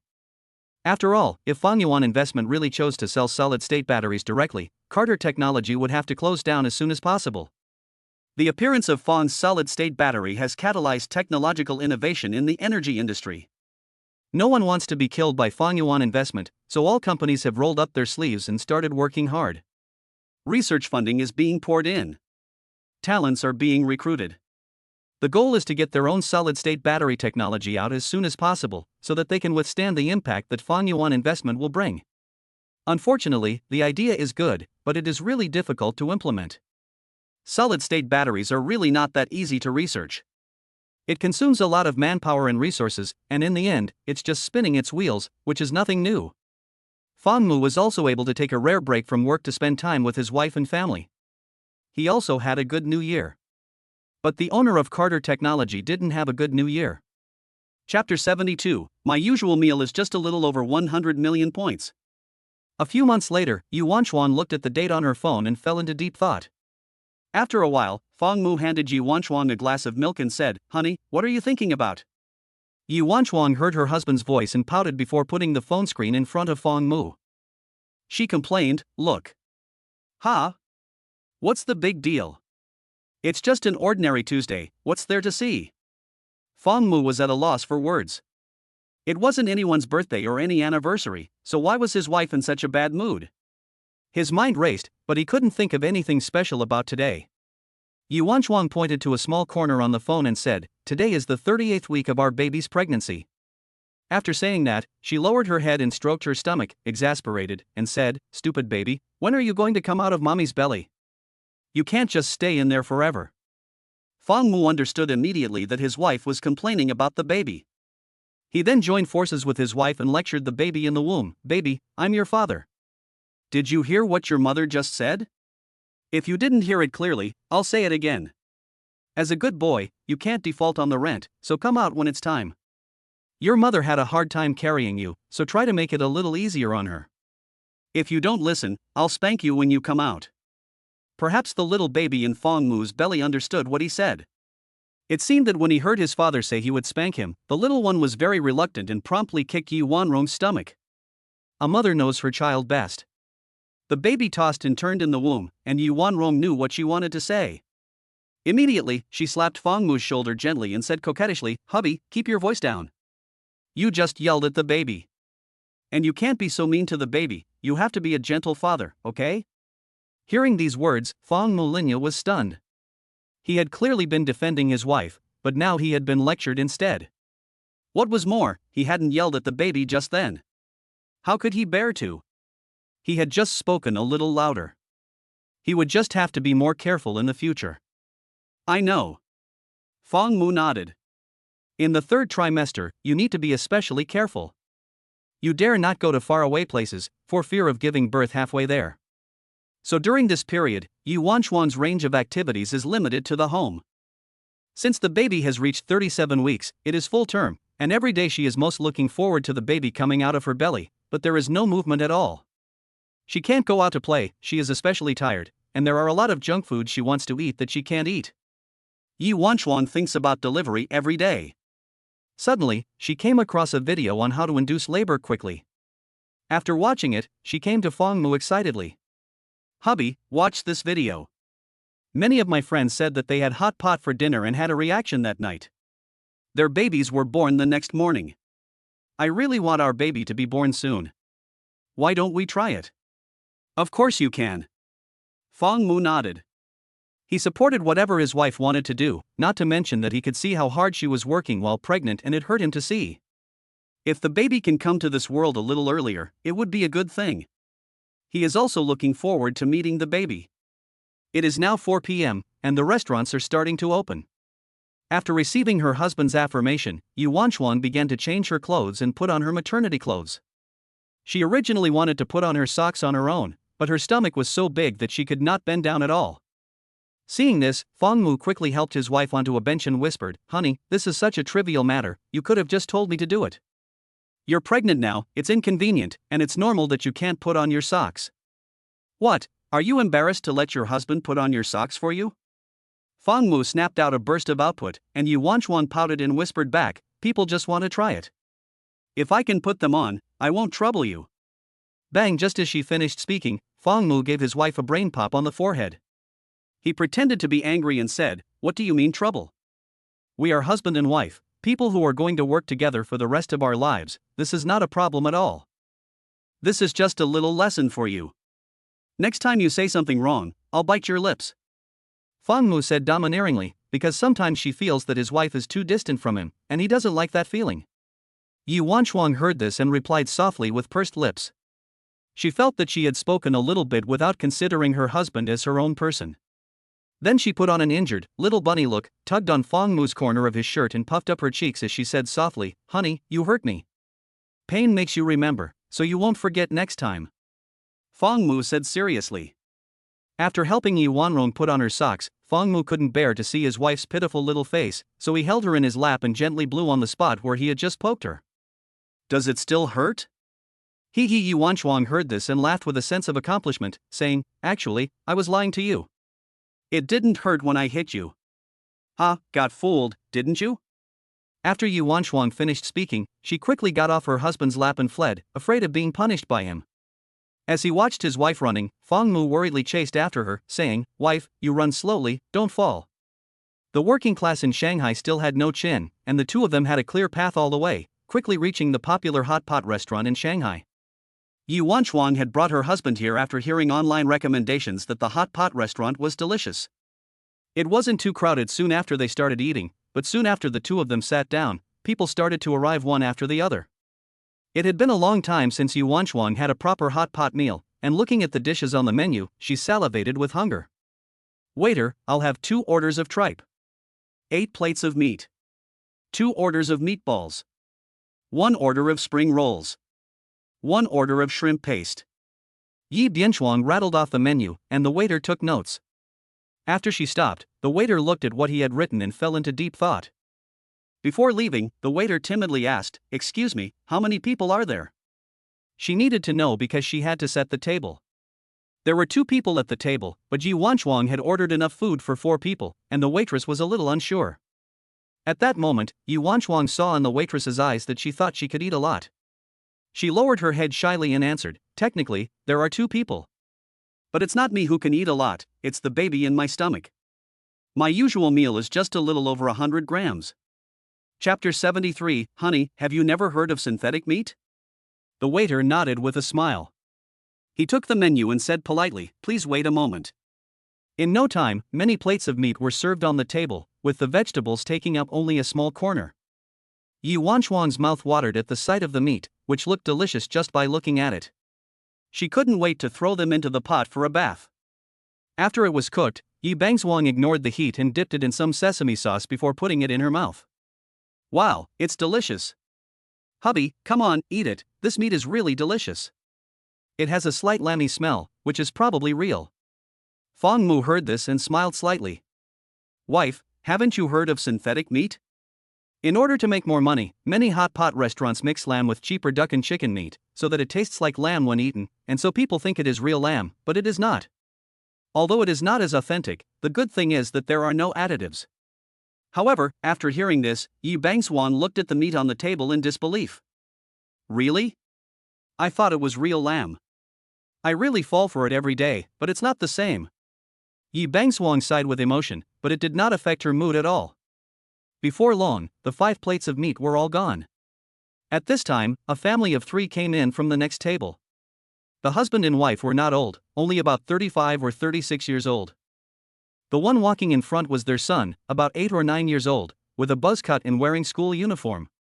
He played with his mobile phone while walking, and from time to time, the sound of a game could be heard.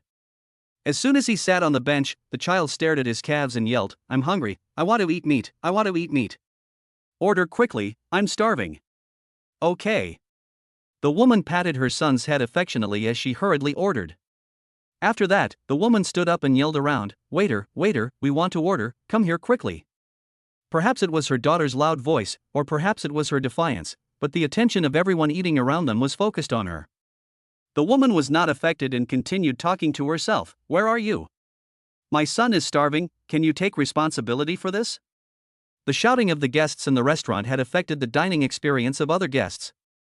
Seeing that there were not enough staff, the manager of the hot pot restaurant came to the table with a menu. I'm really sorry about that, the restaurant is a bit busy and we have neglected you.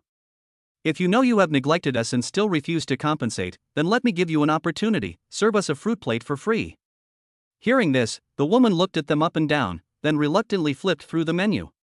Seeing that the other party was not speaking, the woman closed the menu and said in a bad mood, What? It's just a fruit plate, and you're not willing to give it? You're really stingy. I didn't mean to rip you off either. Who told you to keep us waiting for so long? In fact, it wasn't long, just 3 minutes. The store manager saw that the customers were quite difficult, and if he didn't agree to their request, he was afraid that they would cause trouble in the store. After weighing the pros and cons, the store manager nodded with a smile. The woman, to express her apology, "We will give you a fruit plate. You can order now." "That's more like it."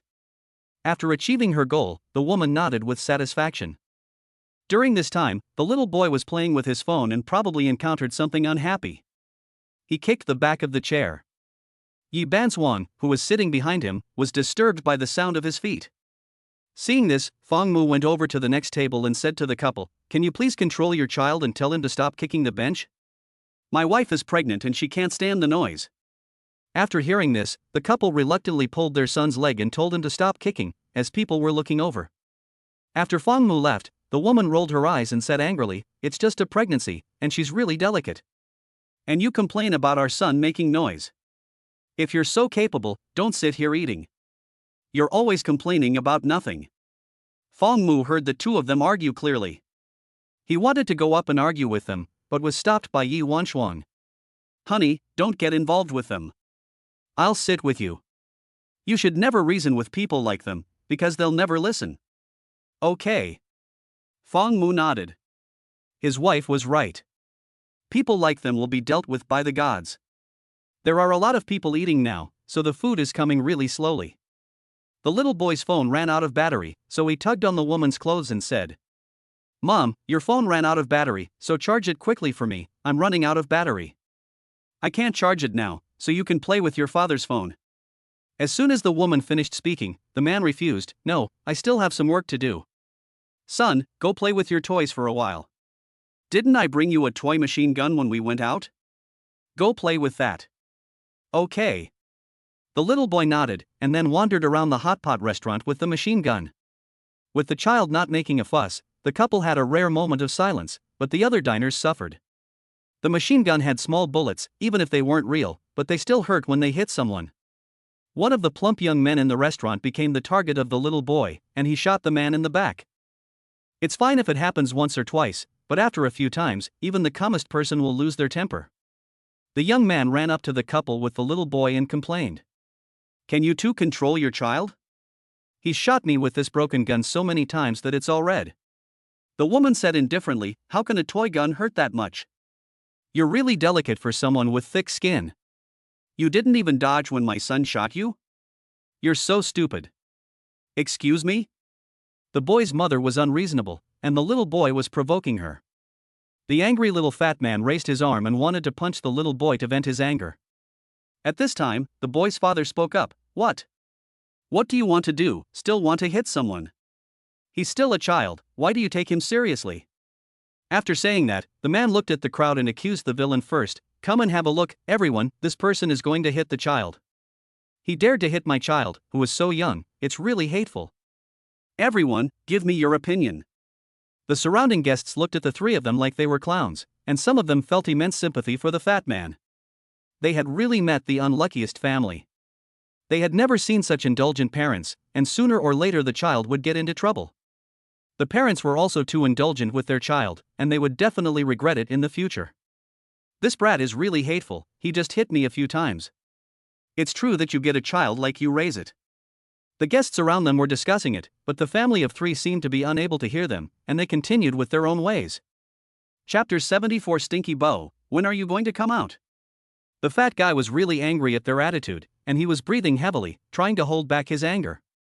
But then he realized that he couldn't hold it back, so he took out his phone and hurriedly dialed a number. The fat man was shaking all over. When he heard the voice on the other end of the line, he said earnestly, "Dr. Liu, I can't control my emotions anymore. This family here has a child and his parents who are clearly in the wrong, but they refuse to apologize. I thought you said that people with mental illness don't need to go to prison for killing, so you can help me prove it." After he finished speaking, the fat man hung up the phone and looked coldly at the family of three across from him. Now the husband and wife realized that their son had met a tough guy, and the other party wasn't pretending, because that look was like he could eat the three of them. The woman quickly pushed her son in front of her and said anxiously, "You brat, apologize to your uncle quickly." When the man saw that his son didn't say anything, he slapped his son on the back of the head and said, "Say you're sorry." At this point, the brat reluctantly spoke up. Although he said it with his mouth, he didn't realize his mistake in his heart. Seeing this, the fat man's reddened eyes slowly returned to normal, and he waved his hand, saying, "I'll keep an eye on your child." After he finished talking, he paid and left the hot pot restaurant. At first, the old couple still managed their child, but since the meat came, the couple ate minding their own business. After calling the child several times, he didn't respond, and the two simply ignored him. Soon, the little boy forgot the lesson he just learned, and he has now become the king of trouble in the hot pot restaurant. Just as Yu Wanchuan got up to get the condiments, the little boy aimed his machine gun at her stomach. Yu Wanchuan looked up when she noticed the infrared dot on her stomach, and the little boy was smiling at her triumphantly. She twisted her body around and glared at him, exasperated, saying, "Still a child, really hateful." The little boy not only aimed at someone's stomach, but also at their forehead with the infrared ray. When the people around them complained about the child's behavior and reported it to the young couple, the two of them just gave up. "I just yelled at him, but he ignored me. I can't control this kid anymore, so whoever wants to can. His father just knows how to play games. It's my business if the kid is born, but you better control him." The man frowned as he looked at his phone. "I'm so busy every day, I don't have time to control the kid. Go and see for yourself."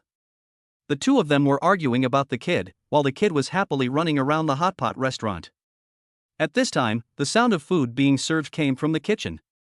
Move aside, the hot pot base is hot." The person serving the food was a woman in her 50s, who carried it carefully. At this time, the little boy suddenly jumped out and bumped into the woman's knee. Due to the unstable center of gravity, the hot pot base was spilled on the back of the naughty child, who cried out in pain from the heat.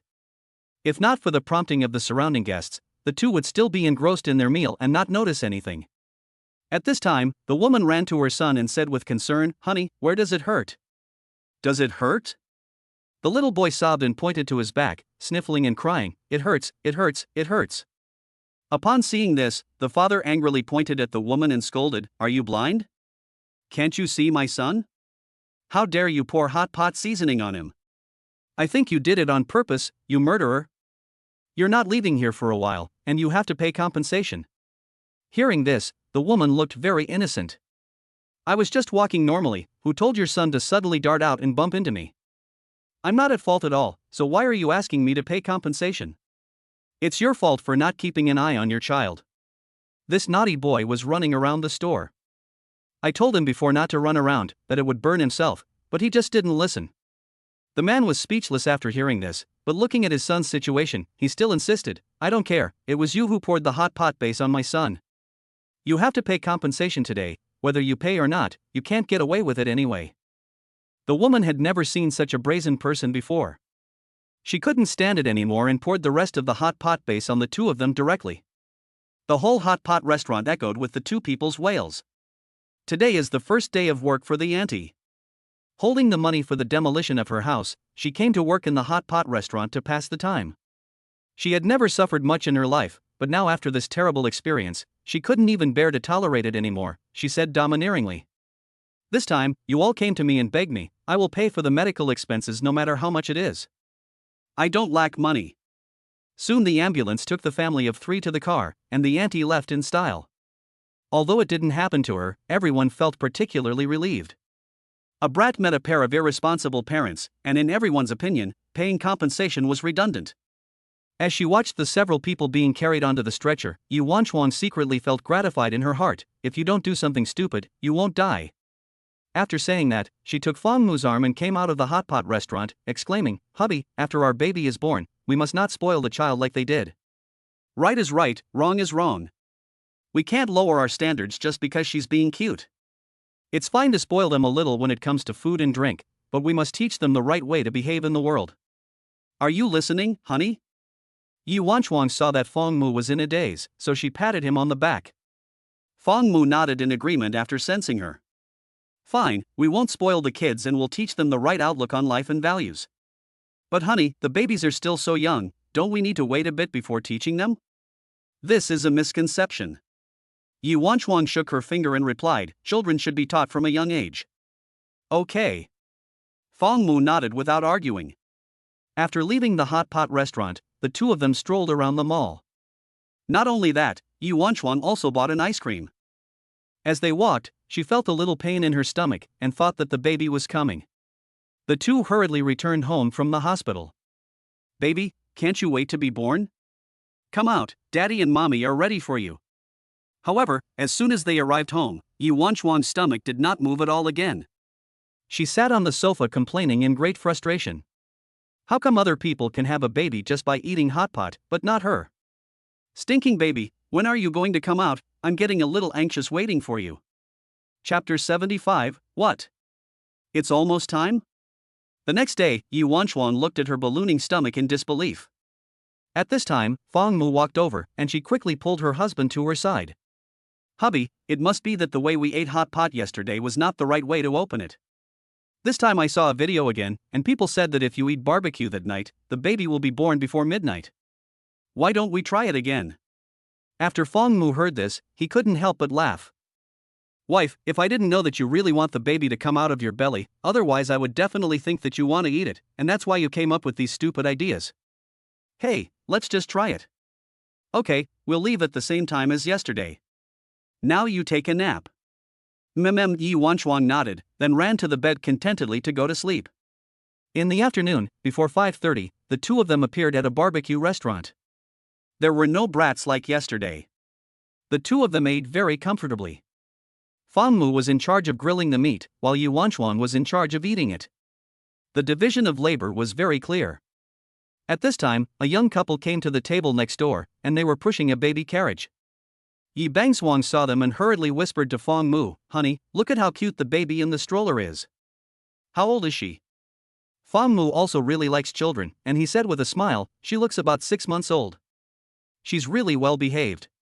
While her parents are eating, she's just sleeping. I wonder if our baby is obedient too. After Yi Bangswang finished speaking, she couldn't help but rub her tummy. The baby in her tummy felt the warmth of her hand and kicked. She smiled knowingly.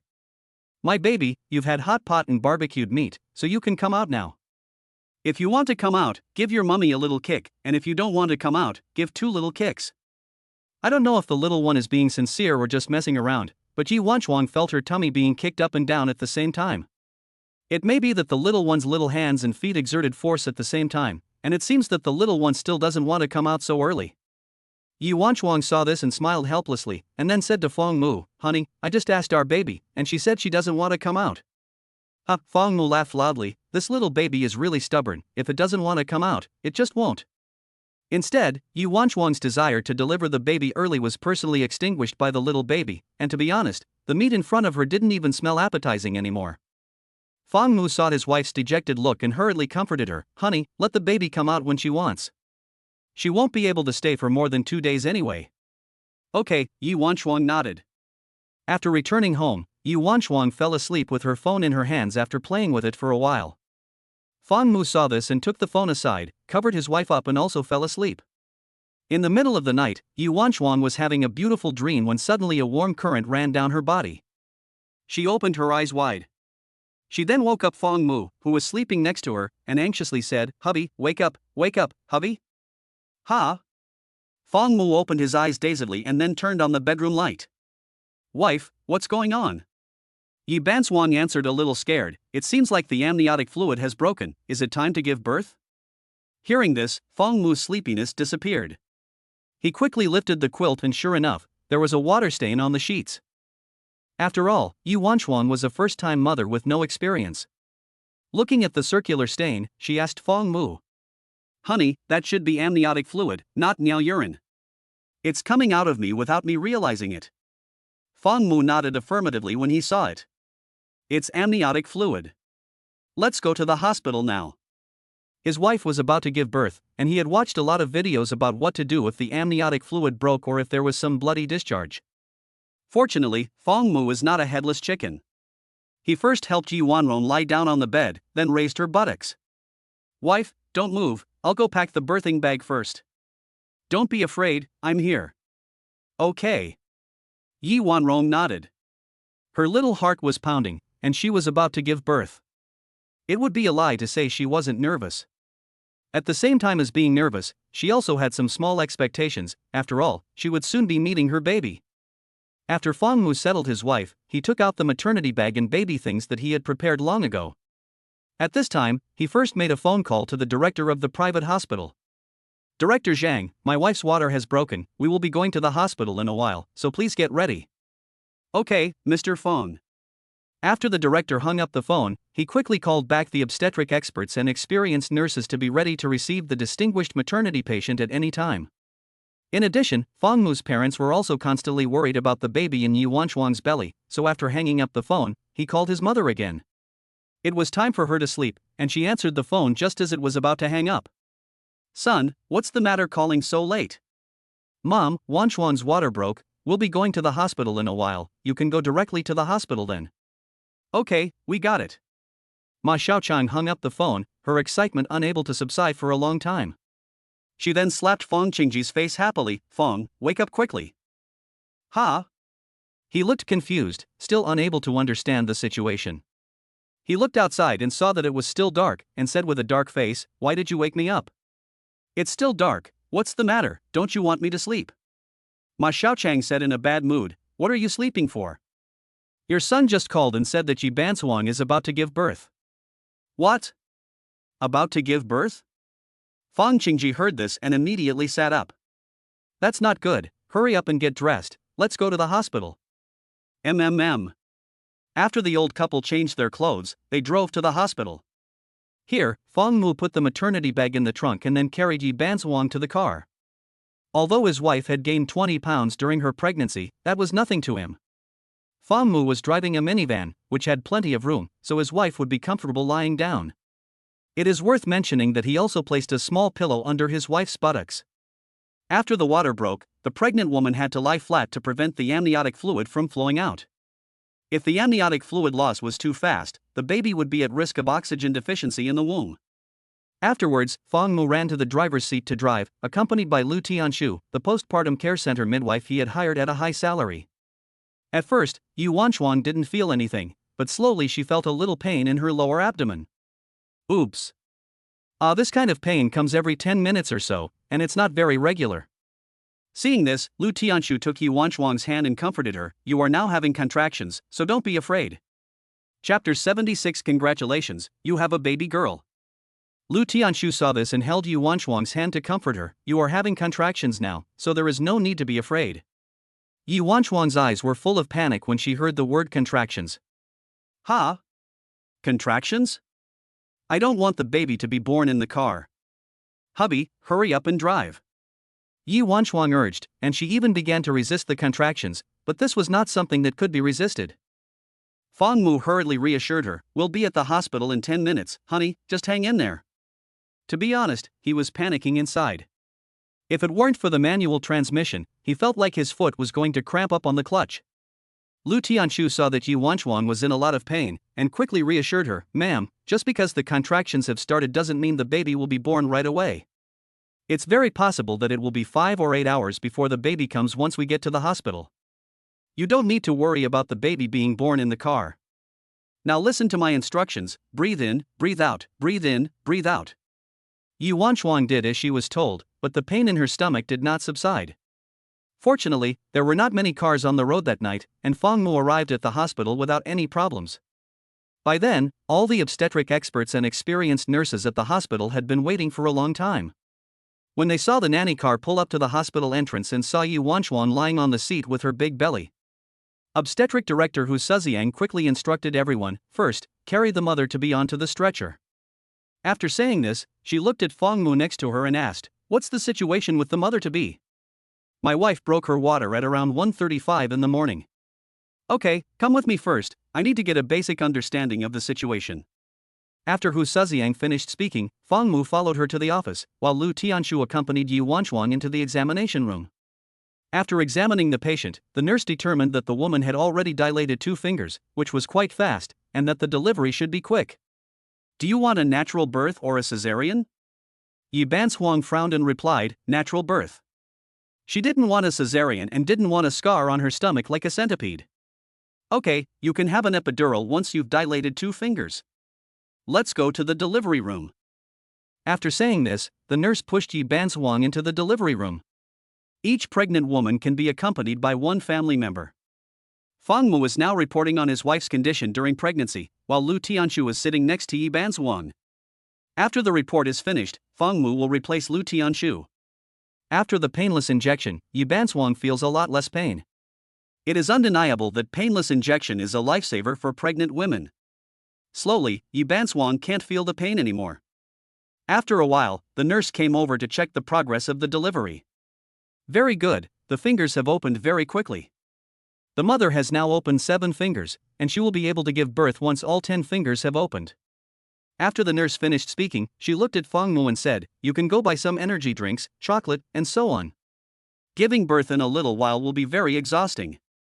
Okay. Fang Mu nodded, and then instructed Lu Tianshu to go buy them. His wife was about to give birth, and he didn't want to leave Yi Wanchuang's side for even a single step. Seeing her pale face, Fang Mu felt immense pain in his heart. "My dear, I'm so sorry for the suffering you've endured." "It's okay, it's not hard." Yi Wanchuang tried to comfort Fang Mu with a smile. From the breaking of the water to the opening of the fingers, her situation was very fast. The next bed had been in the delivery room for a day and there had been no movement yet. To be honest, watching other people suffering like hell, she was actually a little envious. Soon, Fang Mu brought the energy drink to the delivery room. Yi Wanchuang had just finished drinking it when her fingers opened. At this time, the director of the obstetrics department and the experienced nurse were guiding Yi Wanchuang to push while checking the situation downstairs. Eventually, after Yi Wanchuang's unremitting efforts, a loud cry soon sounded in the delivery room. Hu Suhua first gave the baby a simple rinse, then held it to the side of the baby's father and mother, and said gently, "Congratulations, you have a baby girl." Yi Wanchuang smiled happily. Now at last the two of them had the fruit of their love. Compared to his wife's reserved smile, Fang Mu looked very excited. At the moment he heard the news, it was as if all his muscles were cheering. They say that a daughter is a father's little cotton padded jacket, and now he had one too. At this moment, he couldn't wait to hold the baby and go out to tell everyone in the hospital, "This is my daughter, she was just born, she's still warm." Yi Wanchuang was taken to the VIP room after giving birth. She had a very quick and uneventful delivery, and there was no episiotomy. She is in high spirits and doesn't look like she just gave birth. Fang Mu can't bear to let go of his precious daughter. At this moment, he suddenly thinks of two people. Why haven't Dad and Mum come yet? He is worried and quickly calls the old couple. The line is quickly connected. "Son, we just arrived at the hospital. How is Wanchuang? Has she given birth yet?" Upon hearing this, Fang Mu answered with a smile, "Yes, she has given birth to a big, fat granddaughter for you, weighing 7 catties and 2 tails. She is little and plump, you will definitely like her when you see her." "Ah, that's good." Ma Xiaochang nodded with a smile, and her footsteps couldn't help but quicken. She couldn't wait to see the baby. Fang Qingji could barely keep up with her pace, and quickly took hold of her arm and said, "You slow down, I'll wait for you." After hearing this, Ma Xiaochang impatiently shook her arm off, blaming him for not knowing that the car was out of gas. Luckily, a taxi passed by, otherwise we would have had to walk until dawn to get to the hospital. After being scolded, Fang Qingji touched his head and said nothing. Ma Xiaochang hurriedly urged, "Hurry up, your great-granddaughter is waiting for us in the hospital room." Upon hearing this, Fang Qingji joyfully ran up. "What? She gave birth? She gave birth to a great-granddaughter for us? Ha, it doesn't matter if it's a boy or a girl, I'm happy to have a granddaughter." Fang Qingji laughed happily, then followed along at a run. In the ward, Yi Wanchuang was dizzy from seeing her husband walking around with the baby in his arms. "Hubby, sit down and rest for a while." "I'm not tired, not at all," Fang Mu said with a smile, shaking his head. Soon, the door to the ward was pushed open, and Fang Qingji and Ma Xiaochang came to Yi Wanchuang's bedside, concerned. "Banzhuang, you just gave birth, you need to rest more, and Fang Mu can watch the baby for you. Mom came in a hurry today, this is the red envelope we prepared for you and the baby, and we will prepare a bigger one when you are discharged from the hospital." "Thank you, Mom and Dad." Yi Banzhuang smiled and thanked them. She was a little sleepy after giving birth, and she fell asleep after a while. At this time, the old couple carefully examined the baby in Fang Mu's arms. Watching the little one sleep, the old couple became happier and happier. Chapter 77, The Baby Has a Name. "This little guy is really white, soft and plump, I really want to nibble on him." Fang Qingji looked at the baby with a smile on his face. Ma Xiaochang heard this and angrily patted him a few times, thinking that he was a big pig's foot and wanted to nibble on him whenever he wanted. Go over there. He was pushed aside with disdain, and then he smiled and took his eldest granddaughter into his arms and instructed Fong Mu. Son, after the baby is born, you need to apply for a birth certificate. Have you thought of a name for my granddaughter yet? I thought of it before she was born. I have a name for a boy and a name for a girl. Now that I know it's a girl, the baby will be Fong Yui. What do you and my father think? Fong Mu looked at the two of them.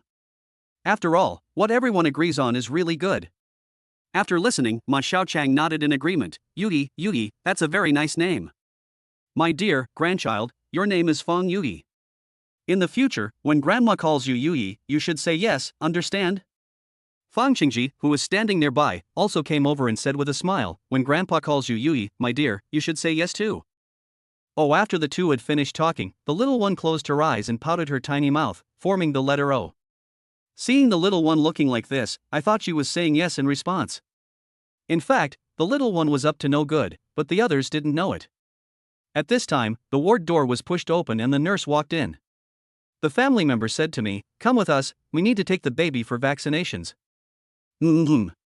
Ma Xiaochang heard this and turned to look at his son, Xiaomu, and said, Xiaomu, you stay in the ward and take care of Wanshuang, your father, and I will take the baby for vaccinations. Fang Mu nodded and then replied, let Lu Tianshu go with you. She knows more about babies than you do. Soon, the ward was left with only Yi Wanshuang and Fang Mu. He held his wife's hand tightly, staying by her side. At this time, a mechanical prompt sounded in Fang Mu's head. Ding! Congratulations to the host on taking on a new role in life, Dad. The life winner system has been updated to version 2.0 Daddy, and the host will be rewarded for spoiling his wife and child. The system has detected that the host is a first-time father, and is therefore awarding a baby gift pack containing a bag of super absorbent diapers, a pack of super soft cloud wipes and a can of super nutritious formula milk. In addition, the system has detected that the host has chosen a good name for the baby, and is therefore awarding 10% of the Ferrari group and 15% of the Balenciaga group. The system had given away so many things this time, which Fang Mu really didn't expect, and as soon as the system finished speaking, the prizes for the baby gift pack appeared in front of him. Looking at the products, none of which had anything written on the packaging, Fang Mu muttered to the system in his heart, damn, aren't these just shoddy products? System, aren't you even going to pretend to be helpful? Soon, the mechanical voice replied again, host, don't worry, the system's products are always high quality, and you can use the products without any worries, there is absolutely no problem. The system's products are all high quality. Fang Mu believed this, but only a few products had been delivered, so there was not enough for the baby. You had to know the reputation of the gold-eating beast to understand that 3 or 4 cans of milk powder a month would be needed for such a small baby. Diapers and wipes were also consumables that would be used up in 2 or 3 days. At that time, the baby was used to using the prizes issued by the system, and there was nowhere to buy them if they were gone. Fang Mu even had nowhere to cry. He then asked, system, can I buy the baby gift package? Don't buy it. Just sign in every morning, and the system will give it to you for free. After hearing this, Fang Mu secretly praised the system for its considerate service. Before long, the door to the hospital room was pushed open, and Fang Mu noticed Fang Qingji, whose eyes were red, at a glance. Dad, did you just cry? What happened? Afterwards, Fang Mu looked at Ma Xiaochang and asked, Mom, who bullied my dad? It wasn't you yelling at my dad, was it? His family is dominated by women, so Fang Mu is always worried that his dad will be bullied by his mom. Ma Xiaochang was sad when she heard her son say this. Mu, I didn't bully your dad. It was your dad who cried himself, not me yelling. If you want to know why, you have to ask your precious daughter. Huh? What's going on? Fang Mu was puzzled. Could it be that his little cotton-padded jacket was so powerful that she could bully her own grandfather? Immediately, Ma Xiaochang smiled and said, when the vaccination was given, Yui fell asleep. She probably felt the pain and cried out twice, but stopped crying as soon as the needle was removed. As a result, your father was worried that his granddaughter had been pricked twice, and his tears fell like rain. After being described by his wife, Fang Qingji was so embarrassed that he quickly covered his wife's mouth. Her careless words had shattered his glorious image. Ma Xiaochang pushed his hand away and said with a smile, what, are you embarrassed? Humph. Fang Qingji waved his hand and left angrily. What, he just cares about his precious granddaughter. If he could give his granddaughter the injection, he would do it without hesitation. Seeing this, Fang Mu hurriedly comforted his father. "Dad, you still love Yui the most, and this child will definitely grow up to be close to you." "Heh, really?" Fang Mu nodded, and with just a few words, he made his father feel better. It was mainly because our daughter was born so well. At this time, he suddenly remembered to ask, "Mom and Dad, why did it take you so long to come over? It's only an hour or so from the scenic area homestay I rented for you to the hospital, right?" "Stop it. The car ran out of gas on the way and we had to stop halfway." After Ma Xiaochang finished speaking, she looked at Fang Chengji with a face full of resentment. This person will always let you down at the most critical moment. Seeing that his mother was again blaming his father, he quickly changed the subject. "How was the scenery at the scenic spot? Did you have fun? Happy? The air on the mountain is so good. You must go there more often when you have time. If you like it, you don't have to go back to your hometown. I'll buy you a house in the magical city, so it's convenient to see your granddaughter." Fang Mu also doesn't want his parents to leave. After all, he is the only son for the elderly couple. "What?" The two of them looked at each other, then at each other, then at each other, before Fang Qingji tentatively asked Ma Xiaochang, "Honey, what do you say we listen to our son? Now that Wan Xiang has just given birth, we have to look after her during the month of rest. If we stay, we can help look after the baby." "Okay, we'll listen to you, we'll stay." Ma Xiaochang nodded with a smile, thinking that she must take good care of her granddaughter and her daughter-in-law. Chapter 78, Discharged from the Hospital. At this time, the baby in Fang Mu's arms was convulsing, and then the sound of loud crying resounded through the ward. The little cotton-padded jacket in his arms was crying so sadly that he was at a loss as to what he should do. Although before his wife gave birth, he had watched many videos on when the baby was hungry and when the baby had a wet diaper. At that time, Fang Mu felt that he had learned very well, but at this time his mind went blank and he couldn't think of anything he had learned. Fortunately, he had hired a pregnancy and infant care expert in advance, otherwise little Yui would have suffered. "Mr. Fawn, the baby should be hungry, and he hasn't drunk milk since birth. Then I'll go and prepare some formula for the baby." "Okay." Fang Mu nodded, then pointed to the suitcase beside him and said, "The bottles are in there, they have been sterilized, and the formula is on the table. 1 level scoop of milk powder, 30 milliliters of warm water." There was nothing written on the milk powder, so Fang Mu had to prompt her. Chen Yunshu nodded, but when she saw the milk powder can with nothing written on the outer packaging, she couldn't help but freeze for a moment. She wondered if it might be milk powder that Fang Mu had bought back from abroad at a high price, or custom-made milk powder with nothing written on it. Families like theirs would only give their babies better things, so Chen Yunshu didn't think much of it. After pouring 30 milliliters of water, she scraped a level spoonful of milk powder into the bottle and shook it well. After defoaming, Lu Yunshu handed the bottle to Fang Mu, who was holding the baby. The moment the little one's mouth made contact with the nipple, the crying stopped instantly, and then came the sound of the baby swallowing milk. In less than a few minutes, the 30 milliliters of milk was drunk by the little baby. She didn't open her eyes, but continued to sleep, and the quiet ward returned to peace. It was still dark when they arrived, but now it was already light, and the group had a simple breakfast. After giving birth, a woman is at her weakest, so Ma Xiaochang was going to the market to buy a hen and make some chicken soup for her daughter-in-law to help her recover. Yi Banswang had wanted to refuse, because she had previously watched a video saying that women who had just given birth should not drink milk soup, as it could cause blockages. But then she thought that this was a small token of her mother-in-law's affection, and she should be fine with drinking a little. It is really hard to find a sensible daughter-in-law like Yi Wanchuan, but compared to the professional Chen Yunshu, she immediately rejected when she heard Ma Xiaochang wanted to stew chicken soup. She is a professional maternity nurse, and it is her duty to take care of the mother and baby, so she said tactfully, "Auntie, the lady can't drink soup yet, her milk hasn't come in yet, and drinking milk soup now will not help but harm the lady. If you don't drink it gently, it may cause milk blockage, fever, and in severe cases, mastitis." "Ha! This is all passed down from the older generation, I really didn't know." Ma Xiaochang let out a gasp after hearing these words. She looked at the crowd and explained, "I really wanted to let Wanxiang get better and replenish her energy, I didn't realize there would be such a big risk. We did it that way back then."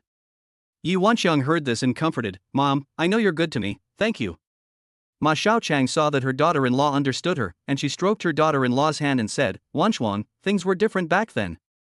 If there's anything I did wrong, just tell me." Nowadays, you all believe in science when it comes to raising children. In the future, we'll raise your child however you say. On this issue, I'll listen to you. Thank you, Mom. Yi Wanchuan smiled and thanked her after hearing this. When she was pregnant before, she had watched a lot of videos of old-fashioned mothers-in-law. Seeing her mother-in-law's attitude, she felt like the luckiest person in the world. If you can't drink the milk soup, then make something else that's nutritious. Ma Xiaochang then asked Chen Yunshu, what can my daughter-in-law drink now? I'll make something nutritious for her. Chen Yunshu smiled and said, Auntie, the mother just gave birth, so her stomach function and digestion are relatively weak. If you want to make soup, you can make crushing carp soup, which promotes milk production. It will make your milk come in earlier, so the baby can drink breast milk. Oh, good. Ma Xiaochang nodded, told the young couple, and then took Fang Qingji back to her son's house to cook. Although private hospitals also have restaurants, they are still clean and use plenty of ingredients when they cook at home, so Ma Xiaochang was not at ease buying from outside. After the baby had eaten, Fang Mu put her in the crib and turned to Yi Wanchuang and said, Honey, you go back to sleep. Okay. The time for the uncomplicated delivery and hospital discharge was early, and just 3 days after the delivery, Yi Wanchuang was able to be discharged from the hospital. Fang Mu completed the discharge procedures, and the group of people carrying large and small bags came out of the ward. Fang Mu was afraid that his wife would catch a cold, so he wrapped the bag tightly. When it was time to get in the car, he immediately stepped on the gas, but suddenly felt that something was missing in the car. After scanning the area, Fang Mu hurriedly asked, Where's Xiao Ouyui? Who's holding her? This sentence was like a bomb going off all around, and everyone looked at each other in confusion. Fang Mu realized that his precious daughter was still lying in the stroller.